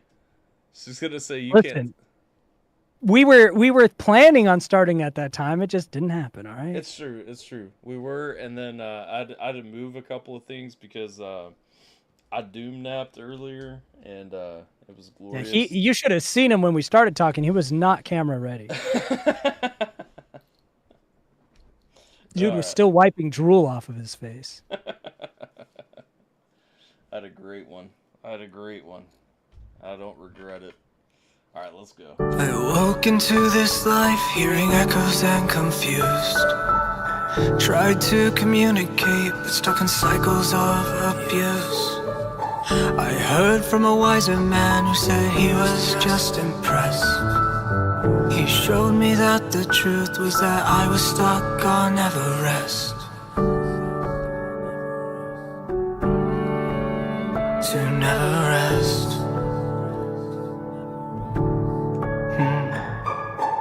Stuck at the top, alone with no air. I'd give my all to join you down there, but it is my eternal to rest. I'll live and I'll die here on Everest. I saw you at the summit and I called you to reach me. The snow is too immense and I see that you're freezing. It's not worth the struggle and I won't watch you die. I'll scream and start an avalanche, so run for your life. Stay further down away from me. Safer where I set you free. No turning back now, the cold is too intense. Stay warmer in the fields and try to get some rest. I promise that is best. I promised you the best. And you will never find that here on top of Everest. So tell me where we're at right here. I mean, I get it. We're at a peak. We're talking about the isolation, the separation. You'd love to not be isolated there, be with everybody else. I mean, you know, is it that kind of, I guess, that full circle? What I'm pulling is the full circle acceptance of everything that's led through the album to this point, who I am, where I am, what I am. I wish I could join you guys, but I can't. But, you know. Yeah, I mean, this song is very much like a spiritual cousin of Sideshow. Yeah. If you remember that song. Yeah. Where Sideshow was lamenting, you know, always being a point of interest for people, but not someone they cared about. That was what that song's about. Mm-hmm. This song's kind of about realizing why that is. Mm-hmm. You know, because Sideshow was about what it is. This is more of why that is. And it's based off of an interaction that I'd kind of disregarded until retrospectively. So when I was in college, there was a professor who was going to work with me on my master's thesis and doctoral dissertation. Yeah. And he sketched out who other scientists that we would work with because I kind of knew what I wanted to study. And, you know, he was just like yeah, I want to be part of this. I want to be my name on these papers because I think you have really good ideas that need to be fleshed out and thought about, blah, blah, blah. And then when I came to him to tell him that I wasn't going to pursue grad school because I was just burnt out on school and I just wanted to go into the real world. Right. He had a conversation with me that I kind of ignored at the time, but he was like, hey, I don't want you to take this the wrong way, but you should really stay in the world of academics. You're not really going to fit in elsewhere. And he's like, we've done it because, you know, in psychology, there's a lot of times you take tests. So I'd taken personality tests, IQ tests, things like that. He's like, you are not going to find your people out there. It's going to be very hard for you. They're not going to understand you. They're not going to relate with you. People are either going to be confused by you and dislike you, or they're going to actively hate you when they misunderstand you. But if you stay in academia, that's going to be understood. Right. Your quirks and everything, you're going to be understood if you stay here. And I was just like, I don't even like this group of this idea though. I don't even like having higher education being your whole life. It seems meaningless. I like art. I like music. I like creating. I feel like I could reach people by that medium. And he was like, I don't think that you can. Not in the way that you think. And at the time, I was just like, he's just disappointed that I'm going off and doing this thing. But it'd be decades later when I kind of thought about what he said and realized how correct he was. Right. And, you know, this song's kind of, you know, that idea that the universe that I live within and I operate in is cold, callous. Most people can't live in the kind of reality I live in. Most people can't handle the harshness of how I approach things. And it's not their fault. It's not a problem. It's not my fault. It's not their fault. It is a disconnect. Right. It is just, it doesn't work. And so that's why I was always the sideshow. I was a point of interest to people because it was a curiosity, but I'm not a priority because it's just curious. And I never really understood why until I got much older and realized how wise that person was. Even if they weren't right, they were also right. And so this is just kind of that lament that, because this is why Left for Gray and not I'm Not Human, I'm Dude come before it, because Left for Gray is, okay, I get it. I haven't been loved by the people that should have loved me, but that's not my fault. And then I'm Not Human, I'm Dude is, I don't fit in. That's not necessarily my fault. And then Everest is, it doesn't matter that it's not my fault. It still sucks. Right. Okay. Fair enough. I like it. I like it. Let's ride it out. Also, chat says, and I agree, the harmonies are really good. Like it's a very aesthetically pretty song, or sonically pretty song. It feels really nice. It feels like a nice wrap to the album, both thematically and sonically, I think. No turning back, now the cold is too intense. Stay warmer in the fields and try to get some rest. I promise that is best. I promised you the best. And you will never find that here on top of Everest. I promise that is best. I promised you the best. And nothing good is waiting for you here on top of Everest. Stuck at the top alone with no end. I'd give my all to join you down there, but it is my eternal duty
I really enjoy the vibe of that song. I didn't want to pause it there because I know that song, more than I think any other song on the album, really is kind of built for the harmonies just to kind of resonate and play through. And I don't Hello, know Tater. I don't know that this was intentional at the end. What up, Tater? I don't know that this was intentional at the end, but it almost felt like a like the original voicemail, the answering machine, like the dead sound. You know, when the Yeah, answering no, machine picks up. the grain sound I Yeah. put into the piano instrumental on purpose Uh-huh. to have a hissy sound through the whole song. Yeah. And so just kind of the last few, I guess, portions of a second where it was kind of just raining through, kind of unfiltered, um, felt really, I guess, full circle from the beginning of the album with the Yeah. answering machine picking up and everything. The album as a Yeah, it whole, wasn't an unintentional kind of ode. It's kind of that idea that it's gone, but it's not.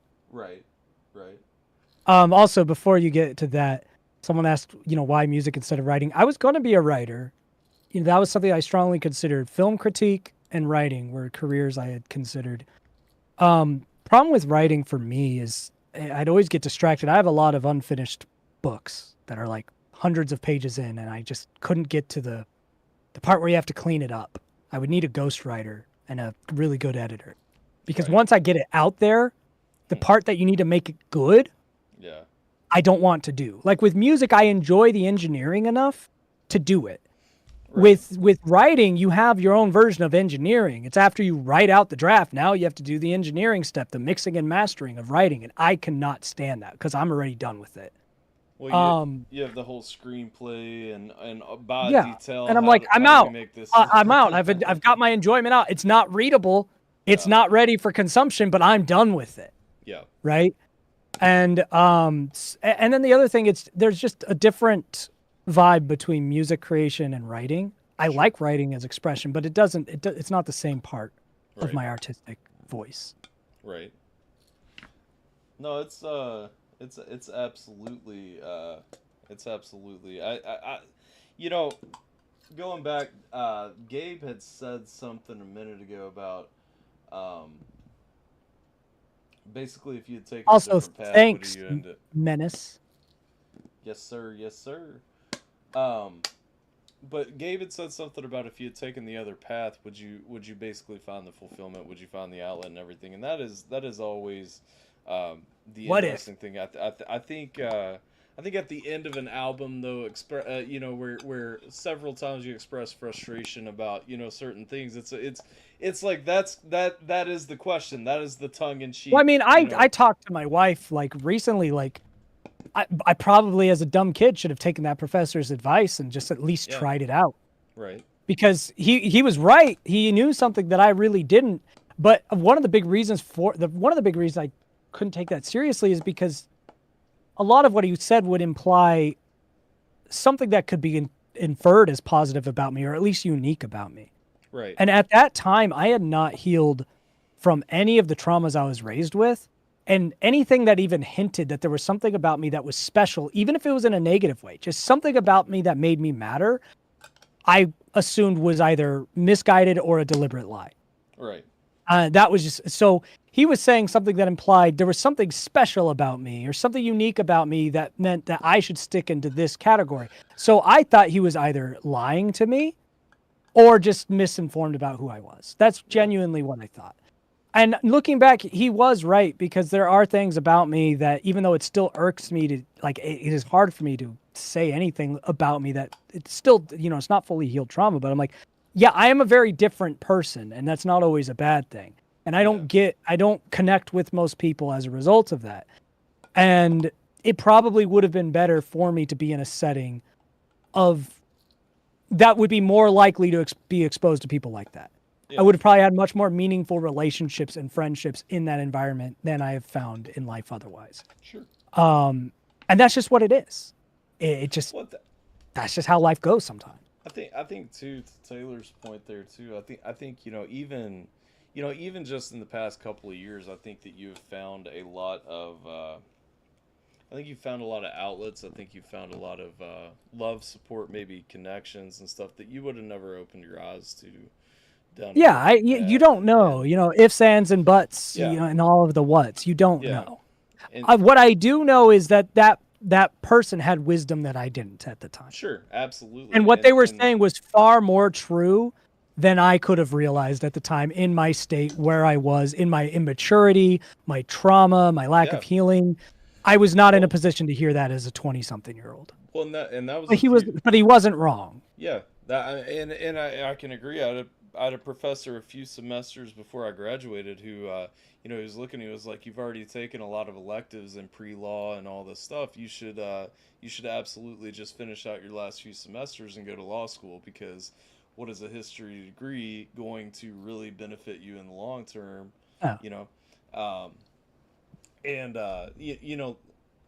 I made the decision not to, because honestly, it just wouldn't have been financially viable to go to law school, just because I was already, I was at the point where I had property taxes due and stuff, so I can't just depend on law school to take me in as Jay getting them double entendres. He's not wrong. Everest Mountain and Everest from Academia, From academia. Yep. Everest is meant to double as like the ever resting idea. Yeah. There is some intentionality to that. Well, I think overall, I think the song was great. I think the album was great. I personally, it's a very you project, which, like I said at the beginning, I feel like there are a lot of elements that factor into. I don't expect you to make something that's going to sound like any one thing that you've done. And this feels more coherent than most things I do, though. It does, and it feels like it has. I mean, even to of the end, like everything. we didn't just hit the brakes. We had "I'm Human, I'm Dude" to return back to the feel of the album. I really wanted something that wasn't just completely haphazard. Yeah. Right. And I feel like you could classify this album as alternative rock mostly, Sure. and that pretty much sums it up. Sure, absolutely. But there are outliers. You've got Lower in there. Yeah. You got Therapy in there. Therapy's less of an outlier than Lower, but it's still an outlier. But yeah, I definitely was like, I didn't try to do it on purpose to limit myself, but I really wanted to be like, what is the music I make? It can't just be everything. What do I actually make? Right. No, and I think it shines. I think it really. I think here's the thing: without pulling directly a lot of the lore that has gotten to this point, a lot of the past experiences that have gotten to this point, I feel like it caps it off and moves into the next chapter very seamlessly. I wanted this to read as a breakup album if you don't know any of the backstory, because this is a thing that I'm trying to gear to people who have no idea who I am. This is a new project I'm launching. I haven't talked about it a lot around anyone who knows who I am. Sure. I have a huge platform on TikTok, and I've mentioned it in passing twice. Right. I could be plugging this on. I've got a 200,000 follower account on TikTok. I could be plugging this project to, but I've just been leaving it to its own thing. Right. I want to see who finds it. I want it to find its people. And so when I was making this album, I was like, if I'm going to talk about specific things from my artistic past, it needs to be also interpreted as something else. And so I was very intentional for songs like Tourniquet to, even though that's a song to the Scheme community, to make it a breakup song. Right. First and foremost. And honestly, it's first and foremost a breakup song. You have to really understand the lore to even find the Scheme community part of it. That's latent under the messaging. Sure. Yeah. No, I think it's a great artistic. Do you ever think 200 years from now someone's going to think, ooh, this guy seemed pretty cool? You never know. I have no fucking idea if anyone would ever give a shit about this, or if they think it was just a derivative version of 2000s music that came too late. It's really impossible because what resonates with people is so random. Yeah. Look at Van Gogh. He died with everyone hating what he did. Sure. And now he's like world renowned. And when I look at his art, I understand why people hated what he did, but I also understand why it's world renowned. And that's the weird thing about art. There's some art that I think is just objectively shit. that just pretentious people pretend is good. But most art lives in the gray area, the Van Gogh area, where I could see an argument for this being trash and an argument for why it's considered amazing. Sure. And that's where most art lives. Where does my art live? I do think a lot of my art isn't like extremely unique because I don't design it to be, but when it is, it's so unique that is it really attainable for most people? Probably not, but that's not the point. And sometimes that makes art memorable for some people or creates new musical genres or all this other stuff. But most of the time, it just makes it discardable. And I think my legacy will be mostly discardable, but I would love for it to resonate with a larger audience and be remembered. I just don't think that's what it will be. I do it for me more than anything else. Yeah. I think it actually shines. I mean, like I said, as far as like intimacy of tone, I think this is the most fleshed out project I think that you've worked out. I think Artificial was very close, you know. Artificial was more personal but less well produced. Sure. Because I've spent so much time on that stupid video. Right. Yeah, I being Wish.com Bo Burnham or something. I mean, it was fun. It was great. I'm glad to still have it. You know what I mean? Like I think it was, you know, again, that I go to that one because I think that one was a very relatable album that you made for me. This is the longest I've ever spent on an album. Yeah. I've never spent this much time in the production phase of an album. Yeah. I've had albums that took longer to come out, but it's because I wasn't working on them. I was working on this album longer than any other album I've done. Right. Music videos aren't planned because I just do shorts because short form content's what people do now. Music videos are usually only popular if you're already popular. So it seems like a waste of my time. I might at some point make music videos if any of the songs start to gain traction in shorts, but my plan is just shorts on TikTok and YouTube. And if something gets popular, then I'll invest in making a music video for that song because now it's already popular. People are going to want a music video. I just, adapting to the times. When it comes to stuff that's marketing related, I'm trying to be as adaptable as I can at my age and just see who can find this music. Right. For the record, because I haven't said it yet, in both chats, pinned up to the top, should be the link to robisfine.com if you want to grab a copy of the album. Signed. And if you don't want to pay money for it, or you can get it downloaded. You could download it or get it signed, but if you don't want to pay for it, August 15th, it's streaming everywhere. So it's not on Apple Music yet. August 15th, it'll be on Apple Music and everything. Some of the singles are already on Apple Music. Quirky, Yes or No. So if you didn't see this whole stream and you want to see if you would like it, I think there's 4 or 5 singles already on streaming platforms, but the rest of the 13-track album comes out on the 15th. Truth. Super excited. So we'll probably wrap up here in a minute. We're right at a clean 4 hours. Sexy. Anybody got anything in the chat, or do you want to say anything? I guess you're over here for me, but you probably see me pointing the opposite way right now because I'm mirrored. I don't know. I would say for anyone that's here, if they have a question, they can ask it. Otherwise, I don't know. We talked a lot. This project was, I think, something that people probably don't understand with me and music. Well, some people who know my history do. If you know my history with music, this is the first me project I've done since 2009. Yeah. Every other project that was me was satirical, comical, gimmicky. It was never like me being me. We Scheme towed that line near the end when I demasked, but I still tried to keep schemisms in there. Right. And then After the Tone is very much me, but it's also someone else, right? We do that collectively. Her and I write those songs together. And if you know my backstory, when After the Tone fell apart the first time, I stopped making music that was me. Unless it was comical and I had that barrier of protection where it's just a joke. Because that's a barrier I needed after how crushing of a blow I got from the feedback I got when Brittany was off of the project, was, well, it's just a joke, so it doesn't matter. We Scheme was the same way. It was genuinely mostly just a joke. Sometimes I'd get serious, but I was like, I'm not a rapper. It's just a joke. So this is like my first, like, it's taken this long. What is that?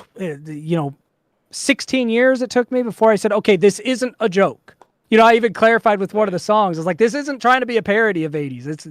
It's just my attempt at it. So if it sucks, it sucks. Like, there's no veil for me to hide behind on this album. There's no, this is tongue in cheek. It's like, no, this is genuinely me trying to make good music. So if it sucks, it sucks. There's no, this is just tongue in cheek, sarcastic. The only closest thing to that is Lower is meant to make you feel bad. So it's not meant to be like a bop. It's meant to make you uncomfortable. But that's obvious with how different it is from the rest of the album. But if something else on the album sucks, it just sucks. And this is the first time I've been able to make something where I'm like, yeah, there's nothing for me to hide behind. If it sucks, it sucks. Right. There's no satire. It's not tongue in cheek. This is what I can make. Right. Because so many times I'd release music, I was like, this isn't like what I could make. It's just me fucking around. That was the honest truth because I've been too, like, I haven't wanted to do that. And so now I'm like, fuck it. Here it is. If you hate it, you hate it. But this is the first time I could say I've released a project that from start to finish, there's no excuses. If it sucks, that's just what it is. This is what I can do. Like, I know some of it's not produced perfectly because I'm not a perfect producer, but this is as good as I could do in that time frame. This is it. Right. Yeah. That's all it is. To answer the chat too, the artist's name is Rob is Fine. Rob is Fine. The title of the stream is exactly how it is. Rob is Fine. The project is called Press 1. Yeah. The album is Press 1. That's the first album. The title is Rob is Fine. And if you look here on it's the album cover is down here in the corner of the stream. And then after everything processes and I come back and edit, it'll also be on the thumbnail for the video. So I started working on this project probably a week after the Tone ended as part of my self-therapy. Because I was really broken up about After the Tone. So was Britt. That was one of those weird instances where both people involved knew they needed to end, but neither of them wanted to. Yeah. There was a lot of tearful moments and just roughness with that. And so this started as just therapy for myself and then just kind of grew into a project after that. So that would be middle of March, and I've been working on it daily, and I didn't finish until like a week ago. So for me, 4 or 5 solid months of daily work on an album is much more than I usually do. Right. Why is that sad, Tater? It'll be on digital platforms too. Yeah. And it's digitally available now if you download it. But yeah, it'll be on. Yeah. It'll be digital soon. You don't have to do physical. Physical's just an option. It hits every streaming platform on August 15th. Yep. So 13 days. You got a little less than 2 weeks to wait. With about 5 songs to hold you off until then. Nice. So it's not like there's nothing to listen to if you're only going to stream it. You've got almost half of the album to listen to while you wait. Well, I think it's awesome. I think it's a great new chapter personally. I think, like I said, I think it does a really good job of passing the torch from After the Tone into this new phase. I think it encapsulates everything that you pulled together. I was glad to have Britt involved on the title track because that felt good to have that transition. I think it's neat to. I do think it's because it was always Rob and Britt with After the Tone. I think it's neat to see Rob is Fine and Binks Lefay. On the... Well, what's interesting is, she's always going to be a core part of my musical life because that's just what it is. We Scheme's last song features Binks Lefay. Oh yeah. The very last We Scheme song is A Tone from the Void, featuring Binks Lefay, and that's the end of that whole channel too. Is the music video for that, and the first song of my new project features her, and what happened in between was our project. Yeah. So she's very much intertwined with my artistic identity. Right. Do you think you will do a Spanish language project to be press A for Spanish? Hey, there were 2 Spanish lines in this album. That's what you get. You got 2 whole lines of Spanish in this album. That's what you get. And a little dash of French in there, you know. There is c'est la vie. You got c'est la vie, and then you got 2 whole Spanish lines. That's more than that enough. Song. Oh my gosh, I just had like a flashback that I had forgotten. What was that one really poppy song? C'est la vie. I don't remember. Press ocho for Spanish. Press ocho for español. Yeah, I don't know what the second. I don't know if I'm gonna do albums because that's not like a thing these days. You should. Well, I did want to start the project. We'll see where I go from there. Bro. Just don't let albums. If I get inspired, I will. But I've already started working on some new songs. I've got the 3 songs that didn't make this album that I might release at some point, but I don't know. They obviously didn't make this album. So it's not like they're my. Listen, we need like 3 more projects in the next couple of years, you know, and then just a B-sides album. Let's take it way back, you know. I just think before the next album, I'll probably just release songs for a while. And they may or may not be incorporated onto another album. Yeah. I think I have to have for me, I need a concept for an album. Right. No, I think the best albums do have a concept. And this was a big, this is a big switch for me. And I don't know what happens with Rob is Fine, because people might just not fuck with this. And, I might just go back to something else. Maybe Rob becomes good. Well, that's not my choice.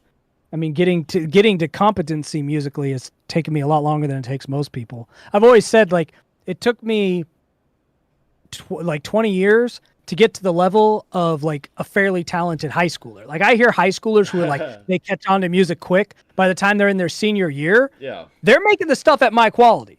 Yeah. Because that's what happens when you're actually gifted. I was not gifted. The only thing I was gifted with was a hyper obsession with music. I just wasn't talented for any of it.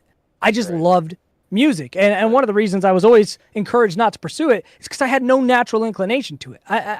There's talent isn't like, oh, you're just good at it, but you do have an inclination towards it where you catch on quickly. I caught on to writing quickly and to academics quickly and to critical like thought and structure quickly, but not music. But it's what I liked the most. So I just had to fucking deal with it. Like, right. So it's taken me 20 years to be like, I sound like a pretty good high school student now. Right. But I'm middle-aged, right? Where I'm not really marketable. So I don't know where any of this goes. And my style sounds more reminiscent of 2010 than it does 2025. So I'm in this odd spot where I'm like, I don't fucking know if this goes anywhere.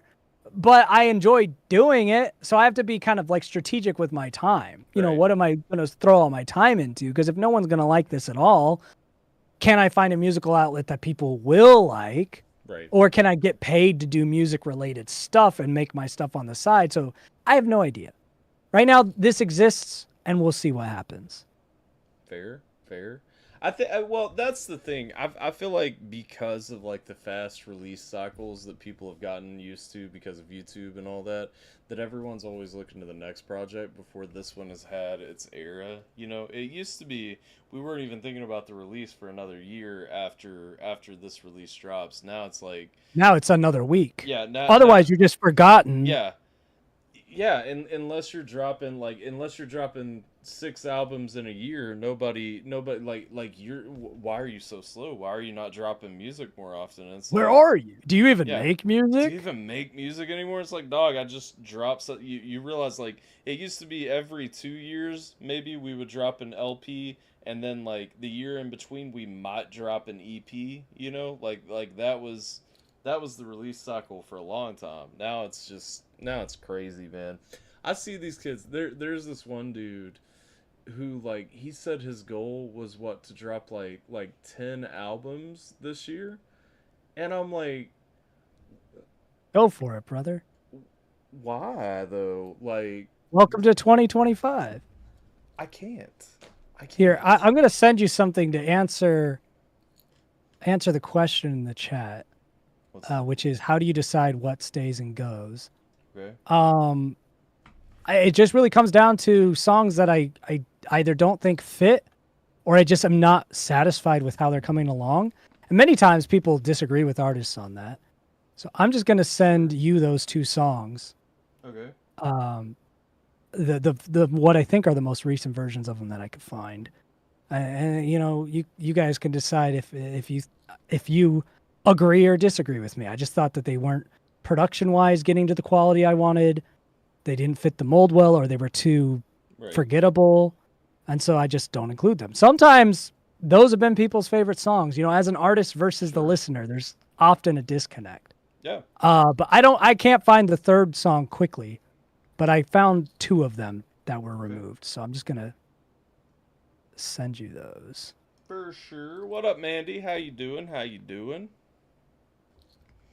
Let's see if that worked. I don't think it attached them, so I'm going to have to do another one. Because that makes sense. Here, let's put these. Yeah. Tell me if it attached the songs or not. I just sent you an email. Aha. No. I didn't think so. Which was very strange. It was like, I waited for them to upload, and then the email's like, nope. I'm like, why did I wait for them to upload? What was the point of that? Okay, now it shows them. Attempt 2. All right. And you guys can decide if these suck or not. I think they just weren't up to snuff with the rest of the album. That's really what determines it for me, is something about the sound isn't coming together, whether it's my incompetence as an engineer, the composition of the song, or all of it. Or I just don't like the vibes. I think both of these kind of were on both of those ends. I didn't love the production compared to the other songs, and I didn't see a way to really easily fix that. And they just seemed redundant. Right. And so they didn't make it. But I could have been wrong. Downloads. Lying faster. No, why did try again not download? It wanted me to try again. Fuck you. Bro, download. Come on. What are we doing here?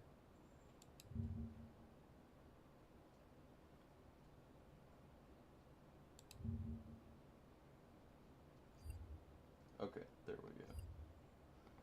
Boom, boom. Alright. I'm going to need your screen. And try again. Yep. Just a second. Stop. Don't play yet. Alright. And share. Boom. Yay. Alright, so we're going to check out Lying Fast. Speaking of all the trauma we talked about, this is a song about my mom. Oh. That didn't make the final cut. Fair, fair. Alright. Let's see here. Where did I open that? There it is. Alright, Lying Faster. So this is the first of the 2 that was cut from the album. Let's go.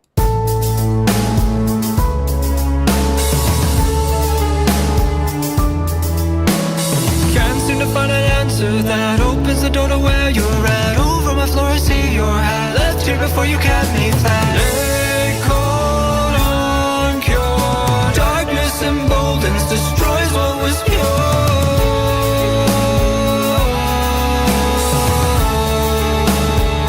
You made everything.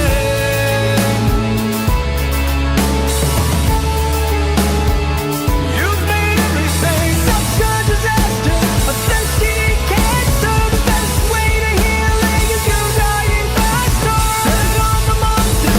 Arrest with no answer. The truth is revealing and you're dying faster.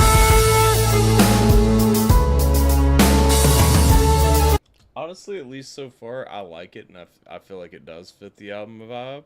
I mean, it was part of the album, so Yeah, it's definitely in the vibe. Yeah, and so, like, I could have seen this one maybe not being cut, but, you know, again. It was, you know, it is what it is. Yeah.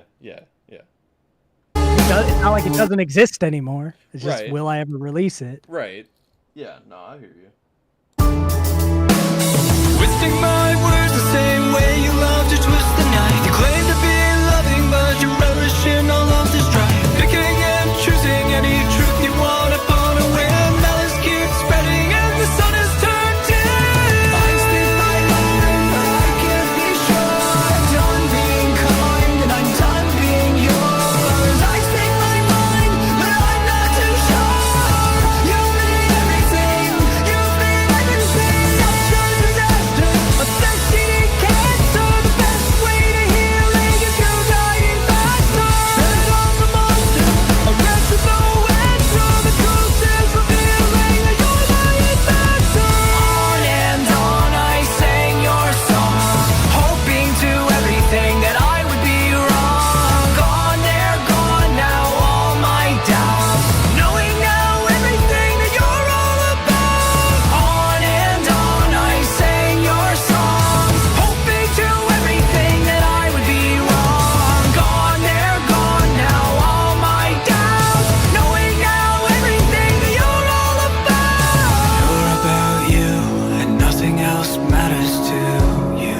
caused your disaster, a flesh-eating cancer. The best way to healing is you dying faster. Set on the monster, a wretch with no answer. The truth is revealing that you're lying faster.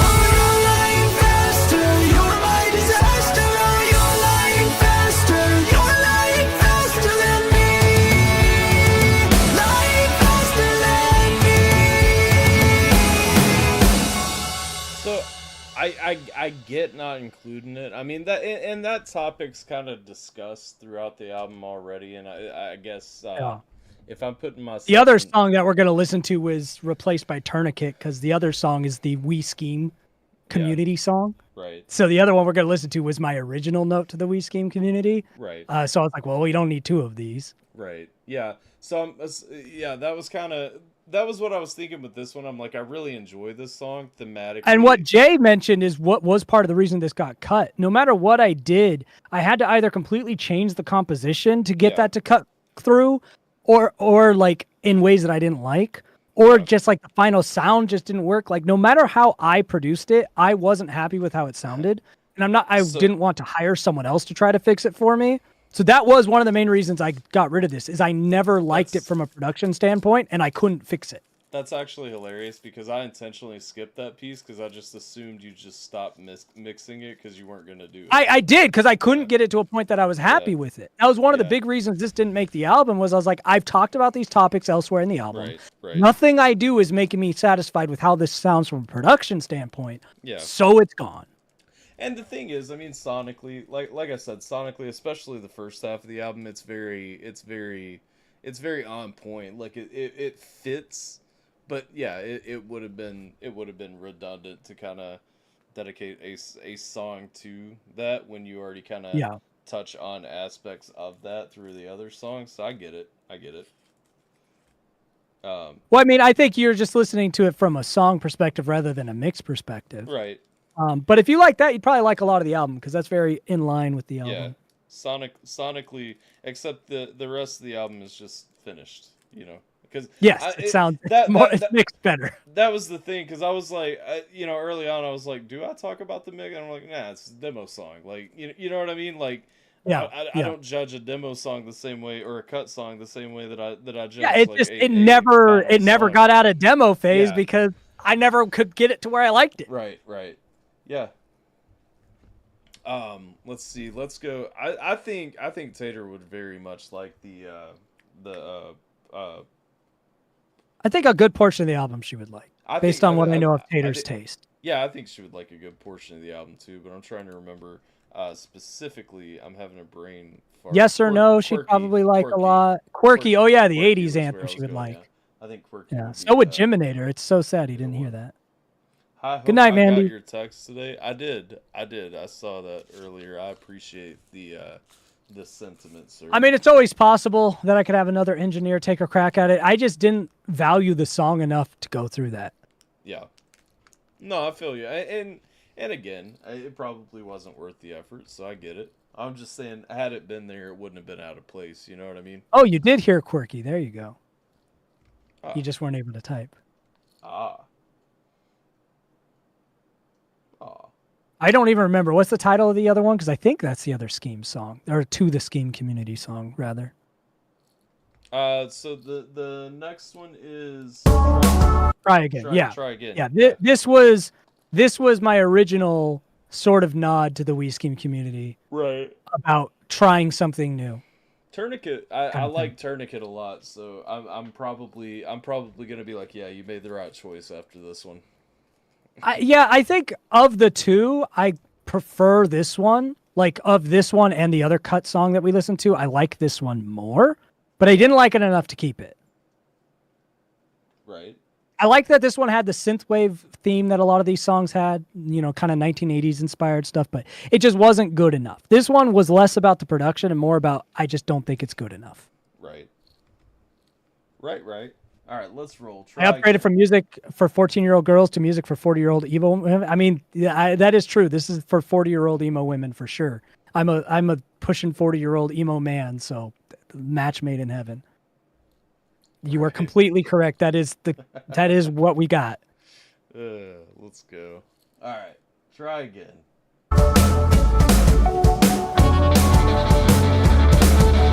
Try to impress, but you tell me not to think about it. Stare at your dress, keep my cool because the room is crowded. Sit me down and practicing, learning how to act like me. Now I think I've really done it. Traded all I had for credit. You were so above my bracket.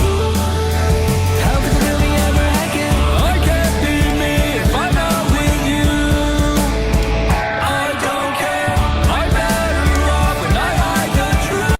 So I'm gonna say this too about this one. It's not that I don't like the drum pattern on this. However, this is the only one that it really shows that you did it slow and sped it back up, because there's one part there that you would actually hurt yourself trying to replicate that. Listen, you just got to get on my level. I know, right? I know. It's funny because It was drummed by a real person on a real kit. Yeah. Just maybe not as fat. I listened to the whole album, and that did not glare at me until this song, and then I'm like, oh Yeah, well, like I said, these are the rejects for a reason. right, Little right, things like right. that. Yeah. Do you care? I can't be me if I'm not with you. But I can change. Let me transform into something new. I'm acting strange. I'll try again, just put a little mask on. Did you mean it when you said that I was handsome? I'll try again, got another little mask on. I want you to believe that I'm the man who feels your passion. This one's also a lot more direct. Yeah, it's less subtle than Yeah. Tourniquet was, with the far whole less. mask reference. Yeah, far less subtle. Say what you want, give me time, and then I'll make it happen. Say who you need. Hold on, pause real quick. Be the one you're lacking. Got you. So I wouldn't do B-sides, but it always gives you an opportunity to do like a premium edition of an album, like a Right. re-release later, and you Right. include the cut songs. B-sides I've done before as well. But like I said, these songs aren't eradicated from the universe. It's just they're shelved. They weren't Right. good enough for the project. We'll see if I revisit them. Right. I feel that. Think of me as a guy who's bending backwards, breaking nothing in me as a man who's only ever faking. The versions of me I created to be are versions from nightmares I don't want to see. No home in my head is no safe place for me. I'll remodel instead, just tell me who to be. I can't be me if I'm not with you. I don't care, I'm better off when I hide the truth. Do you care? I can't be me if I'm not with you. But I can change, let me transform into something new. I'm acting strange. I'll try again, just put a little mask on. Did you mean it when you said that I was handsome? I'll try again, got another little mask on. I want you to believe that I'm the man who feels your passion. I'll try again, got another new mask on. Did you mean it when you said that you liked that one? I'll try again, but I'm coming up empty, nothing inside. I hope you won't resent me. I'll try again, just put a new mask on. Did you mean it when you said that I was handsome? I'll try again, but I'm losing my attraction. Tell me to be me, but you won't like me with no mask on. Rob is fine. He's so fine. This makes me For think more. just to torch you a little, I feel. Oh God, no. What happened? Why did we start over? Throw on either Yes or No or Quirky for poor Tater, who's liking these reject songs, just to see. Maybe she only likes the rejects. Let's see. Maybe the final song she won't fuck with. Which one would you rather? Quirky or I don't know. Do you want to be? She says she loves the '80s. Just throw on Quirky and see what happens. That's very 1980s.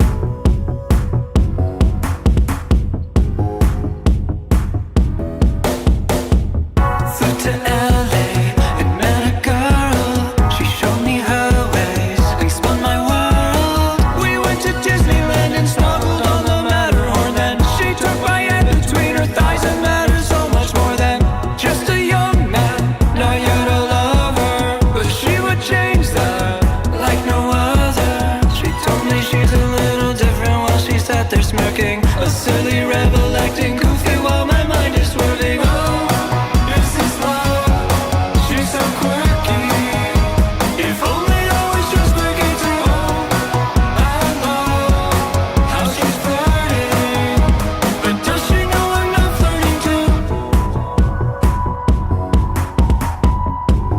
This one you can listen to now on streaming sites. You don't have to wait for this one. We got into the moment and Let me double check this, I think. I told her all my traumas and my nervous hesitation. She didn't know what to say, didn't know what to do. Yeah. Looked at me in a strange way. If only I was quirky like you. I tried to retract and I took it all back. And I said all that shit for a laugh. She believed me. I'm relieved, she believed me. Oh, this is love. She's so quirky. If only I was just quirky too. I love how she's flirting. But does she know I'm not flirting too? This is love. She's so quirky. If only I was just quirky too. I love how she's flirting. But I'm not acting quirky for you. You're quirky, I'm unhealthy. Impoverished mind, you're wealthy. You're quirky but happy and stable. Could you ever love me? I don't think that you're able. You're quirky, I'm unhealthy. Impoverished mind, you're wealthy. You're quirky but happy and stable. Could you ever love me? I don't think that you're able. Oh, this is love. She's so quirky. If only I was just quirky too. I know how she's flirting. But does she know I'm not flirting too? This is love. She's so quirky. If only I was just quirky too. I know how she's flirting. But I'm not acting quirky for you. I think it came out lovely.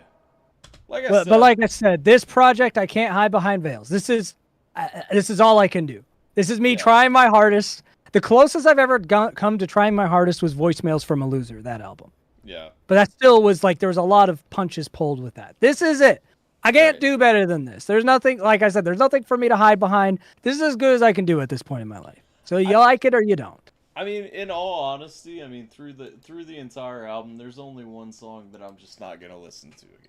Lower, And- but that one's yeah. kind of intentional. And that's the thing. I mean, the But- album.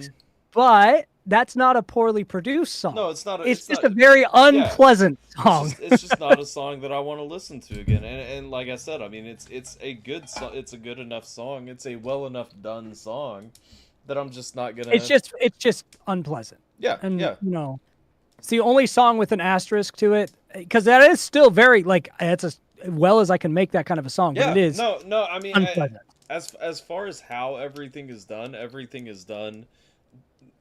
perfectly. You know I what I mean? threw that song into a random live stream from a dude who I could tell was like a really good music producer Right.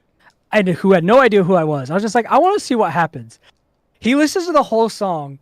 The chat is putting all these confused emojis, and his face is just. And then at the end, he said, "I don't understand." And he thought it was a whole band. He's like, Yeah. "Your band is really good. Like the instrumentation is really good. Why did you guys choose to do this?" Right. And I said, "It's just me." He's like, "What?" I was like, I do all the instrumentation. It's just me." He's like, "Okay, Yeah. that's even more impressive, and I'm even more confused. Why did you choose to do this?" And then he started like crashing out, raging. He's like, "We have people." He's starting getting so mad. Who have no talent, making some amazing songs, and then you come in here, clearly talented, and actively chose to make this and share it with me. And I was like, good. Yeah. I said, what I heard is you think I'm talented. That's what Yeah. I responded with. Right. So I was like, that's what I knew mission accomplished with that song. This Yeah. dude was crashing out so hard because he's like, why? I was like, if it makes you feel better, I have other songs that don't sound like this. He's like, can you send one of those? I said, no. No, this is not the time No. for that. This is. And they never heard from me again. You know, it's really cool though, because it's true. I mean, as far as like I said, I mean, I will not listen to the song again. Just think where I do think about that often, Tater, but I was always creating music during those years. I just wasn't releasing it. So I might still, of course, if I had released it, you get more feedback. I would be a lot more advanced as an artist. That's where I'd be. And I might be popular. Who knows? Because a lot of that stuff was topical when I had taken a hiatus from music. Right. You never know. Probably fucked up. But I'm making it now because it's fun. Yeah. Well, anything else you'd like to throw out? No, I've already taken way more time than you wanted to, and we added extra songs. Listen, we haven't taken more time than I wanted to. I'm just worried about, like, I don't want to get you in trouble. But my wife and kids are already asleep. They're gone. Fair. I'm the only one awake. Even the cat's asleep. Look at this. She's out. She said nah. Dang. If you saw her earlier, she was on my lap and like cuddling. Now she's like, nope. Right. I'm asleep. Everyone's asleep in this house except for me now. I think Queso's back here under the Colts blanket. I've seen her do several iterations of being under the Colts blanket today. Yeah, I've seen her moving around a lot back there. Yeah, we were discussing with Quirky. We were discussing movie and video game placement with that earlier. Yeah, that's a media placement song. Quirky's very much put it in a soundtrack of a movie or TV show kind of song. Yeah. I didn't create it that way, but when I was done with it, I was like, yeah. That's what you this has created. This has that corporately safe feel to it. Right. Yeah. No, it's there are worse things. It's very fitting. It's very valid.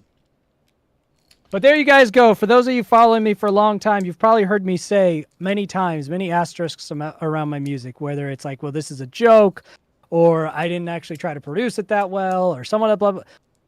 This is it. For all those times I've said that, hey, I'm a musician, I just never actually try, because I've said that a lot. This is me actually trying.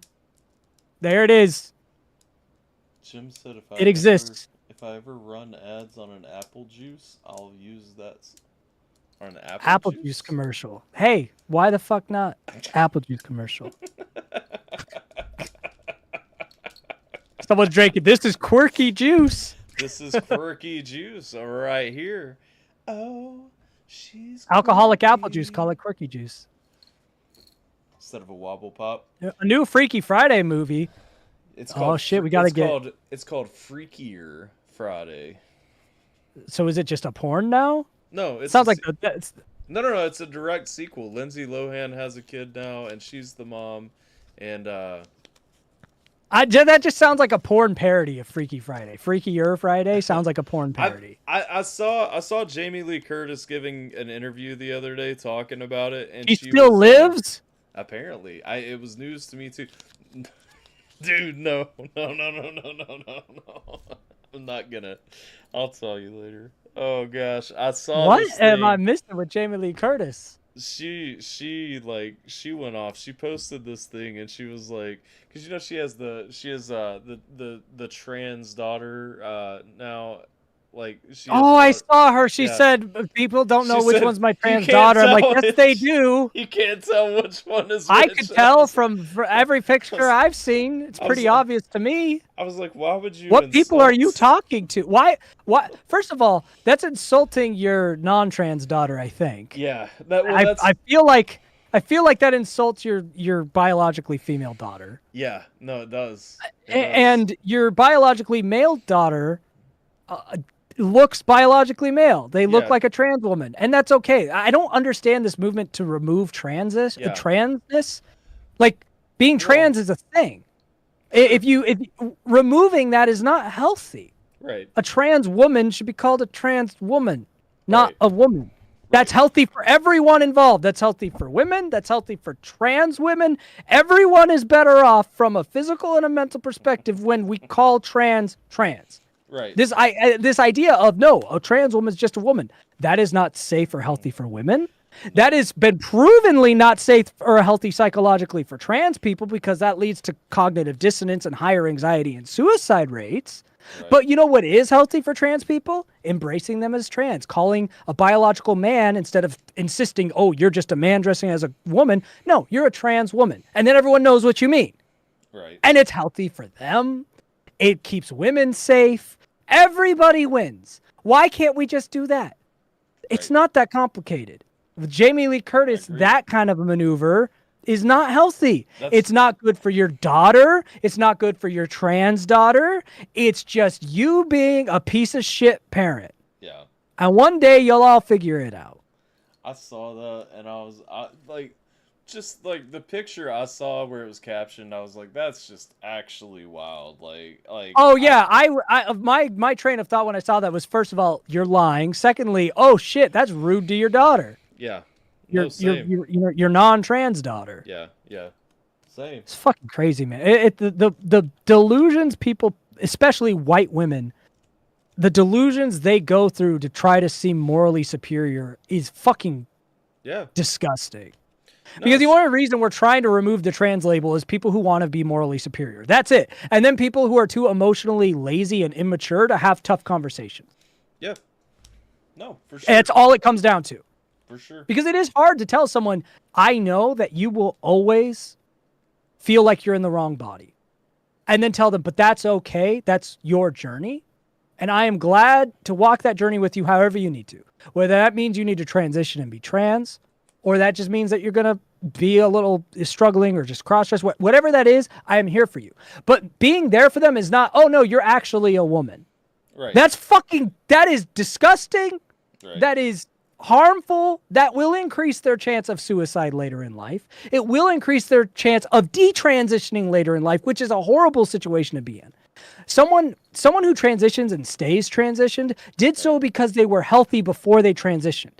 Because that was part of their healing, not the thing that was supposed to heal them. When you use transitioning to heal someone instead of part of a healed person's completeness, you fucked up.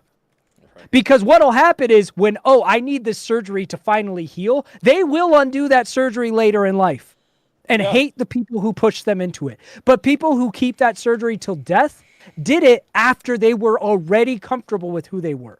They said, I'm a trans woman. I know I'm a trans woman. I want my body to reflect that. And they were already healthy.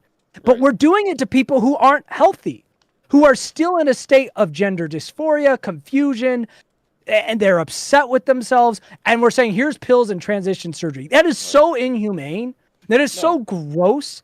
I am so sick of these people pretending they like trans people. Because I'm like, if you understood anything about being trans, you wouldn't be promoting this shit. It's fucked up. Right. No, Jesus Christ. And that's the thing. That's where we get to. Thank you for all the Apple purchases. I appreciate. Tourniquet, yes or no, and quirky. Hell yeah. Nice. You know that most things on iTunes are $1.29 these days? Yeah, I have to fight for 99 cents. That's true. 99 cents is I mean, that's pretty standard. They used to be standard on iTunes now. Well, it's $1.29 is standard now. Yeah. You have to request for 99 cents. Yep. Fucking craziness. Yep. 69 cents would be lovely. I mean, that's the thing. I feel like a lot of people the group chat is also from that album. If you click play, it'll give you a little 30-second clip to see if you like it. I think a lot of people don't realize that platform, as an artist, when you upload your music to a platform, the platform actually sets your price before you even have a chance to change it. Depending on who your distro is, yeah. Yeah. Some distributors will let you set it beforehand. Well, what I was saying was they have a default that it actually goes to like the standard, and so you have to actually, if you want to do less than that, you have to actually change it, and then I think there is a floor though. I think specifically Apple Music. It used to let me do 69 cents, and I would do that for the memes. I don't think it lets me do that anymore. No, I don't think so. I think 99 cents is usually the floor. I was about to say, I think maybe you might be able to go under. Well, I appreciate it, Tater. I appreciate the wallet and algorithm boost of someone actually buying stuff. It's very helpful. For sure.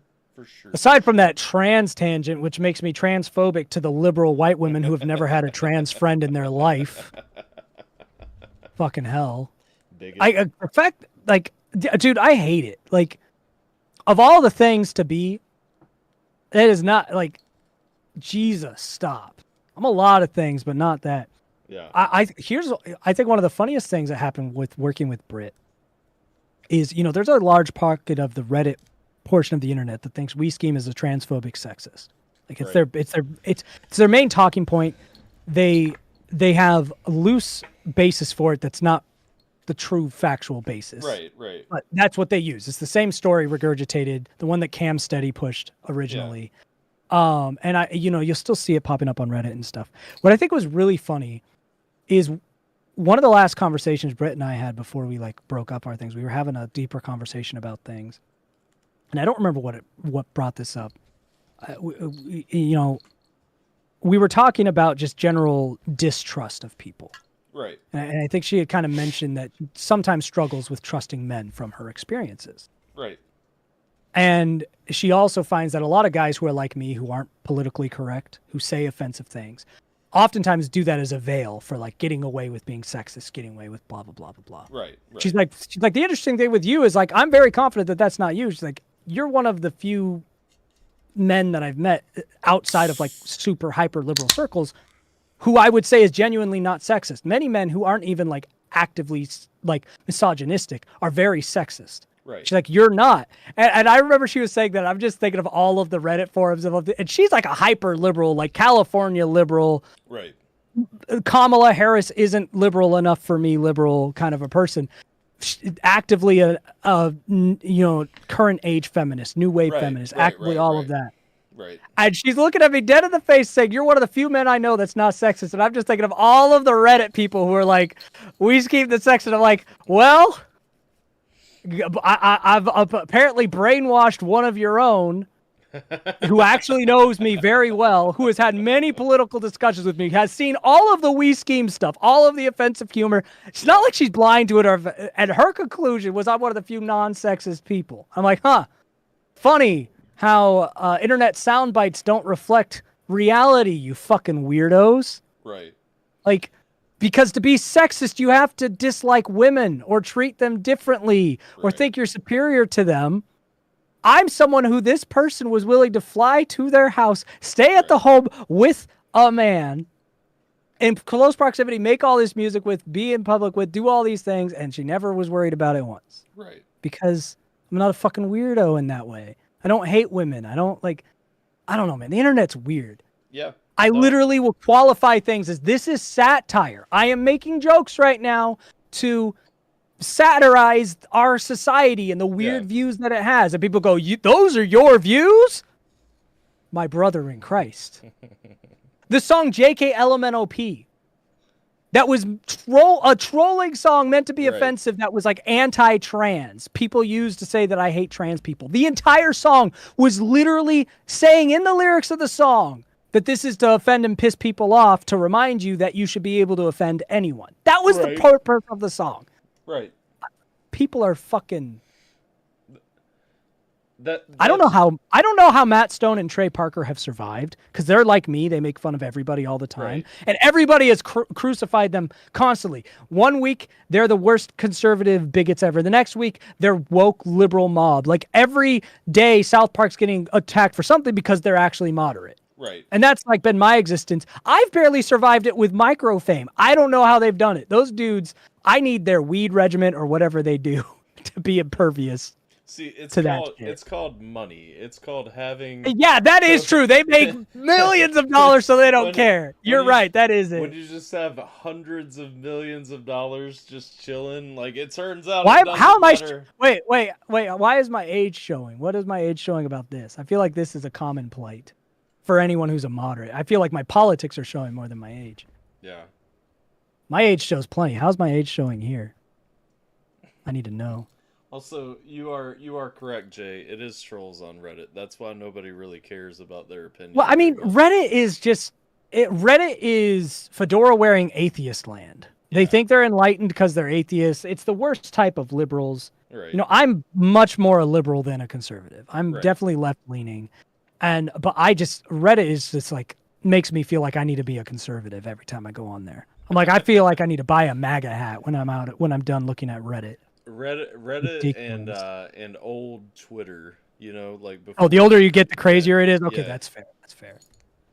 Oh, Well, I mean, Well, Twitter became MAGA central after Elon bought it. That was an interesting, because Twitter used to be worse than Reddit. Right. It was more woke than Reddit. Now I go onto Twitter, I'm like, am I on Truth Social? What the? Right. I don't even have Twitter anymore because, I'll go from Reddit, and I don't have Reddit on my phone either for the same reason. I go on Reddit and I feel like I need to buy a MAGA hat, so I go and buy my MAGA hat and jump onto X.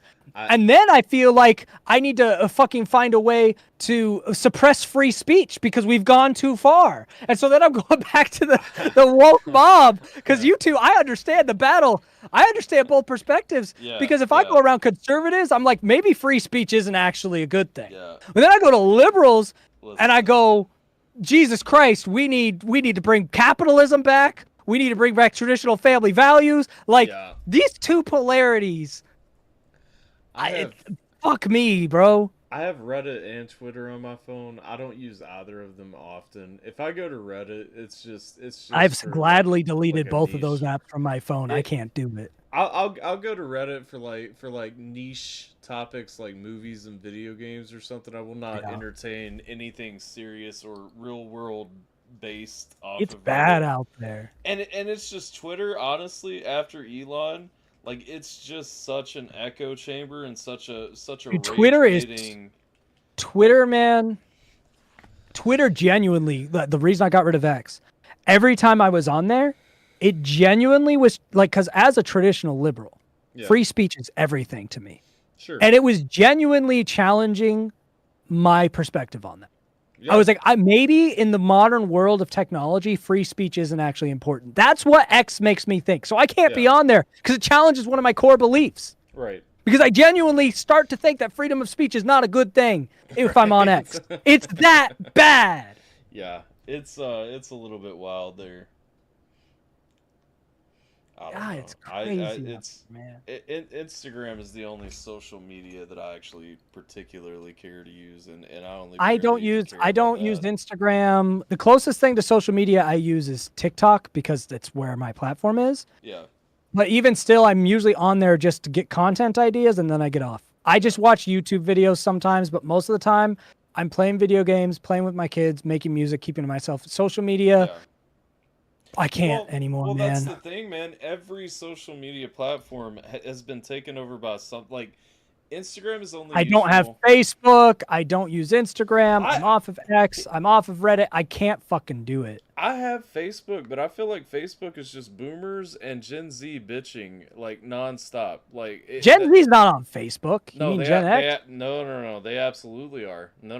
Are they on there just to get mad at boomers? The youngsters are on there complaining about the world, and the old fucks are on there complaining about the world. Well, I know boomers are on Facebook. I didn't even know Gen Z knew what Facebook was. They both just stay on there. Gen Z is mostly on TikTok. I see Gen Z all the time because they're all on TikTok. And what's funny is Gen Z is just boomers. They are boomers. Yeah. They're inverse I was boomers. rooting for those broccoli-headed fucks. Yeah. Because they had access to all the knowledge in the world from day one. I was like, broccoli-headed weirdos. Like, who cares about the broccoli-headed shit? Everyone has weird trends. We had bleach tips, broccoli head. Yeah. We're all good. I was all up for Gen Z to do good. They're boomers. All they do, like, they have such a one-sided beef with millennials. It's crazy. Yeah. Gen Z's always talking about how cringe millennials are for ankle socks. They're like, you guys wear, like, bro, do you know how much of a boomer you sound like? And they're always like, well, millennials just do all this stuff that's so cringe. I'm like, you mean be individuals and have personalities? You guys are so afraid of being cringe that it's cringe. Do you know the only other generation that was so uptight about being yourself? The fucking boomers. Yeah. You are and they both have the lead paint stare where they have no social skills. So when you say something to them, like at a fast food place, a boomer will just be like, and then a Gen Z will be like, well, they got that like, and you know where I think the Gen Zers got the lead paint stare? Vaping, because that's got trace amounts of lead in it. So the boomers got lead from the lead paint. The Gen Z's got the lead poisoning from vaping. So I think both of those generations are literally the results of lead poisoning. Yeah. Gen Z had hope because when Gen Z, like 10 years ago, they were actually looking dope. Yeah. I was so stoked for Gen Z. They were a little more politically balanced. Yeah. And they were looking great. And then 10 years goes by, and suddenly they're boomers. How? Lead poisoning. I'm convinced it's the fucking lead poisoning. It got to Gen Z. Yep. You're not convincing me otherwise because it didn't happen to Gen X. It didn't happen to millennials, but boomers who were exposed to lead poisoning and Gen Z through vaping was exposed to lead poisoning. And guess what? They got the same personality. The dead-eyed stare in any public setting where they look like they've never talked to a person before. Weird judgmental things about things that shouldn't matter. How did Gen Z become judgmental? They were all about live and let live. Lead poisoning. It got them. I'm with you. I'm with you. I feel it. Oh, man. There's asbestos in TikTok? Yeah, sure.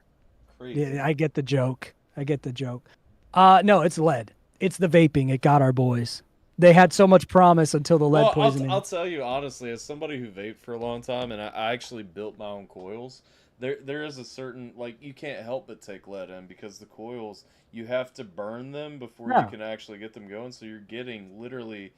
You're lead poisoning, man. Yeah. Happening. Yeah. I think, honestly, I think we're going to find out vaping was probably worse for you than cigarettes. Oh, I'm sure. I mean, at the end of the day, I mean, if you ever vape, hey, as long as Gen Alpha doesn't pick up vaping, we might have hope from them. Except they'll just end up like Gen X and millennials, somehow under the foot of the boomers, which will be Gen Z. Gen Z, with that personality, the one thing that comes with it is control. Right. They'll find a way because nobody's going to want to be them. So they'll run the country because millennials aren't going to deal with it. Gen X doesn't even exist. They're invisible. Yeah. And so the Gen Z is going to run everything after the boomers die. It's not going to be millennials. It's not going to be Gen X. Well, we're going to get skipped. Millennials are going to be too busy doing their own thing because millennials checked out years ago. They're like me. The only time we get passionate is when we're talking about stuff. Put us in the real world. We're like, I don't care, bro. Yeah. I'm not going to be protesting or rioting. I'll complain about this stuff, but fucking leave me alone. I've had enough. So Gen Z is going to end up ruling the world. And if Gen Alpha comes out as cool, they're just going to be like the millennials with the boomers. In all reality, like the millennials. Also, Gen X doesn't get a pass. You raised Gen Z, and you didn't teach them not to smoke. You told them vaping was better than cigarettes. So like, well, at least it's not cigarettes. I don't know why millennials just didn't smoke. We were the only ones that realized that shit wasn't cool. Most millennials didn't smoke. And they've aged a lot more gracefully as a result. But Gen X raised Gen Z and said, you know, here's an iPad, and most Gen Z kids survived the iPad kid treatment somehow, so that's good. But then when they started vaping, they're like, well, at least it's not cigarettes like what we did when we were kids. It's your fault, Gen X! You let Gen Z vape! You said it was better than cigarettes!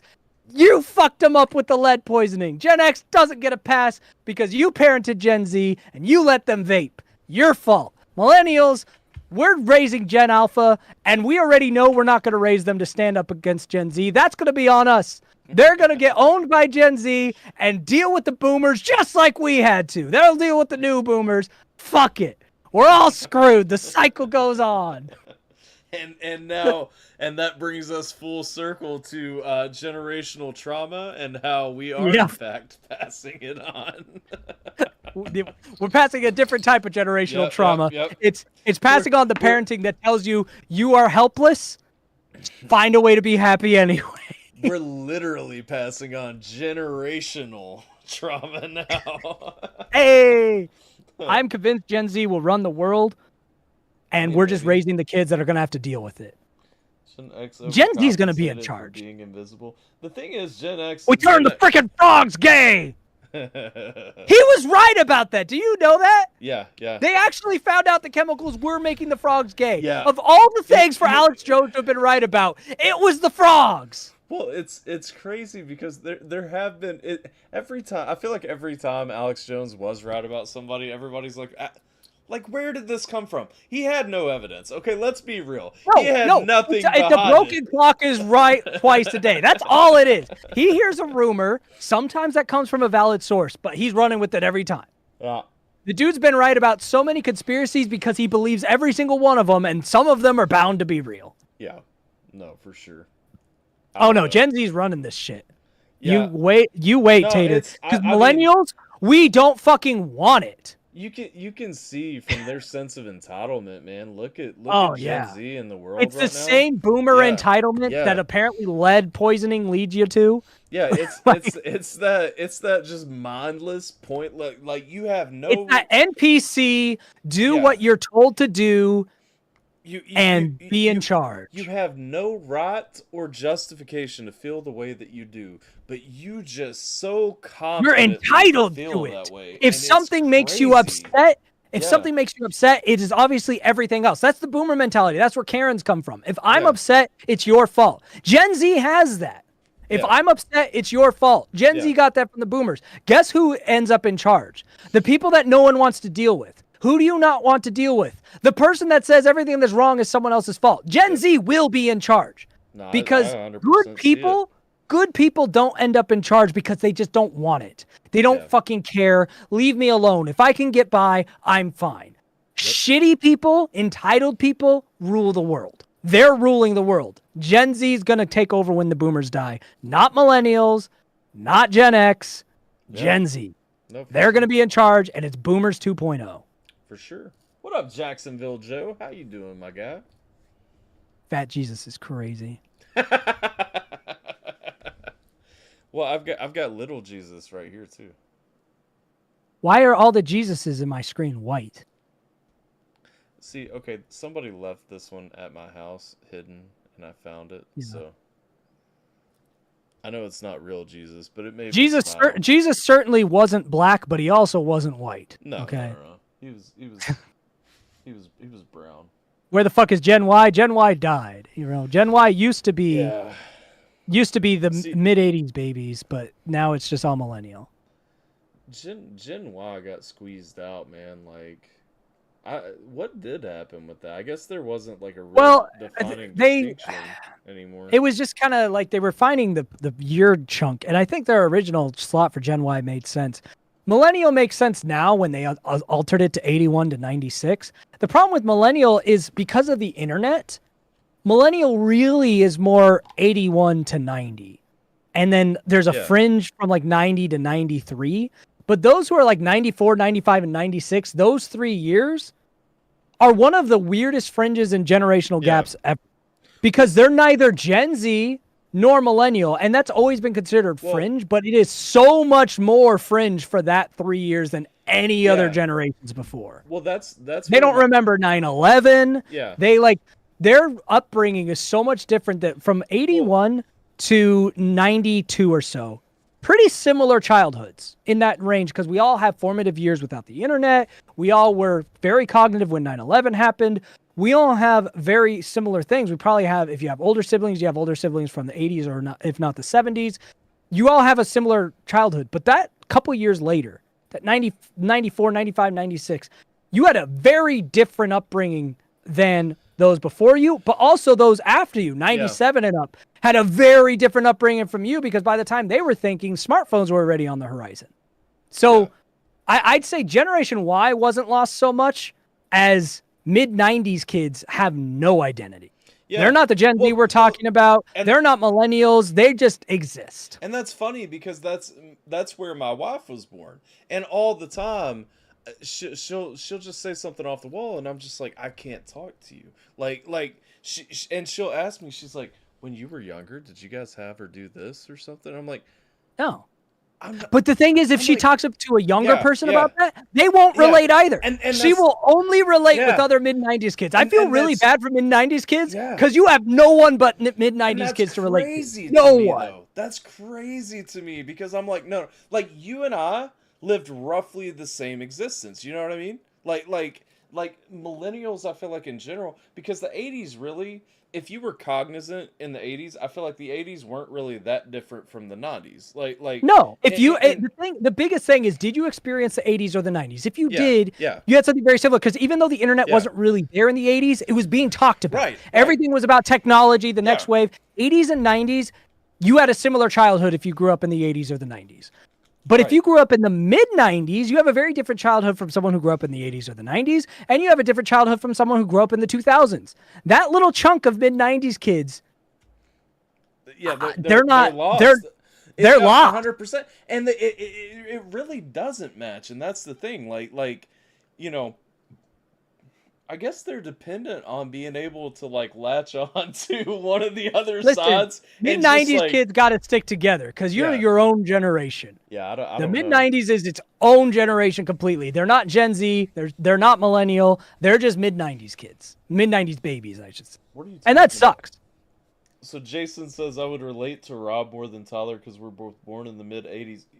But again, I'm still firmly before like even. When were you born? Like 91, 92? No, 90 flat. 90. So yeah, I mean you're in the same element. Like I don't think I don't relate more to my older brothers who were like early 80s than I do to someone who was born in the early 90s. It's about the same. Yeah. We have a lot of similar experiences, but who I don't relate to who are technically millennials are people who were born in the mid 90s. Yeah. Cuz I'm like, you're a millennial, but you don't even remember life before the internet. You were what?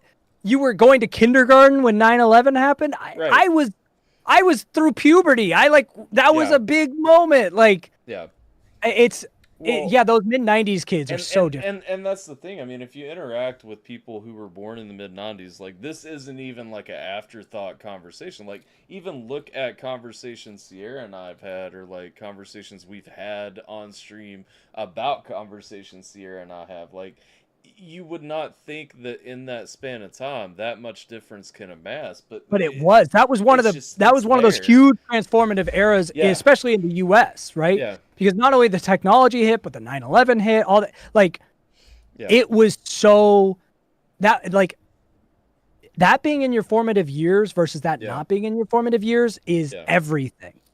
Yeah. And so I don't know. I feel like of all the there's always fringes in generations, but of all of the fringes of any generation, I think millennial to Gen Z is one of the harshest fringes because they can only relate to each other. Like that mid 90s group, they don't relate to Gen Z. They don't relate to millennials. They usually fringe groups relate to both. It's usually the opposite. Usually if you're a fringe between generations, like if you're a fringe millennial, you're an older millennial born in the early 80s. You relate to Gen X and to millennial. But if you're a fringe Gen Z to millennial, you relate to neither rather than to both. The crazy thing, man, and that really is, I do think like remembering 9/11 is the crazy difference because I remember that's a huge difference. That is I remembering 9/11 and remembering life before and after internet. Those are the two keys. Yeah. I remember specifically when 9/11, dog, when that happened, I had a bass guitar on my back. I was walking to my high school, I was walking from the middle school to the high school down a sidewalk. And when I got to the high school, they were pulling us all in and like locking down because we were afraid anthrax bombs were coming to the school and everything. I was West Coast, right? So it was much earlier in the day for us on the West Coast. Yeah. So I was in my pajamas, turning on some cartoons. And everything kept getting interrupted by what I thought was a preview for an action film. Because people are jumping out of buildings, there's explosions. And I'm like, why are you showing me this stupid action movie? And I was like, this is like a Blair Witch type action movie. Because it's like, they're trying to make it look like a news broadcast. This is stupid. Yeah. And then literally, my mom, who was just making breakfast and stuff, hadn't heard the news yet. Yeah. So I'm just up here like, what the fuck is going on? Then we're driving to school, and we had a CD going. Yeah. So, no radio, no nothing. We get to school and everyone is crying. Yeah. And we're like, what did a student die? Did a teacher die? What happened? And the TV's got that thing. And I was like, that's that stupid action movie. And then I found out it was real. I was like, I just saw a bunch of people die this morning. Yeah. I'm in later middle school. I just saw a bunch of people fucking die. Yeah. And that sticks with you at that age. Well, and that was the thing because I was in 6th grade, and so yeah. I mean, and so our band class we met at the high school. That's why I was walking across to the high school, And when we got over there, we had to be cooped in and like tucked away because everybody thought anthrax was coming to the school, and then we didn't have when we got to school, it was kind of business as usual. But they were keeping us updated because we were thinking, are we about to go to war? Yeah. Well, because Bush had said this was an attack on our country. And then I remember hearing I saw the second tower get hit. Yeah. I saw that live. And then that was what I saw in the morning before I went to school, the explosion. And then I remember during like a break between classes, we were all glued to the live feed again. And one of the towers fell. And that was fucking wild. Because, you know, that was happening in real time. And as it fell, you could see both debris and people flying out of it. And it was just like, oh, it's gone. And I remember at the time, I never called it the World Trade Center. In California, we only referred to it as the Twin Towers. Well, I had no and idea I remembered, what the World Trade Center was. I didn't know what the World Trade Center was until that. I knew what the Twin Towers were because the Twin Towers were iconic. And I remember those were the buildings I wanted to see most whenever I got to go to New York was the Twin Towers because they were so cool. And I remember thinking, one of the Twin Towers is gone. I'm never going to see that building. And then later in the day, the other one was gone. I was like, what the fuck just happened? Right. The Twin Towers are just gone? That's a thing? That can happen? Like, it was crazy. Here's the thing, bro. Like, I had no reason to know what the Twin Towers were. I was a you know, a kid in Kentucky. And so, like it just didn't matter. It's just mostly movies and media was always talked about the Twin Towers. Well, I will say, though, I had flown already before then because I went out to Vegas for a karate tournament in 2000. Yeah, I'd flown a bunch of times before then, yeah. And I will tell you what was crazy was between flying then and flying prior, like... Oh, yeah, airport security didn't exist pre 9/11. Bro, that was the craziest. You just walked up. Yeah. Oh, yeah, the airport became a crazy place after 9/11. For sure. You walked on the plane, they'd scan you. It was like walking into a sporting event. They scan you with the wand really quick, and you're done. Mm-hmm. You know, is super chill. Get right to the gate, and you could wait with people at the gate. You could go through security if you didn't have a ticket. They didn't check your ticket at security. You could go right in. It didn't matter. Mm-hmm. You weren't getting on the plane without a boarding pass, but you could go with the people. Like, it was so nice because you could just hang out with the people until they got on the plane. Right. You know, even if they weren't going with you. But you can't even get past security if you don't have a boarding pass now. Yeah. They won't let you. Bro. If you even walk up to the TSA checkpoint and then turn around, they're going to act like you're getting ready to commit another attack, you know? It's crazy. But yeah, so now you have people who don't remember that. And they don't remember life before the internet. And they're considered millennials. Yeah, that's crazy. They're not going to relate to us, but they're certainly not going to relate to Gen Z because they do remember time before smartphones and iPads. Right. So that's a huge distinction for Gen Z. They don't really remember life before like the modern internet. Oldest Gen Z only had like maybe to middle school before that. The oldest ones of Gen Z. But these mid-90s kids, they don't fit in with anybody. I'll be honest though, I don't think Sierra even remembers before smartphones or anything. Like, she's been 90s. I mean, the smartphone came out and like notable smartphone was the iPhone. That was the first notable one. That was 2008 or 2007. Yeah. So I feel like she would remember that. She would have been 10 or 11. She would probably remember before that. Before 10 or 11. According to her, she doesn't. Oh, you remember? She might have just. I don't know. My family couldn't afford a Razor, so maybe that's. Well, I mean, the Razor was a bigger deal, but the Razor was 2006, 2007. Yeah, yeah. So she remembers pre-smartphone, the Razor. Yeah. Yeah. But again, it's like Gen Z isn't going to remember pre-iPhone very much, because Gen Z starts at like 97. Mm-hmm. So they might, like the oldest Gen Z might remember vaguely pre-iPhone, but most of them don't. There was smartphones before the iPhone, just not really notable ones. BlackBerry, there was an Android phone before the iPhone. They just all sucked. The iPhone was the one that figured out, hey, let's just make a good operating system. The iPhone itself sucked from a hardware perspective. It was the software and the touch technology that made it make sense, because there was no multi-touch before that. The idea to pinch to zoom and all of that was invented on iPhone. Yeah. And so this idea that touch could be a practical control is what the iPhone introduced, which was the sci-fi dream, was touch controls, but we'd never figured it out. It was always stylus with a shitty one touch with a PDA keyboard, multi-touch. Yeah. And the software was what made the iPhone. The iPhone couldn't take videos, and videos were already normal on phones. It didn't have an app store. It couldn't text photos. It could take photos. They just were really bad. It couldn't text. It couldn't. Oh yeah, it couldn't text. It couldn't SMS. It sucked. It was a great MP3 player, a shitty phone, but the technology of that software and the multi-touch, everybody knew that was the future immediately. Even though they knew the phone sucked, they knew that was the future. See, the first iPhone came out right before I went to basic training, so I got one of them when I was joining the Army as like a I want a cool phone, you know. I'm an adult now, you know what I mean? And like Sierra correcting you. Listen, Sierra, you already know from the start. I was like, she's gonna remember before iPhones. I don't think she does. That was a Tylerism.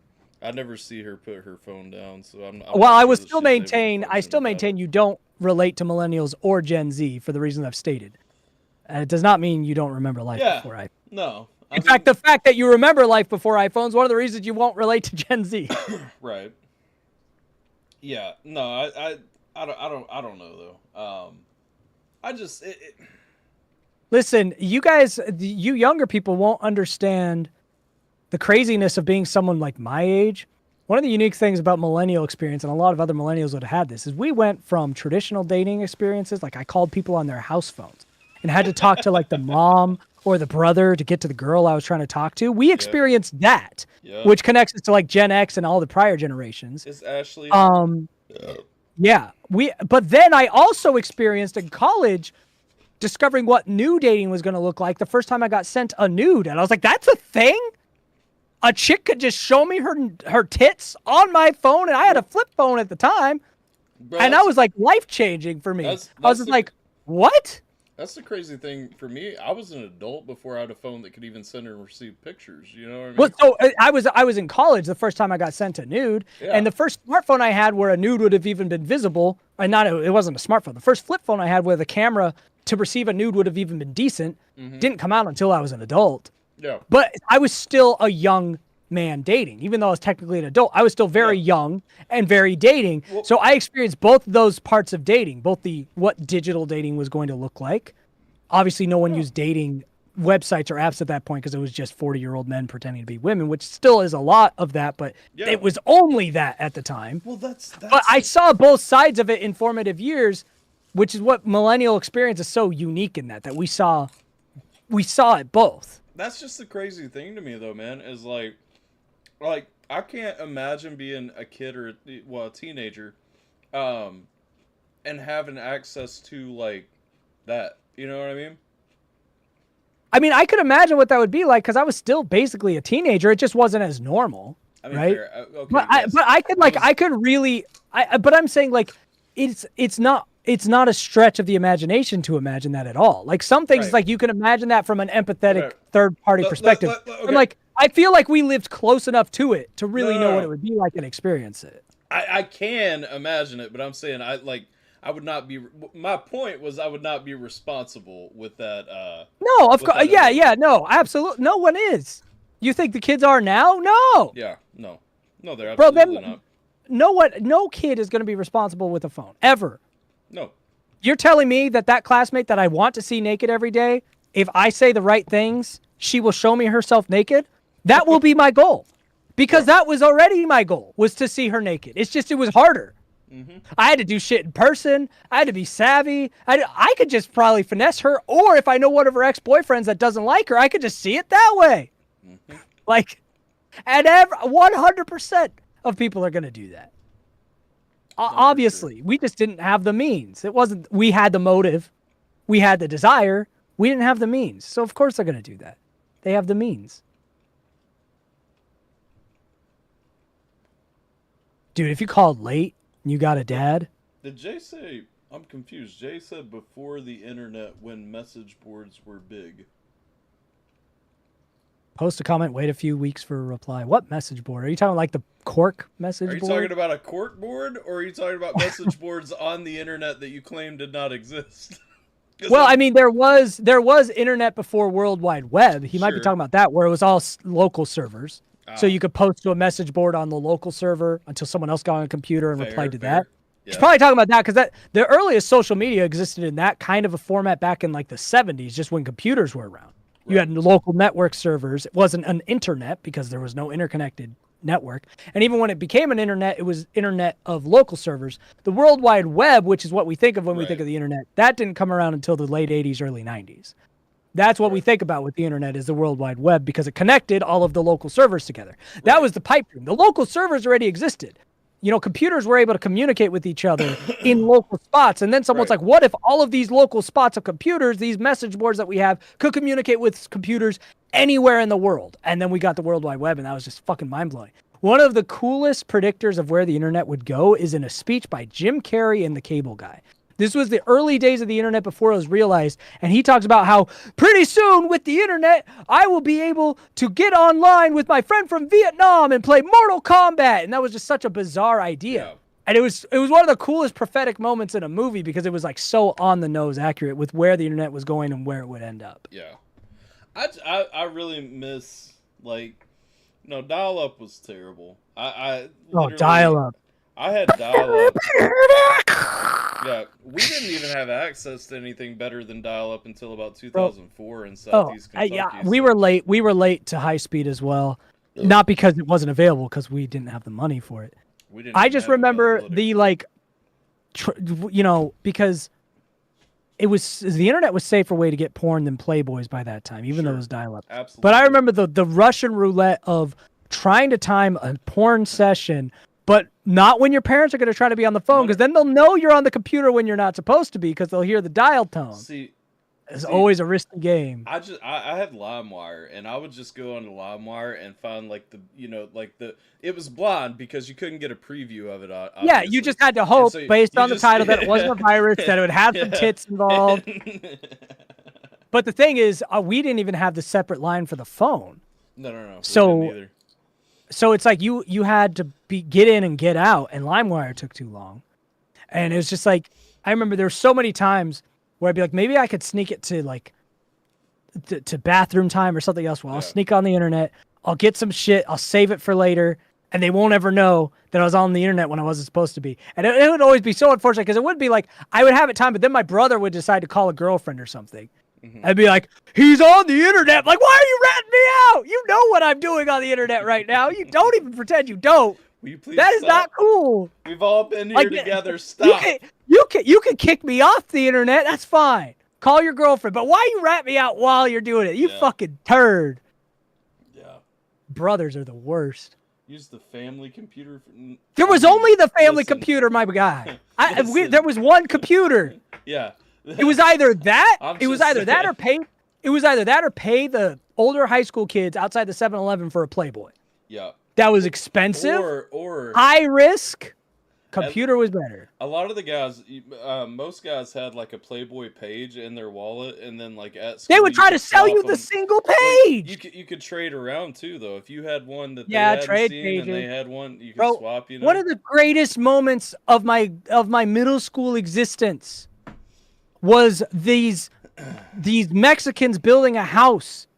We saw them going to a dirt pit suspiciously and then leave it. When they left, we checked that pit. Buried under that pit was 7 Playboys. Yeah. So they were just using this pit as a jerk-off pit. We stole all 7 of those Playboys. Those Mexicans never saw them again. One of them was a Hustler, and if you know anything about Hustler, they went way harder than Playboy. Yep.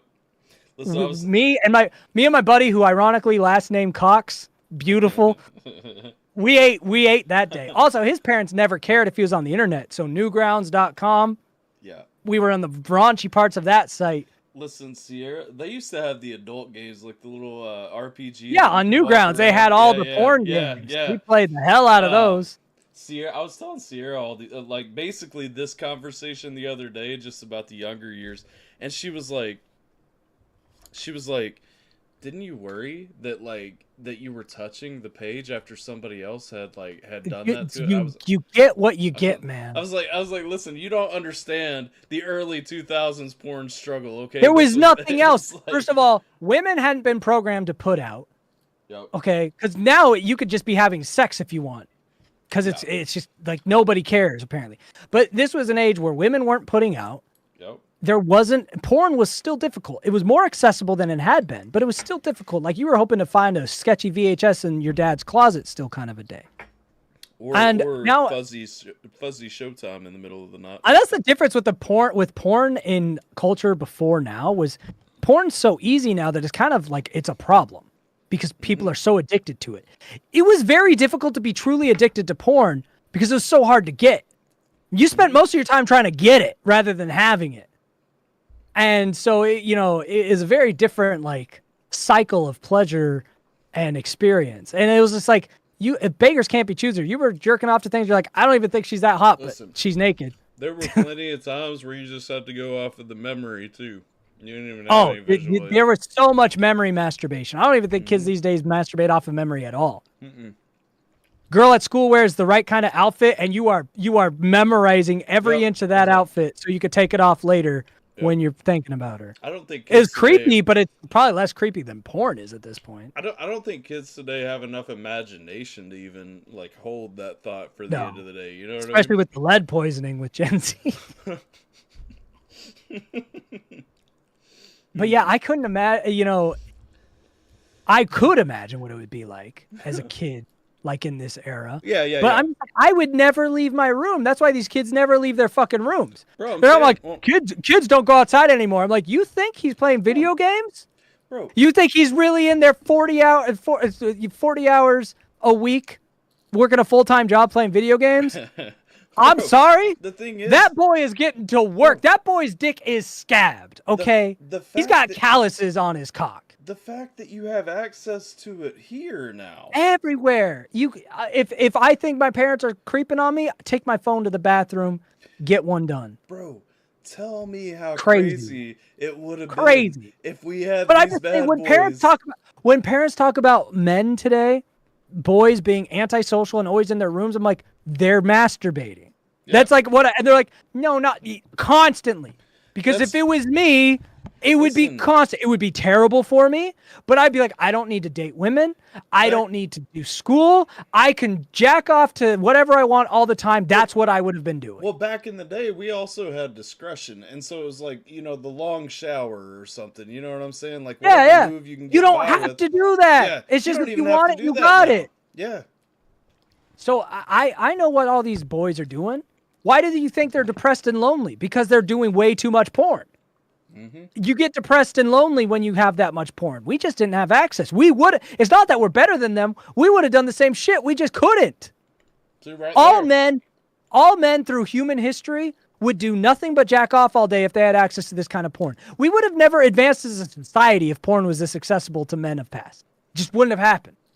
See, right there. They're like, why are marriage rates dropping? 'Cause there's porn in your pocket. Why get married? You know how many men get married just because they want to get off more consistently? Bro, yeah. Well, a lot. They don't have to do that.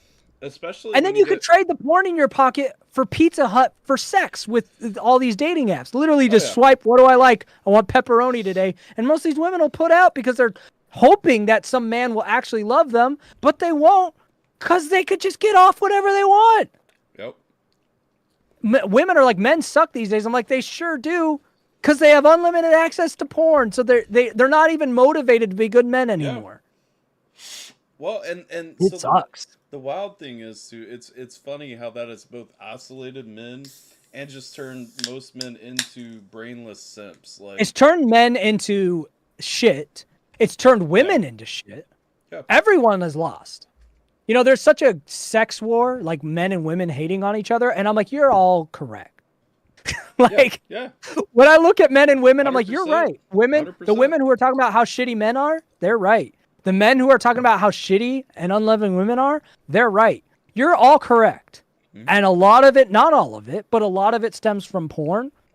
And, on the female side, it stems from the female version of that social media attention porn. Because what have women always tried to do? Constantly be the center of attention.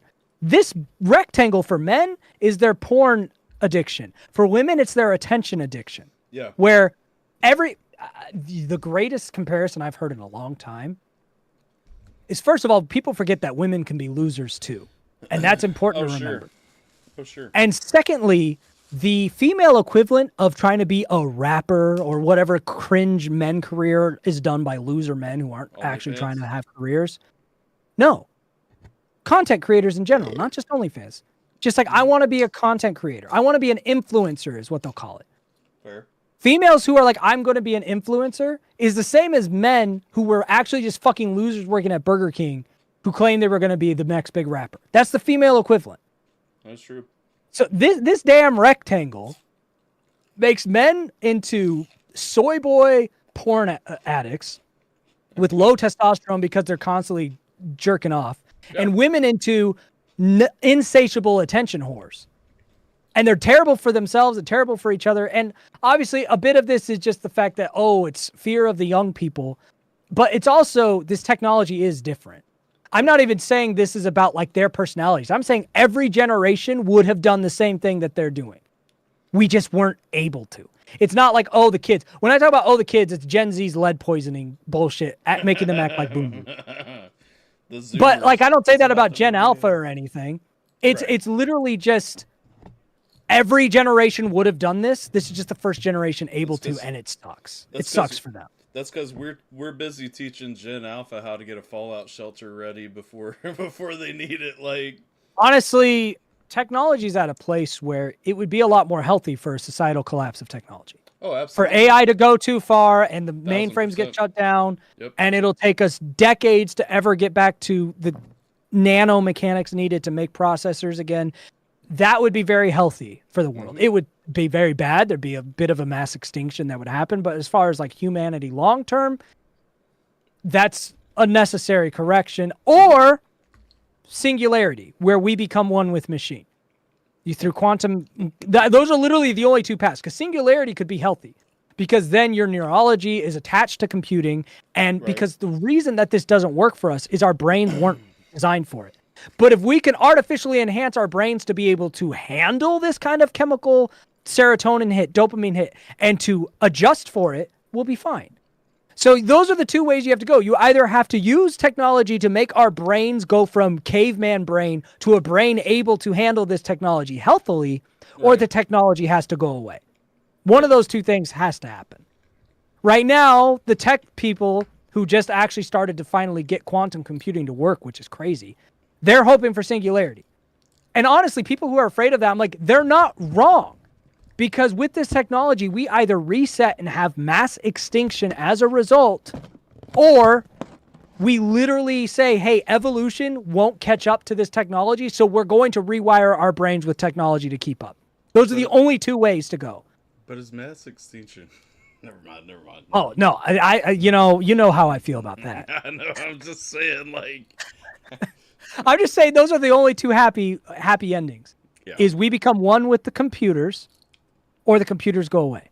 Yeah. If I live long enough, I will live long enough to see the fight for AI rights, led by liberal white women. Yeah. They're going to be the champions of it. Clanker rights matter. Clanker is a racial slur. I will live to see that if I live into my 80s, right? I'll see that. What I don't know if I'll live to see is singularity. I don't know how long it'll take. If I do, it means that I could be granted immortality digitally if we really get there. Right. It's just a weird...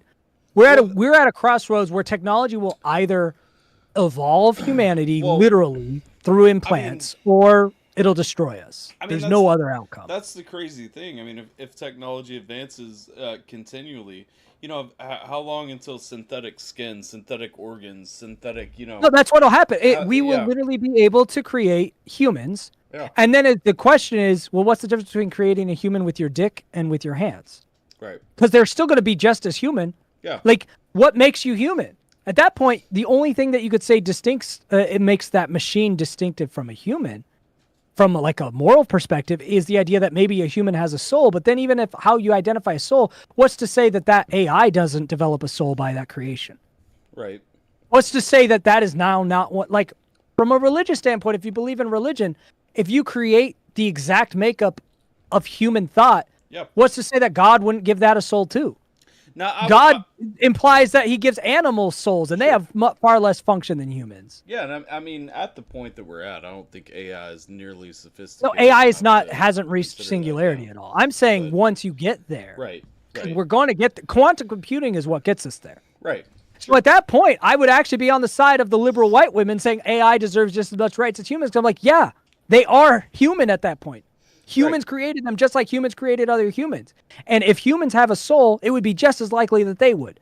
Because a soul, from an identifiable perspective, is how your neurology interacts with extra-dimensional space. Why would the synthetic neurology of that robot be any different? Right. Yeah. And so that's why it's like, we're either headed for that reality, where we're going to have to catch up by having our brains connected with this system, or it all destroys us. That's it. There's no other path. No, and I'm like, I don't know which one I'm rooting for. I mean, I guess singularity if I live to see it, because then, immortality via robots kind of cool. But at the same time, every time I go camping and detach from technology, that seems pretty nice. And for humanity to be forced into that is more natural. Our brains are telling us we can't handle this kind of technology, which is why we'd have to artificially enhance our brains to keep up with it, literally. I love that Jay's perception of whether or not the world is validly considered scary is whether or not there are nuclear war drills in schools.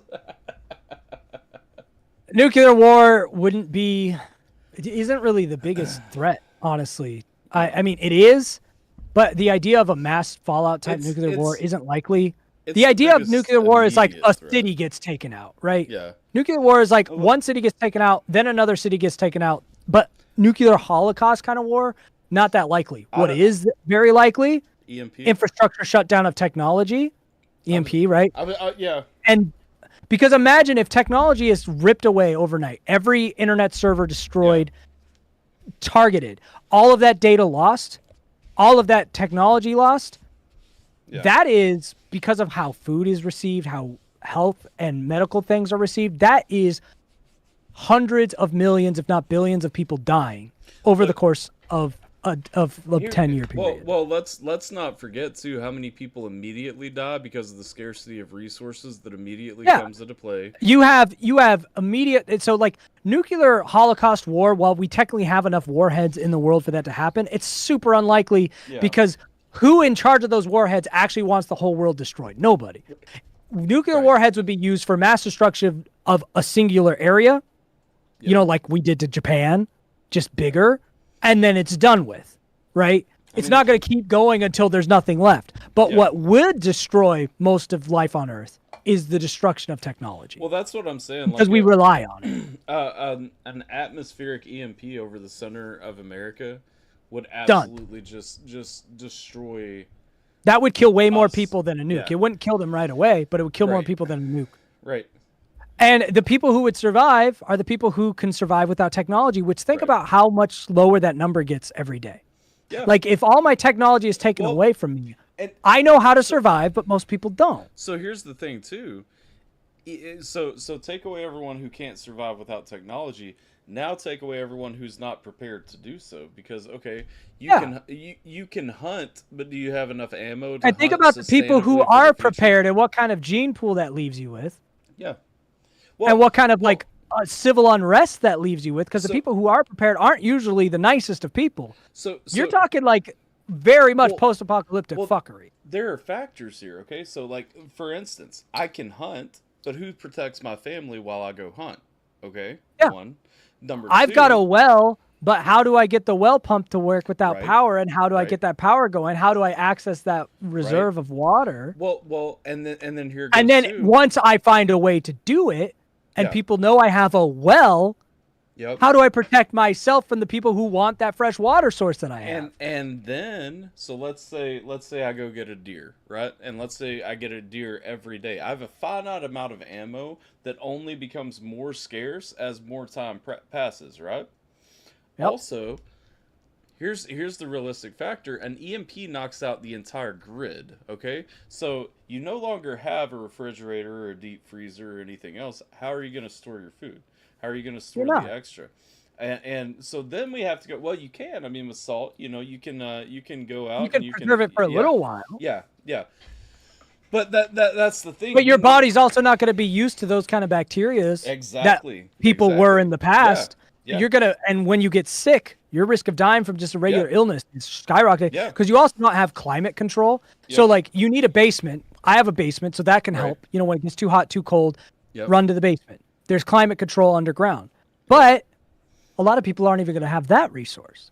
Right. Or they'll have a basement like mine that's only actually half underground. Yeah, and so if the heat gets too bad, you have no escape. You need to find a water source to cool down. And then you have to think maybe I move to a cold region where I can keep fire, because then I could keep food outside in a cooler, move up full north into Canada regions that are always ice. But then it's like hunting's harder. You're gonna have to do ice fishing.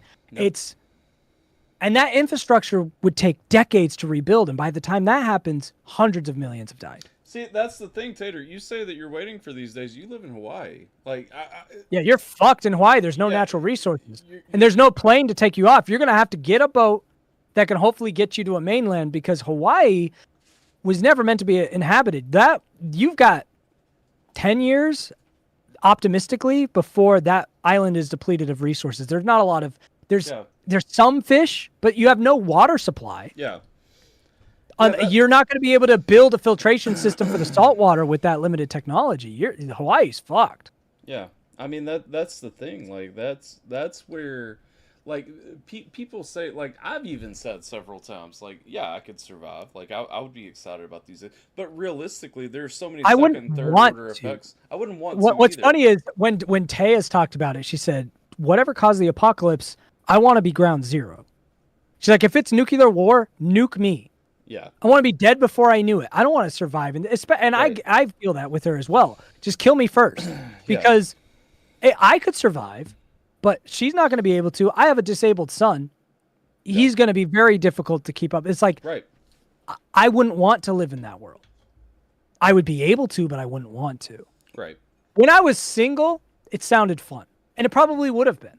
As a single guy, surviving post-apocalyptic world, that just tickles the manness of you. Yeah. But if you have a family, that no longer sounds entertaining. No. I mean, that's the thing. You just kill me first. Well, that goes back to what I said. While I'm out hunting, who protects my wife and daughter? You know what I'm saying? My wife doesn't know how to shoot. That's her fault, yes, and she won't remedy that. But, you know, at the end of the day, who protects my wife and daughter? You know? Yep. And so you hit all these other, literally everyone that you have to take care of is an extra burden on your survivability, you know? And there comes a point, it's like you said, when you're a single man, it hits that masculinity, and honestly, like, as a single man, it's probably easier to survive, you know? Most of the survivals, here's the thing about true post-apocalyptic world, most of the survivors will be single men, and then the women who survive will survive because they want to sex them. Yeah. It's not a good time to be a woman in post-apocalyptic world, because it goes back to strength wins. Yeah. Right? When you get primal, strength wins. That's why men were in control for most of human history. You can disagree, Tater, but most disaster models, I mean, absolutely indicate. Yeah, islands are the last place you want to be. Well, some islands are better than others. Hawaii would be very low on the list. Like Japan is an island, but that's got a lot of natural resources. Hawaii's resources seem natural, but they're really not. They're mostly imported. You could survive, like I said, probably about 10 years is a reason, if you're smart about it, is a reasonable Hawaiian expiration date before most of the water supplies that exist have kind of been run out. Most of the foods. As long as nobody takes over what you have, because that's an ever-present. Well, Hawaii's, it's, do you survive the other Hawaiian inhabitants, right? Right. The other problem with Hawaii is, no, you know, aside from lack of natural resources, a lot of the resources that have been like put in there, like the fruits and things that you could harvest, you're not going to have a water supply to keep a lot of those going. And there is natural water, you know, there's rain and stuff. Yeah. But a lot of that is still done by irrigation farming and stuff in Hawaii, which is all going to be gone. And doing like homegrown farming in a climate like that is a lot harder with the kind of water supply that exists. Hawaii would be a very hard place to survive for more than about 10 years, based on what we know about it. Because it's such a new type of island, right? It was made from the volcanic eruptions. It hasn't really established like a lot of other islands. Now, the natives managed to survive in Hawaii for quite a while, but they also had sailed in, and it seems like there's never been a long time where Hawaii didn't have a trade route, because Japan seemed to have a trade route with Hawaii for pretty much all the known history of that island, and Hawaii was very known for being adventurous and sailing. Yeah. Well, so I don't think Hawaii's... Spain was propping up Hawaii when we... I don't think Hawaii's history has ever had more than like a decade without some sort of interference from mainland. So if you guys got good boats to be able to travel, then you have longevity. Hawaii needs boat trade to survive. It has ever since we've known about the island existing. It's not like other islands that are self-sufficient. It just doesn't have that ecosystem. Right. Yeah. Indiana is a survivable state. Corn is easy to grow, and other things are easy to grow. Winters are harsh, but not too harsh. The Midwest is a very survivable area. The West Coast is tough because there's not a lot of water. Yeah. The South has some of those similar issues, except for like Louisiana. The East Coast is too bitterly cold. That makes it very tough to survive. But obviously, it was doable in the West. But people did die a lot from weather in the colonial days. The Midwest turns from the shithole to its a fairly ideal place to be in post-apocalyptic world. Right. Which sucks, right? Because I don't want to survive an apocalypse.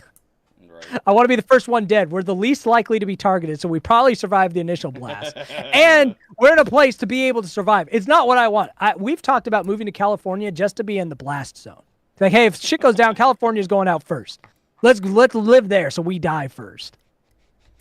Yeah, it's. I mean, that's the thing. I mean, realistically, you know, when it goes back to it, though, places like Kentucky, Indiana, Tennessee, it does make sense because you have ample fresh water supply. You have fertile soil. You have. I mean, the fact is, I can grow something in Kentucky relatively easy compared to most places in the world. Well, and even when the grid's down, you could build a greenhouse. Yeah. Right. Yep. You don't need the grid for something like that. So, yeah. She's getting tired of being neglected. Damn dog. Anyway, now that we've added an extra hour to this, it feels more right. Now we can end it. Now it's time to end it. Now that we've now it's time. Now that we've made gone it 6 through hours now. Doomsday scenarios and Listen, whatnot. I just hope if doomsday happens, I'm the first to die. It's when I was a interesting. single man, when I was single, it sounded fun because it would have been. But as having a family with a disabled child, I want us never to even know it happened. We all died before we realized it happened. The bomb just takes us all out peacefully. Well, here's the thing, because no matter what, if you survive, you are going to fight to survive. You know what I mean? I'm going to fight to survive. Yeah. The only way I don't is if my family dies, then I'm killing myself. Like, fuck it. Like, screw that. But if my family's still alive, I'm going to have to keep fighting. And I see it very likely that my wife doesn't make it, but the kids still do. And she even knows that's likely. And I'm like, fuck. Right. I'm going to have to go The Last of Us, Joel and Ellie life, fighting for what family I have left. It's going to suck. I would just rather die. John says, like, a lot of people are like, oh, I don't want to do that. I'm like, especially when you get my age, you start to really realize the truth of you're going to die. Yeah.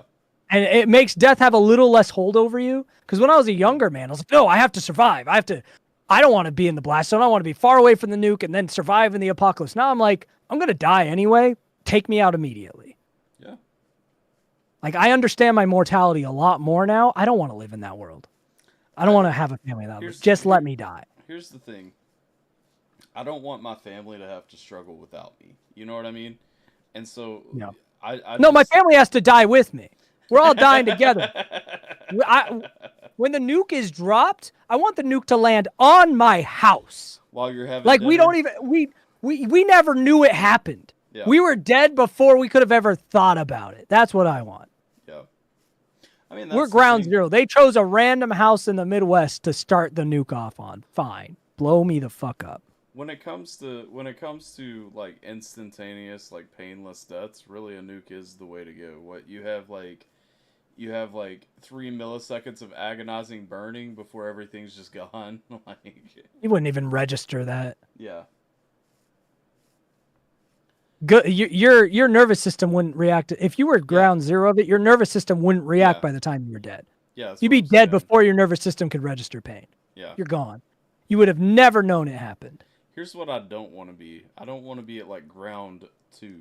I know that's not a real reference. Yeah, where you see it coming for you or whatever. No, not even that. Where you get killed by radiation poisoning. Where like the house around you goes down, but you were next to the fridge, and so it blocked everything immediately. Yeah. You end up with like radiation. If you survive the blast, you get killed by radiation. Yeah.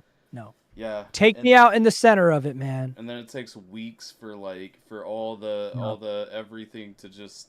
Well, now you catch think up you have to kids. You're gonna have to watch your kid die from radiation poisoning. They're gonna die before you. Yeah. No, that's And you're not gonna have worst. you're not gonna have the heart to kill them like humanely. You're not gonna be able to kill your own kids. No. So you're gonna have to watch them die. Yeah.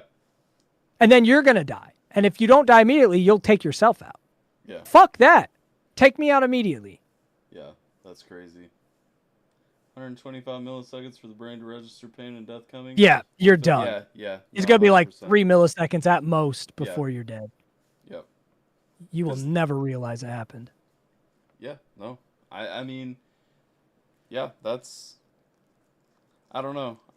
It's the thing is too, like, we have these conversations, but we're in a world where realistically, like, an EMP, like you said, an EMP is so much more likely than a nuke, And more devastating long term, and then it would just fucking suck. Yeah, and the thing is, if you think about just immediately because of supply routes going down, how many people are gonna just starve to death in the first week, you know? Yep. And a lot. and then you because most families don't have like a supply of anything that they could lean on. No. And that EMP is going to take out vehicles and everything else if it's a good one. Came for an album review, stayed for a community stream. I mean, yeah. It's we saved. I mean, we derailed a couple of times during the album review, but we saved a lot of the side tangents. And before It's all Jamie Lee Curtis's fault. It is Jamie Lee Curtis's fault. Actually. Whoever brought up Freaky Friday, it's whoever you are, because we were literally closing the stream until Freakier Friday came up. That's true. Whoever brought that up is the only reason. Who told you to start building the bunker? We didn't say that. We said find a way to die fast. Nobody said. I gave you the opposite advice. I said however you could die the soonest, do that.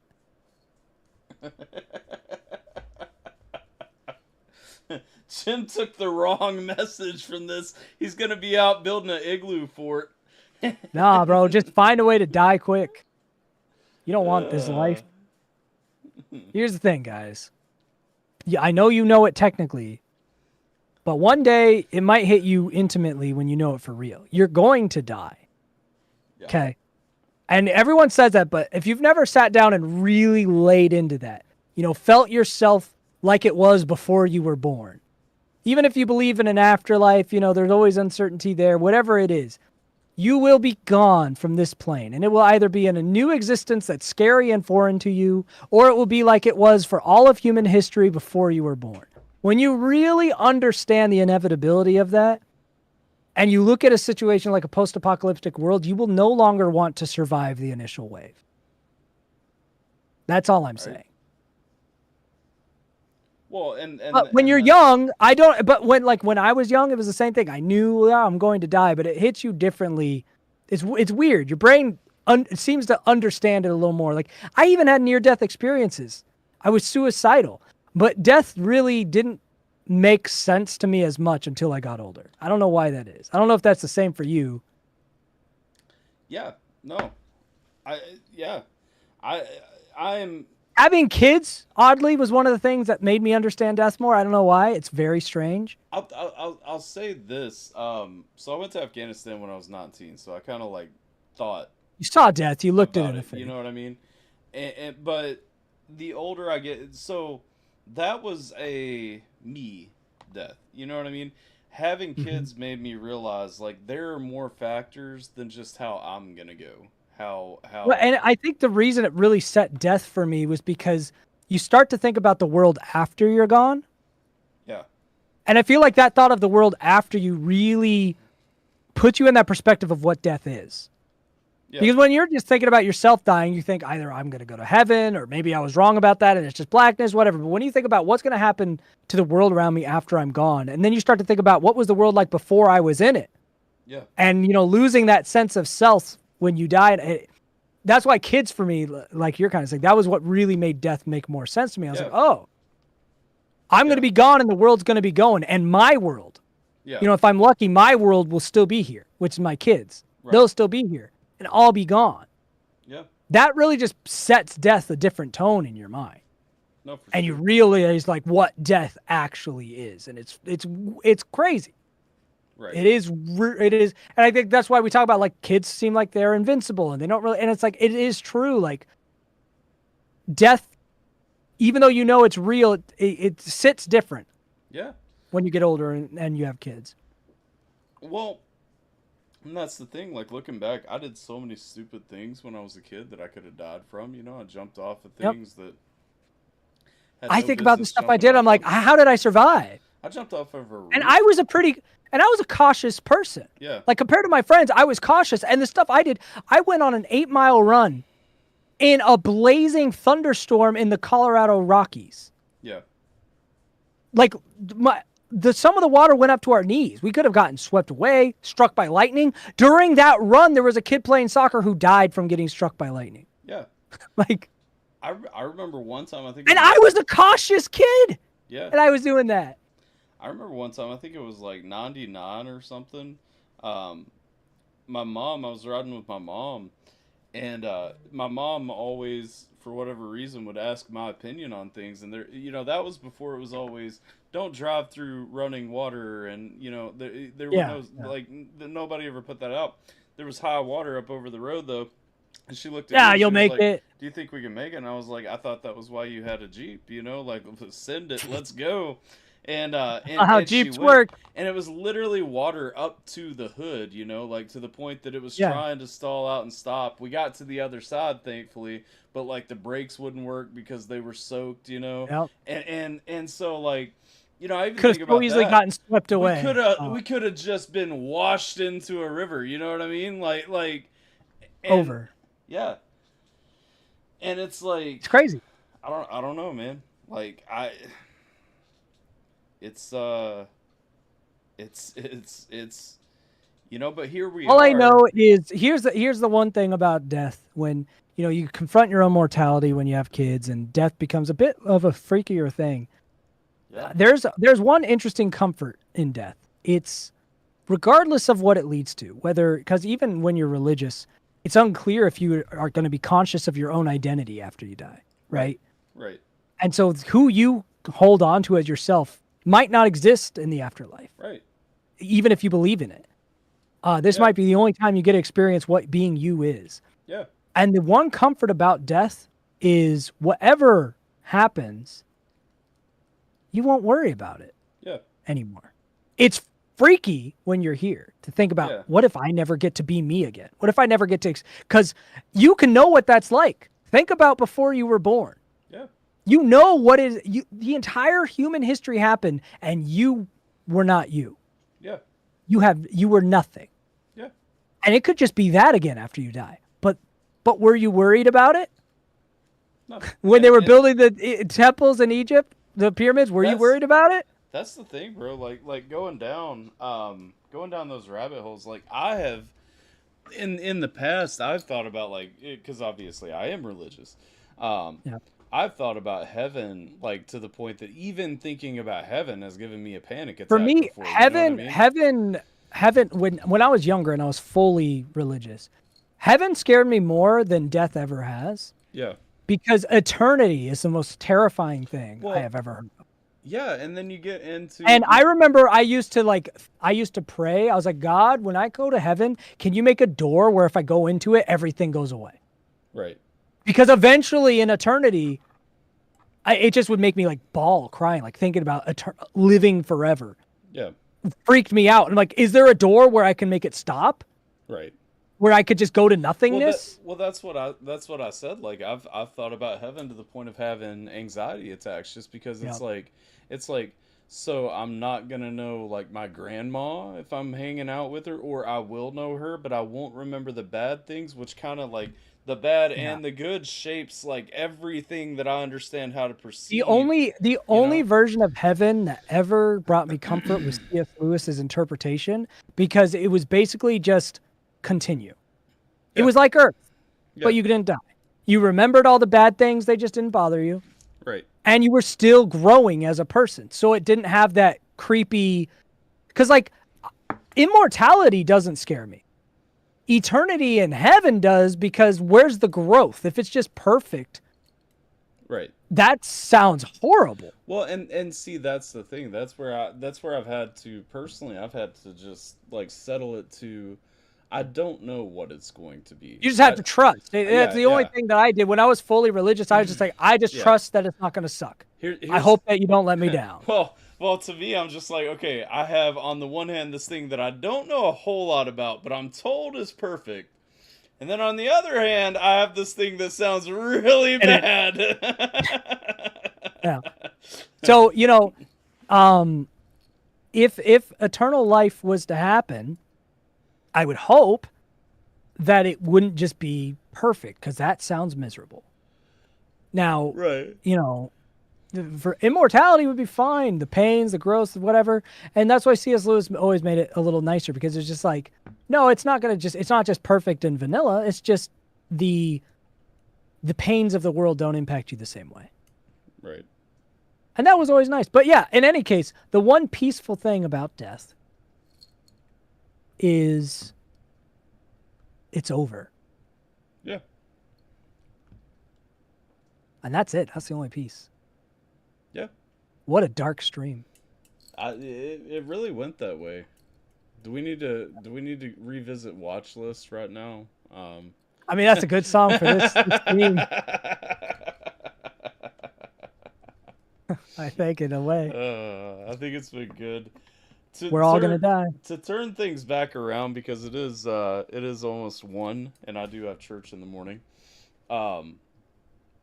You guys, if you didn't catch the album review, definitely go back. We talked a lot throughout the songs, more about the music than we did after the album was over. After Jamie Lee Curtis came up, it was game over. And I'm specifically saying this at the end because of that one person who actually does watch this, and they're kind of skipping around, and they skip to the end to see where we landed, and I don't want them to think that we just talked about poor John. He's going to be thinking about death and the apocalypse for days. He's sitting in one of those things, like when I was younger, especially, like thinking about the afterlife, I would have mental breakdowns all the time. Yeah. So I'm sorry, John. Yeah. No, I think it's been an awesome conversation. I think, honestly, not just for like watch time or anything, even though that's a great thing. But if you guys missed any of it, I do highly actually recommend going back and catching some of it. We talked a little bit. Plus the album, we played the entire album and a couple of songs that didn't make the album. We talked through them. We had a conversation about it, and go buy the album or download it or stream it, because I don't know. I need to know that this doesn't fully suck, and if it does, I guess just tell me it sucks, so then I don't make more. robisfine.com for physical and digital copies, as well as all platforms on August 15th. So make sure that you guys are looking out. There's a few songs. Damn it, Laurie Strode. Yeah, Laurie Strode. Ooh, you watched the new Naked Gun movie. I want to see that. Oh, I haven't seen it. I didn't. It just came out this weekend. Anything about it? Sierra went and watched the. I just love those movies, and it feels like it's actually trying to stick to that feel of the old ones. Yeah, despite my suggestion not to do so, Sierra decided to go watch the Fantastic Four today with her mom and sister, and every time I heard it wasn't terrible. She said it was awful. She said they were all falling asleep halfway through. I told her it seemed pointless to you know what. I mean, I have no interest in it, but Well, I mean, the MCU has proven one thing to me, is that they have no idea how to make a movie about the Fantastic Four. No, they've struggled with that a lot. I have no idea why they struggle so hard with the Fantastic Four, and just because you have to make 4 interesting characters right away. Maybe, but it's like, bro, there was the cartoon series. You remember the animated series when we were younger that came on? Like, they did it well. They gave me interest in everyone. You know what I mean? Even I've never liked the Fantastic Four, so I feel like the Fantastic Four just feels retro. Yeah, it does. No, 100%. And if you don't lean into that, it doesn't work. No, it's the same problem with Superman. Like if you don't lean into Superman feeling old school, it doesn't work. Modernizing Superman feels weird. Most of the time it's tried. I think the new Superman movie did a decent job of that. The biggest thing the new Superman movie struggled with was making him too fucking weak, which makes him less interesting. But other than that, like they did a much better job than most do. That's why I heard the new Fantastic Four was decent, because apparently they put it in like a retro future kind of vibe. So I'm like, maybe it's not terrible, but I don't know. Well, so I just when it comes to the Fantastic Four, when I was a kid, the Fantastic Four was my first favorite comic book. It was my first. Mine was Spider-Man, and then Superman. Spider-Man was shortly behind, but first was the Fantastic Four. As I got older, I started getting more into Batman, more like the realistic ones, Iron Man first, then Batman, and so forth. I have a confession. What's that? I have a confession. I've never liked any cartoon or comic adaptation of Batman very much. I've loved live action Batman, even Adam West. Something about the comics, most of those, and even I like the Batman animated series. That's like it for cartoon Batman. Well, I've liked Batman in other properties, like in Justice League series and stuff, but I'm a comic reader. Right. Same. Batman comics never did it for me. I've liked some of the villains, but I've hated the character of Batman in most of those. My favorite non-live action Batman adaptation is the Arkham Asylum video games. So here's the thing with Batman for me. Batman was always my favorite, not because of Batman, but because of his villains. Because the villains added an extra angle. No, the villains are way better than Batman. Yeah. But I have always found Batman on the page, not live action. I think live action has been all right. Yeah. On the page, Batman, I have found always has the stupidest plot armor. And is just people say he's interesting. I'm like, he's not. He's a less cool version of the Punisher. So, I don't know. And he's so inconsistent with his kill rule, depending on who's writing him. True. Well, and when it's a Batman who can kill, it's pointless because he's just a sucky version of the Punisher. When it's a Batman who can't kill, you let these people do the most heinous stuff and live for justice. Shut up. You bitch. Batman initially could kill. That's the thing. So I know he killed originally. Yeah. The no kill rule is more modern, but when Batman kills, the Punisher just became a cooler version of him. Yeah. Now I will say one take on Batman that I generally enjoy is when he's more of a detective than a superhero. Yeah. I like that Batman. It also makes his dynamic with the Riddler way more interesting. Because it's like a battle of wits. So that's the real Batman. I don't know how far you've gone back into like. I know that's the real Batman, but Batman is usually portrayed as the hero that could beat all of the meta-humans. I'm like, no, he fucking can't. No. Shut up. Well, that's stupid. He was never meant to. That's why. I know. I hate that. But that's most modern Batman is somehow the dude with no powers could beat Superman or anything. And I'm like, shut the fuck up. That is so dumb. It's just plot armor. So I exclusively, I should say this. I don't know that I've ever clarified this. I exclusively collect gold and silver era comic books. So I don't. Okay, that version of Batman is more of a detective. Yeah. Because DC Detective Comics. Yeah. I like that version of Batman. I don't collect anything pretty much post 80s, which I know that it's just tough because a lot of that falls into the hokey nature of all of those. Yeah. My favorite comics tend to be modern rewrites of the originals. Yeah. Because it gets some of the camp out of it, but it's like the year one comics and stuff like that. I like that a lot. Yeah. But Batman I've never liked in that setting. So live action Batman's always been better for me. So here's the thing about the year one Batman comics, and I have a few of them. I have them from when they first. Well, I have all the new 52 issue ones and everything just because I bought them for the sake of having number ones, But when they go back and do year one Batman comics, they have never done a faithful recreation. No, they always just make him into the fucking Superman without powers, and it's and fucking dumb. thing. So when you take and that's where like the Batman and Superman dynamic is actually interesting, is when you take what the superheroes were actually meant to be, a detective versus Well, a I love superhero, you know? like in the old golden era when Batman and Superman would meet. I love one of the first like things that Batman tried to do was just punch him. Yeah. Yeah. And he broke his hand. Right. And I remember Batman, like in those golden era comics, was like, I will never try to do anything with this guy. And I don't remember which comic line it was, but it was so counter to what modern Batman is, because Batman was trying to find a contingency for someone like Superman. Mm-hmm.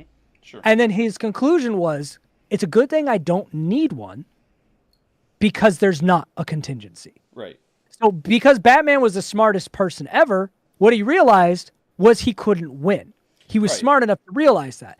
And I remember like he had a plan, like, because this was when Kryptonite had been established. But one thing he realized was that Superman, because in most canon Superman, even though he's like virtuous, he's also, his intelligence is enhanced by the yellow sun as well. Right, right. And what Batman realized was that if Superman turned evil, he is smarter than Batman is. Right. And would know what his plans were and would be able to undo them, even if they involve kryptonite. And Batman also reasoned every time Lex has gotten one over on Superman, it's because Superman basically allowed it to happen because of his sympathy and empathy for Lex, made him put his guard down. And so Batman said, I would be able to take out Superman now because he's such a good guy. Right. But a Superman that was evil who I needed to take out, I couldn't. That was Batman's conclusion. If Superman became evil, I can't win. I can beat a good Superman because he plays by his rules. But why would I want to? But if Superman didn't play by those rules, nothing will stop him. And that version of Superman and Batman has always been the one most interesting to me. Yeah. Because it's a reality where if you can corrupt, the only way to beat Superman is by either being evil and taking advantage of his good nature, or by corrupting him to your side, which the Injustice plays with that idea, but it gets stupid with it. Right. But anyway, I digress. I don't like the Frank Miller Batman that could just beat Superman. It's stupid. No, he can't. Right. That's not how this works. Well, it comes down to here's the thing. When Kryptonite was introduced, I think the worst decision that was ever made for Superman was making Kryptonite? him stronger and then making Kryptonite his only counterbalance.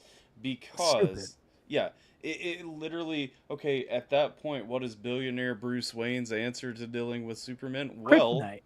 it has to be Kryptonite. And there's some modern comics that address that, where I remember, I don't remember which one it was, but there was one comic I read that I really liked what they did.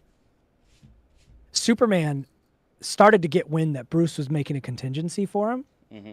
And he told Bruce, he said, I am going to make sure that I deliberately avoid knowing what you're trying to do, even though I could.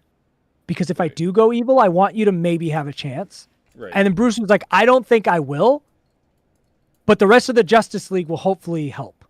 Right. And I'll have a plan. And Superman's like, I don't want to know what it is. Because if I go evil, I want you to have a chance. You're probably not going to win if I go evil, so I'll try not to. But I want you to have a chance, so I'm going to be ignorant to whatever you're doing. Because, like, Superman would easily just get a suit that would protect him from kryptonite.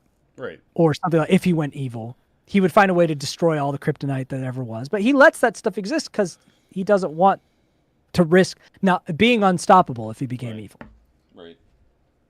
Yeah, if you go back to when Kryptonite was first invented, and that's the thing, like when Kryptonite was first introduced, it just dampened him a little bit. It didn't cripple him, you know.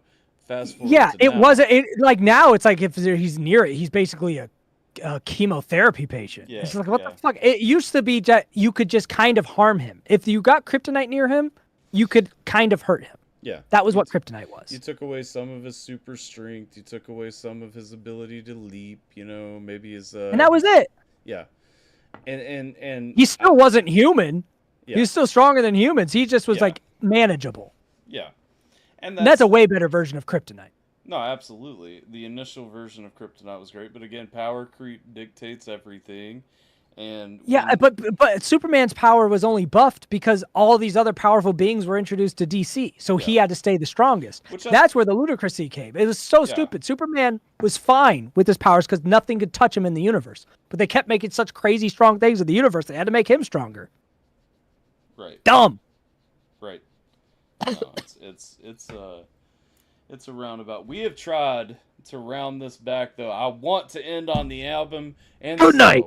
If you guys have not already, robisfine.com. That's where you get physical and digital copies, all platforms. August 15th. Some of the songs are on all platforms. Rat Meow. 6 of the 13. Can get them. 6 of the 13. That's a good almost half. Yeah. But y'all check out my Stream homie it over here. It is Rob is Fine. Just like the title of the stream says, Rob is Fine, period. The album is called Press 1. You should get it. You should check it out. You should at least stream it if you don't get it. And still check it out. But I am... Oh, and also don't forget that Rob does still stream on Twitch very frequently at Subpar Professional. So make sure that you guys... We mostly watch Netflix. Yeah, only on Tuesdays. We mostly just watch shit on Netflix. So I'm just waiting for Twitch to ban me. They haven't done it yet. It's like 6 of us just hang out and watch Netflix shows. One day they're going to get mad at me, but until then, I don't know. I don't know how I've been like a year of doing this. They haven't given a shit. I don't fucking know.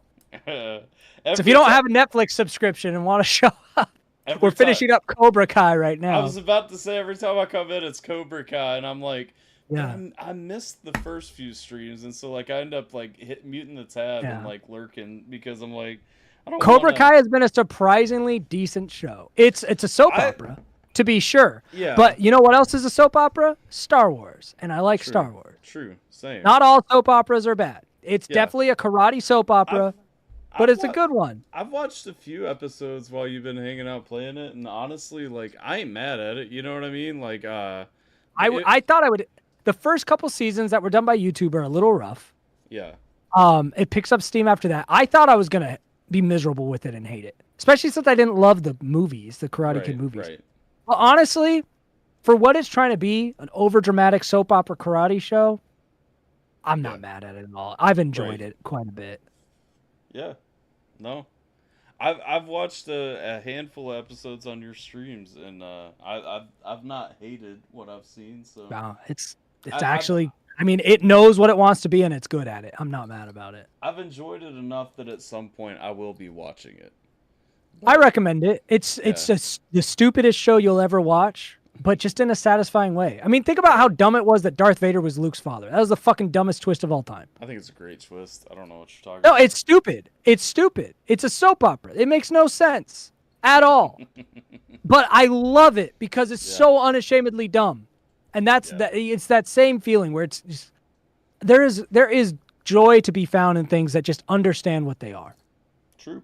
Leia then has to become Luke's sister for no fucking reason. Like, there is something beauty about soap opera logic applied to things that are a little different than soap operas. And I'm a sucker for it. And that is Cobra Kai. Like, why this town cares about karate the way they do makes no fucking sense. How, like, everything turns into the most dramatic relationship trauma makes no sense. But it is fucking gold. It's beautiful, and I love it. That's the great thing about these sitcoms is when it's like I don't know, like High School Musical or something. I know it's not a sitcom. It's the same reason I like Fast and Furious. That's a soap opera as far as I'm concerned. I mean, it's so focused on family. That's a fucking car soap opera. Well, actually, that's what I call all of these things. They're just different genre of soap opera, and I love it. Actually, American Dad said Fast and the Furious is actually a gay porn that has all the sex scenes cut out before it hits theaters. Yeah. That checks out too. You know, a lot of soap operas have a lot of sex. Yeah. So yeah, I mean, Cobra Kai, recommended if you like the soap opera type genre, which is Fast and Furious, Star Wars, traditional soap operas. If you're into that kind of shit, overly dramatic for no reason. I'm plugging this instead of the album. Fuck my album. Cobra Kai. Forget the album. Streaming on Netflix. Go watch Cobra Kai. Press 1 for more options and then tap Cobra Kai. More options is Cobra Kai. 6 seasons. Johnny's character arc you're gonna love. Go watch it. It's horrible. It's trash, and I love it. In all seriousness, Rob is Pod, press 1, all platforms, August 15th. I am DJ AlphaTyler. This is Rob. Rob is fine. I've stolen that. That's how you introduced yourself earlier, and now that's how I'll roll with it. Y'all do me a favor, like, share, subscribe, follow, all those good things. It's your boy DJ AlphaTyler. I'll catch you guys next time. Cilantro. And then, because Inga will watch this back and lecture me if I don't end it this way, huzzah! Hi, Inga.